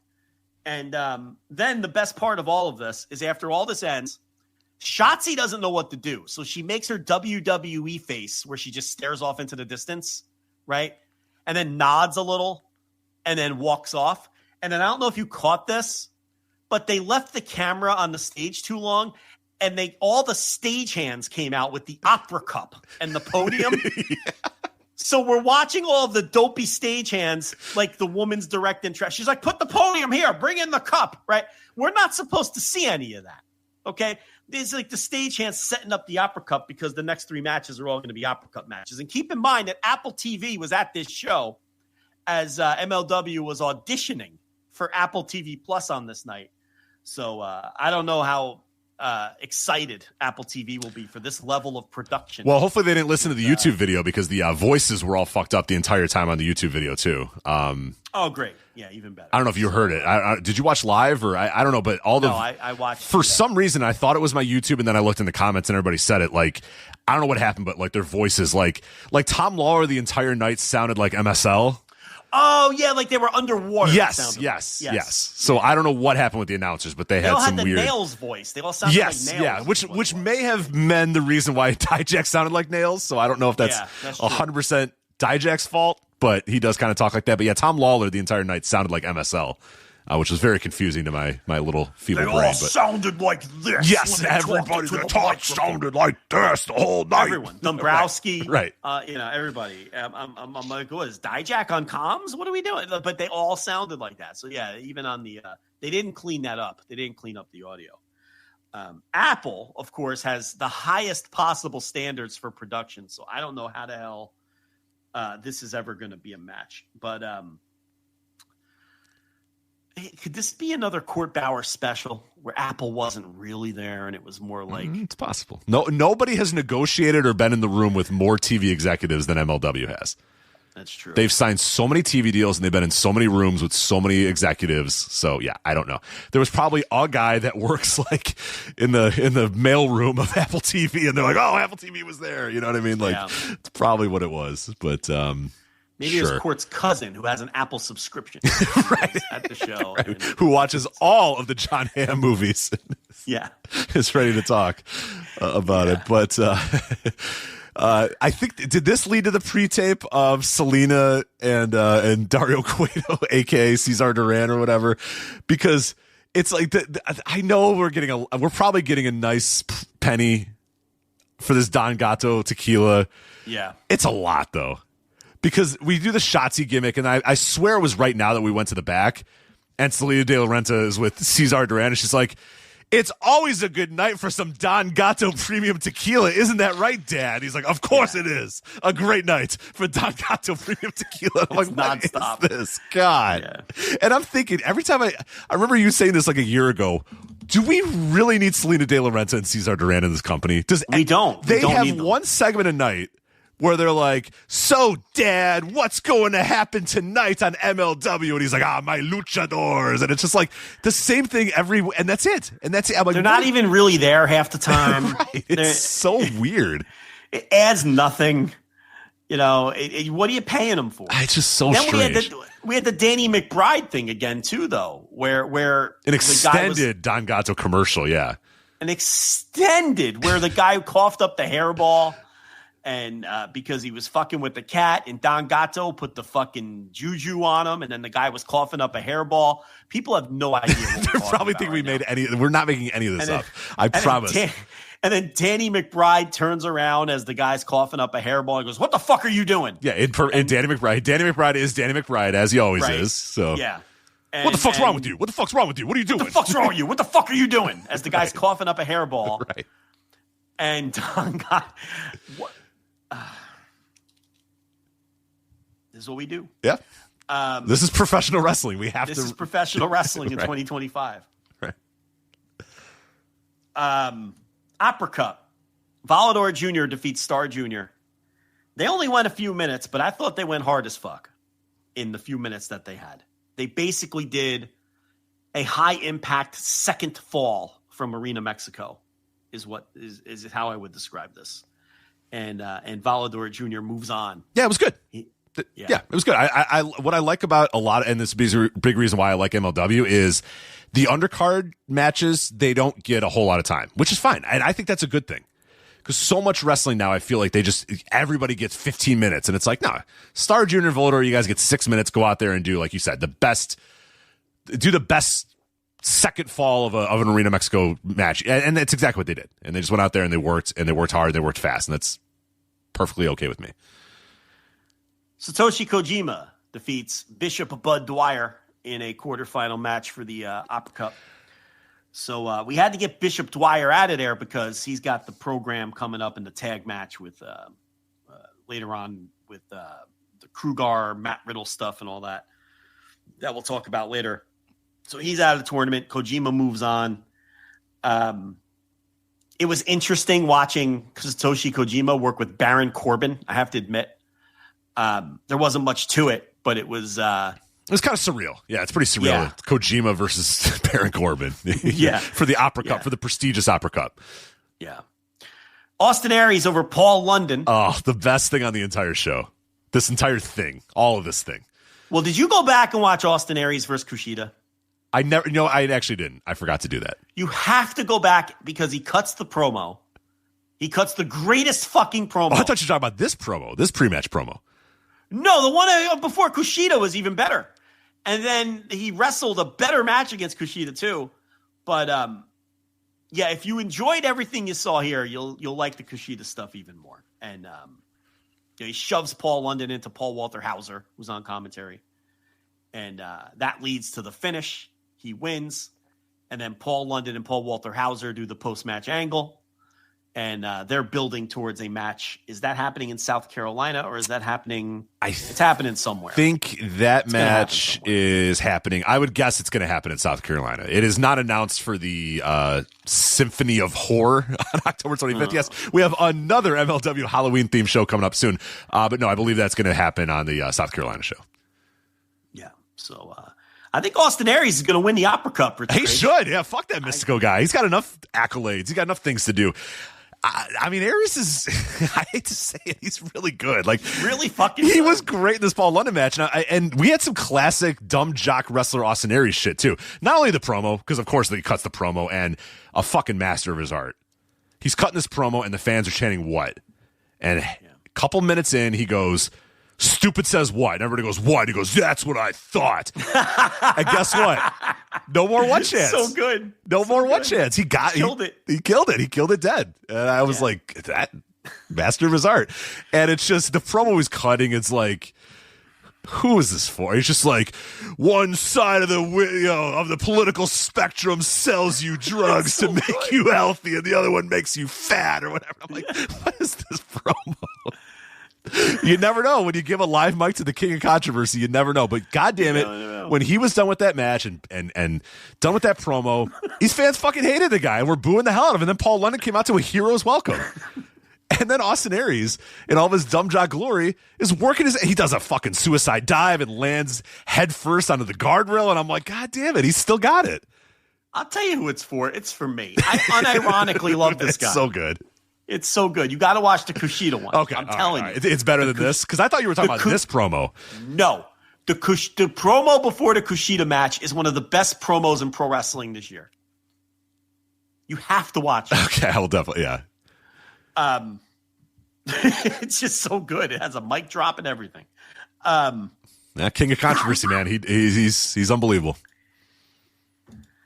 Matt Riddle versus Hammerstone. Now, this was weird that we did back-to-back guys doing pretty much the same promo. So Austin Aries is like, you guys are all...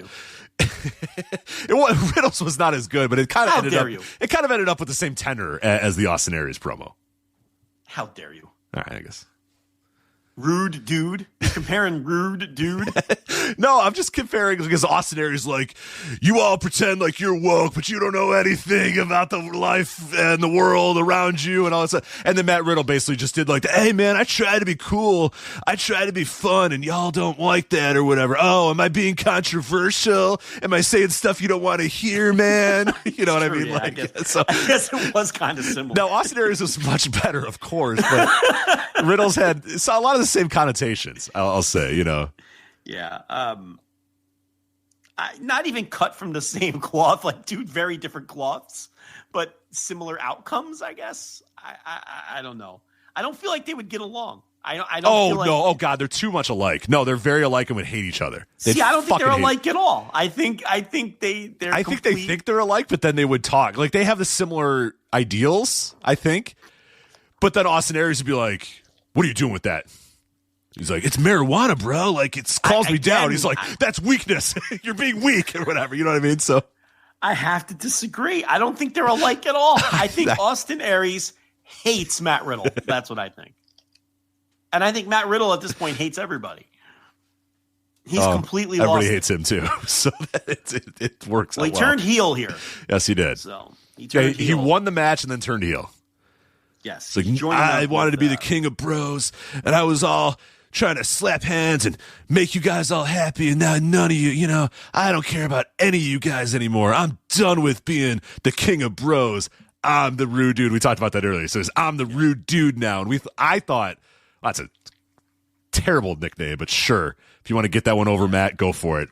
And then, yeah, within seconds, Joe Dabrowski's like, the rude dude. I can't believe it. You know, how dare he? Yeah, it's the problem is when he came out in his rude dude gear, he was slapping hands with everybody. Yeah. Right. And doing the whole Matt Riddle shtick. Bro. Yeah. It didn't quite work. Yeah. So he shouldn't have done that to set up. Right. He should have came out with a snarl on his face or whatever, but he came out as normal and then wrestled the match. But then the match, like the fans booed him a couple times and he'd look to the crowd like, what? You're booing me, what? And that was supposed to be the impetus for after the match being like, no more Mr. Nice Guy from me. But yeah, it was a little clunky. Yeah. All right. So Shoko Nakajima defeats Himawari. The Sunflower. The Sunflower, Joe. Yeah, great. Yeah, that's nothing exemplifies a tough professional fighter like Sunflowers. like the Sunflower. Yeah. So, go ahead, take it away. I have nothing to say. Shoko again continues to try to make the most out of these matches, and hopefully they give her some better. You know what? Give her Priscilla Kelly one of these months. Like let her wrestle someone that's got any sort of talent. I thought this one was okay. It was better than the Yuku, whatever the fuck her name was from the previous month. This is better than that. Because Himawari, when all else fails, she would just slap her with her hair. And that was pretty good. And that led to some pretty cool spots where she would just grab her hair and just slap Shoko Nakajima with it. But yeah, ultimately it wasn't great. But Nakajima, I'll give her credit. She tries really fucking hard here. She's usually the fucking Sunflower. wrestling terrible people. So are there any Joshi wrestlers who are like the Murder Broad, there Sister are Tokyo? There are. They're just like not coming into MLW. There are. They're out there. How come I never see them? Well, because they're grabbing them all from Tokyo Joshi Pro. You got to watch some Stardom. You got to watch some other stuff. They're unfortunately grabbing them all from Tokyo Joshi Pro and Act Res Girls. No, I don't know if they're actually from Act Res Girls. Act Res Girls. I just made it. Tim Dog, I just made it up. Do not tell me that I'm just joking. I'm just bringing up a name of a promotion. Do not. Seedling. Right. Do with not at 100 me. D's in the name. Do not at me. There's going to be a hell of a match. I'll say Shuri and Sari are going to have a match on King of Pro Wrestling, just announced. For the IWGP women's title. That should be really fucking good. So that will be, if you want some women that want to go out there and beat the fuck out of each other and aren't named after sunflowers, that'll be the match for you. But not here. I don't believe you, because every time I watch this you're going to be wrong. You're going to be wrong. It's someone with sunflowers or, screaming meteoras while wearing a frilly dress. No, I'm telling you. King of Pro Wrestling, you'll get a very different vibe. Very different vibe. I don't know if it's my match of the year, but in contention for my match of the year is one of their matches from in February. So I don't think Aja Kong is walking through that door. No. Well, she still wrestles occasionally. Yeah, but she stinks. Remember when she came to AEW? That wasn't very good. Yeah, there was a match WrestleMania weekend that was pretty good. It was her versus a trainee, like a new Marvelous trainee. I remember that match. Yeah, that was good. I remember that match. Yeah. Mystico defeats Ultimo Guerrero. Excellent match. I don't understand why these guys work so hard. Ultimo Guerrero in particular. Yeah. I talked about really this. hard here. He thinks, I don't know if he thinks MLW is bigger than it is or what is going on here. It's the major league of professional wrestling.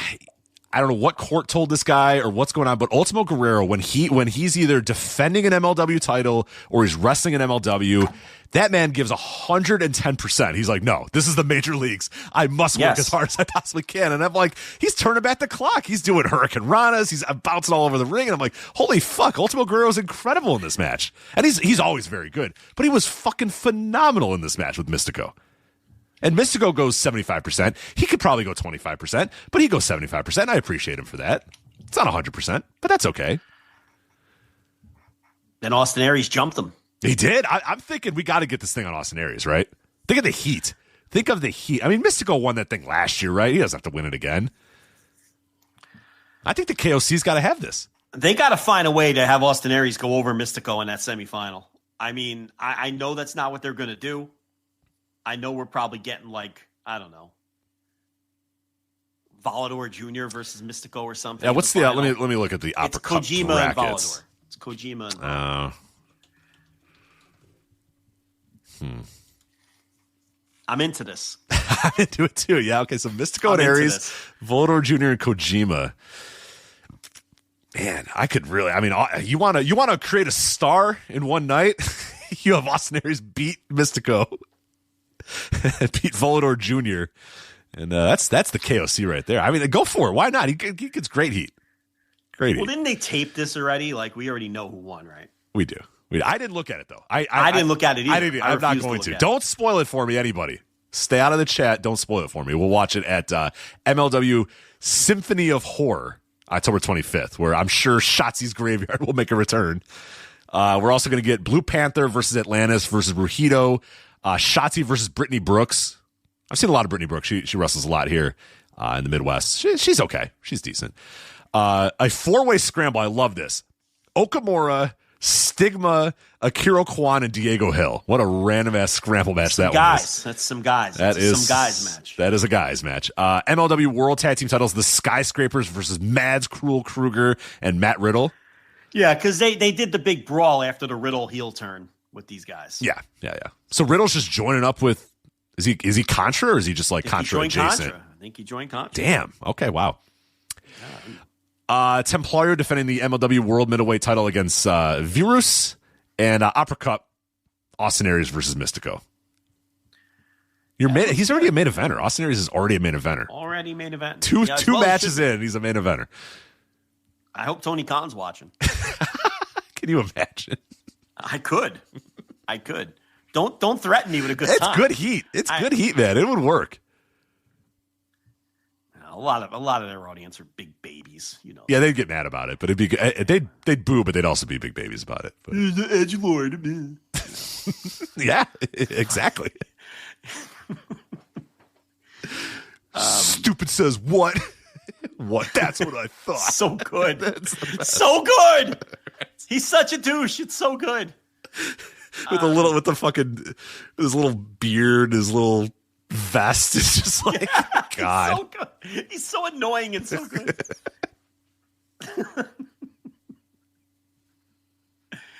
Oh, God. One side's selling you drugs, the other side's making you fat. It's just like, yeah. He played no sides, you know. Two sides of the same oppressive coin.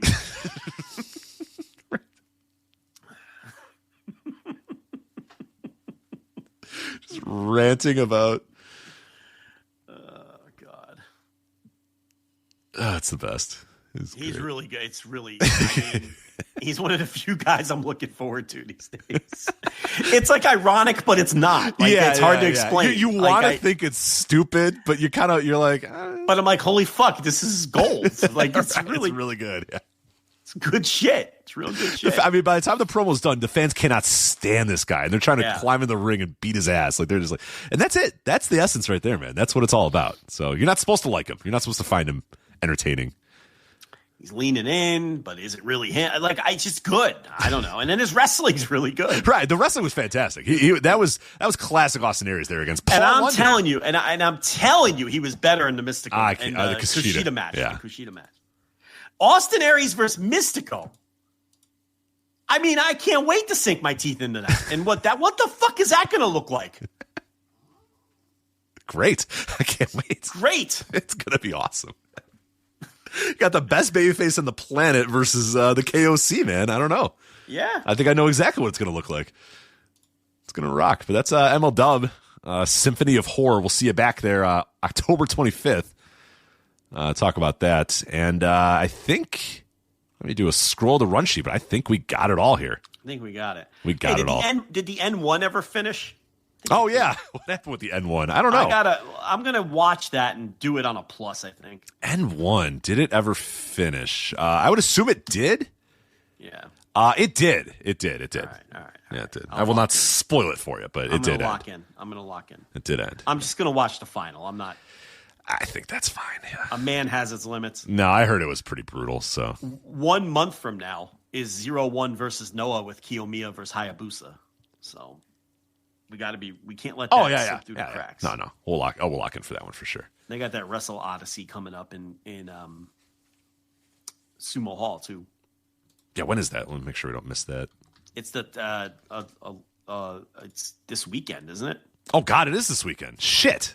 Yeah. So we'll review it next week. Wow, we got a lot to cover next week. Let me mark that down. The Wrestle Odyssey for next weekend. What else we got? We got the Davis Storm. We got the EPW. Leave. You know what? EPW. Fuck Crown Jewel. Fuck Crown Jewel. No, I'm not watching that Crown Jewel. You can watch Crown Jewel. I'm not watching Bound for Glory either. You can watch that shit. Bound for Glory. No, I'll watch Wrestle Odyssey and I'll watch Davis Storm's retirement match and the EPW show. No, we got to review all these. No. So yes, Odyssey, Wrestle Odyssey, EPW, Crown Jewel, Bound for Glory. Glad I thought of that. The Noah. I think I'm forgetting. King of Pro Wrestling. Yeah, King of Pro Packed Wrestling. Flagship. God, not like we're not busy next week at all with audio. Oh Jesus, yeah, you're right. God. Yeah, we're recording. Oh man, that's gonna stink. You gotta quit that job, Bubba. Yeah, I do. You gotta quit that job, Bubba. This is a good week to do it. You got a lot to do this week. I do have a lot to do this week. We got to review 5 shows on the Flagship. We got to record basically every night. We have a instant reaction live on the weekend. Because we have to preview. Oh God, we got fucking Wrestle Dream next week. God damn it! This is like a double. We got to do like a double Flagship, like 2 different. But we can't. We can't. Booked. Yeah, we're booked. We're booked, Terry. We can't even. You know what we'll do is you can cover Bound for Glory and Crown Jewel on Flagship Plus, and then we'll do the rest of it on the Flagship. I think it's perfect. Why do you think you could just wiggle out of your responsibilities like this? I'm trying. I can. Those are bad responsibilities. I will still do most of the responsibilities. I'm not doing Crown Jewel. You can get me to get a couple matches out of Bound for. I am not watching Crown Jewel. You're like Damone in Fast Times at Ridgemont High when he doesn't pick up Stacy for the abortion. You skirt all of your responsibilities. It's a little strong, but okay. Yeah, you just skirt your responsibilities. Yeah, that's fine. In this case, yes. Anyway, wow. All right, get ready. I'm going to start watching. Are any of those shows airing right now so I can catch up? Because it's a lot of wrestling to watch and not that much time while we're also doing. Crown Jewel is during your hours. It's like at 5 a.m. or That's something. That's true. That's probably the show I have the most chance of watching because it'll be on like when I wake up. So, fuck. All right, we'll figure it out. That's next week. What a hell of a show next week's going to be. Yeah, we'll talk about WWID too. No, we probably won't do that at this point. I'll write something about it. I got something written about WWID. I'll just. I might be the best because look at next week. That's a lot of show and Wrestle Dream. Someone will probably die. Oh yeah, definitely. Sister Jean did die. Unfortunately, you got to do the Sister Jean obituary. I know you're a big fan. I love Sister Jean. Yeah, but it's over. She just retired too. She had like a 3-day retirement. Yeah, it wasn't very long. Let's face it, she probably wasn't working very hard when she Oh, come on. 106. I mean, geez. Yeah, I'm good. I am good on that. 106? No, thank you. I don't want to get into this. Then you're going to talk about how long you want to live or whatever. We're good. All right. That is it for us. FlagshipPatreon.com. It's too late for this. It is way too late. Go to bed. Now I'm going to be thinking about my go to bed. You're mortality. sick. You got to figure your shit out there. You got to get healthy for next week. You got a lot going on next week. Anyway, FlagshipPatreon.com for all of our bonus audio. Bonus written content, bunch of stuff up there for you. FlagshipPatreon.com, $5 tier or $10 tier. As I said, Wrestling Observer Hall of Fame audio coming your way starting next week. That'll all be on the $5 tier, and then Wrestle Dream Instant Reaction Live coming up next weekend. That'll be on the $10 tier, but plenty of stuff to hold you over until then. Thursday Dynamite reviews, well, I guess a Wednesday Dynamite review this week. A bunch of bonus audio from me as well, so plenty of stuff up there, written content. Plenty for you to do there at FlagshipPatreon.com. Make sure you subscribe to us on YouTube as well. Just search Voices of Wrestling on YouTube. But that is it for us. So that is Joe. I'm Rich. We'll talk to you guys next time on the Flagship. Take care. Bye. Hi, I'm Andrew Rich. And if you're like me, you look at the state of modern wrestling discourse and think, wow, what a cesspool. That's why I'm here to tell you about Music of the Mat Remix. That's right, your favorite wrestling music podcast is back with a new format, where I bring on a guest and we play songs related to wrestling-themed topics. It could be a wrestling reference, a wrestling concept, a wrestling pun, things of that nature. Now you might be saying, Andrew, that is a very, very tenuous connection to pro wrestling on a wrestling podcast network. Is this just an excuse to hang out with your friends and talk about music and ignore the rest of the wrestling landscape? Yes. Yes, it is. So listen to Music of the Mat Remix on the Voices of Wrestling Podcast Network, available on Apple, Spotify, or your podcast player of choice. Hello, do you like New Japan Pro Wrestling? Are you a Shin Nihon freak? If so, check out the Super J-Cast with Joel and Damon on the Voices of Wrestling Podcast Network. And even if you fucking hate New Japan Pro Wrestling, listen to the Super J-Cast anyway. Not just for our great show reviews, analysis, and pastrami sandwiches, but there's also usually some dick jokes somewhere in the obligatory opening 30 minutes of absolute nonsense we chat about every single week. That's the Super J-Cast for all the best talk about New Japan Pro Wrestling, crisps, and pornography.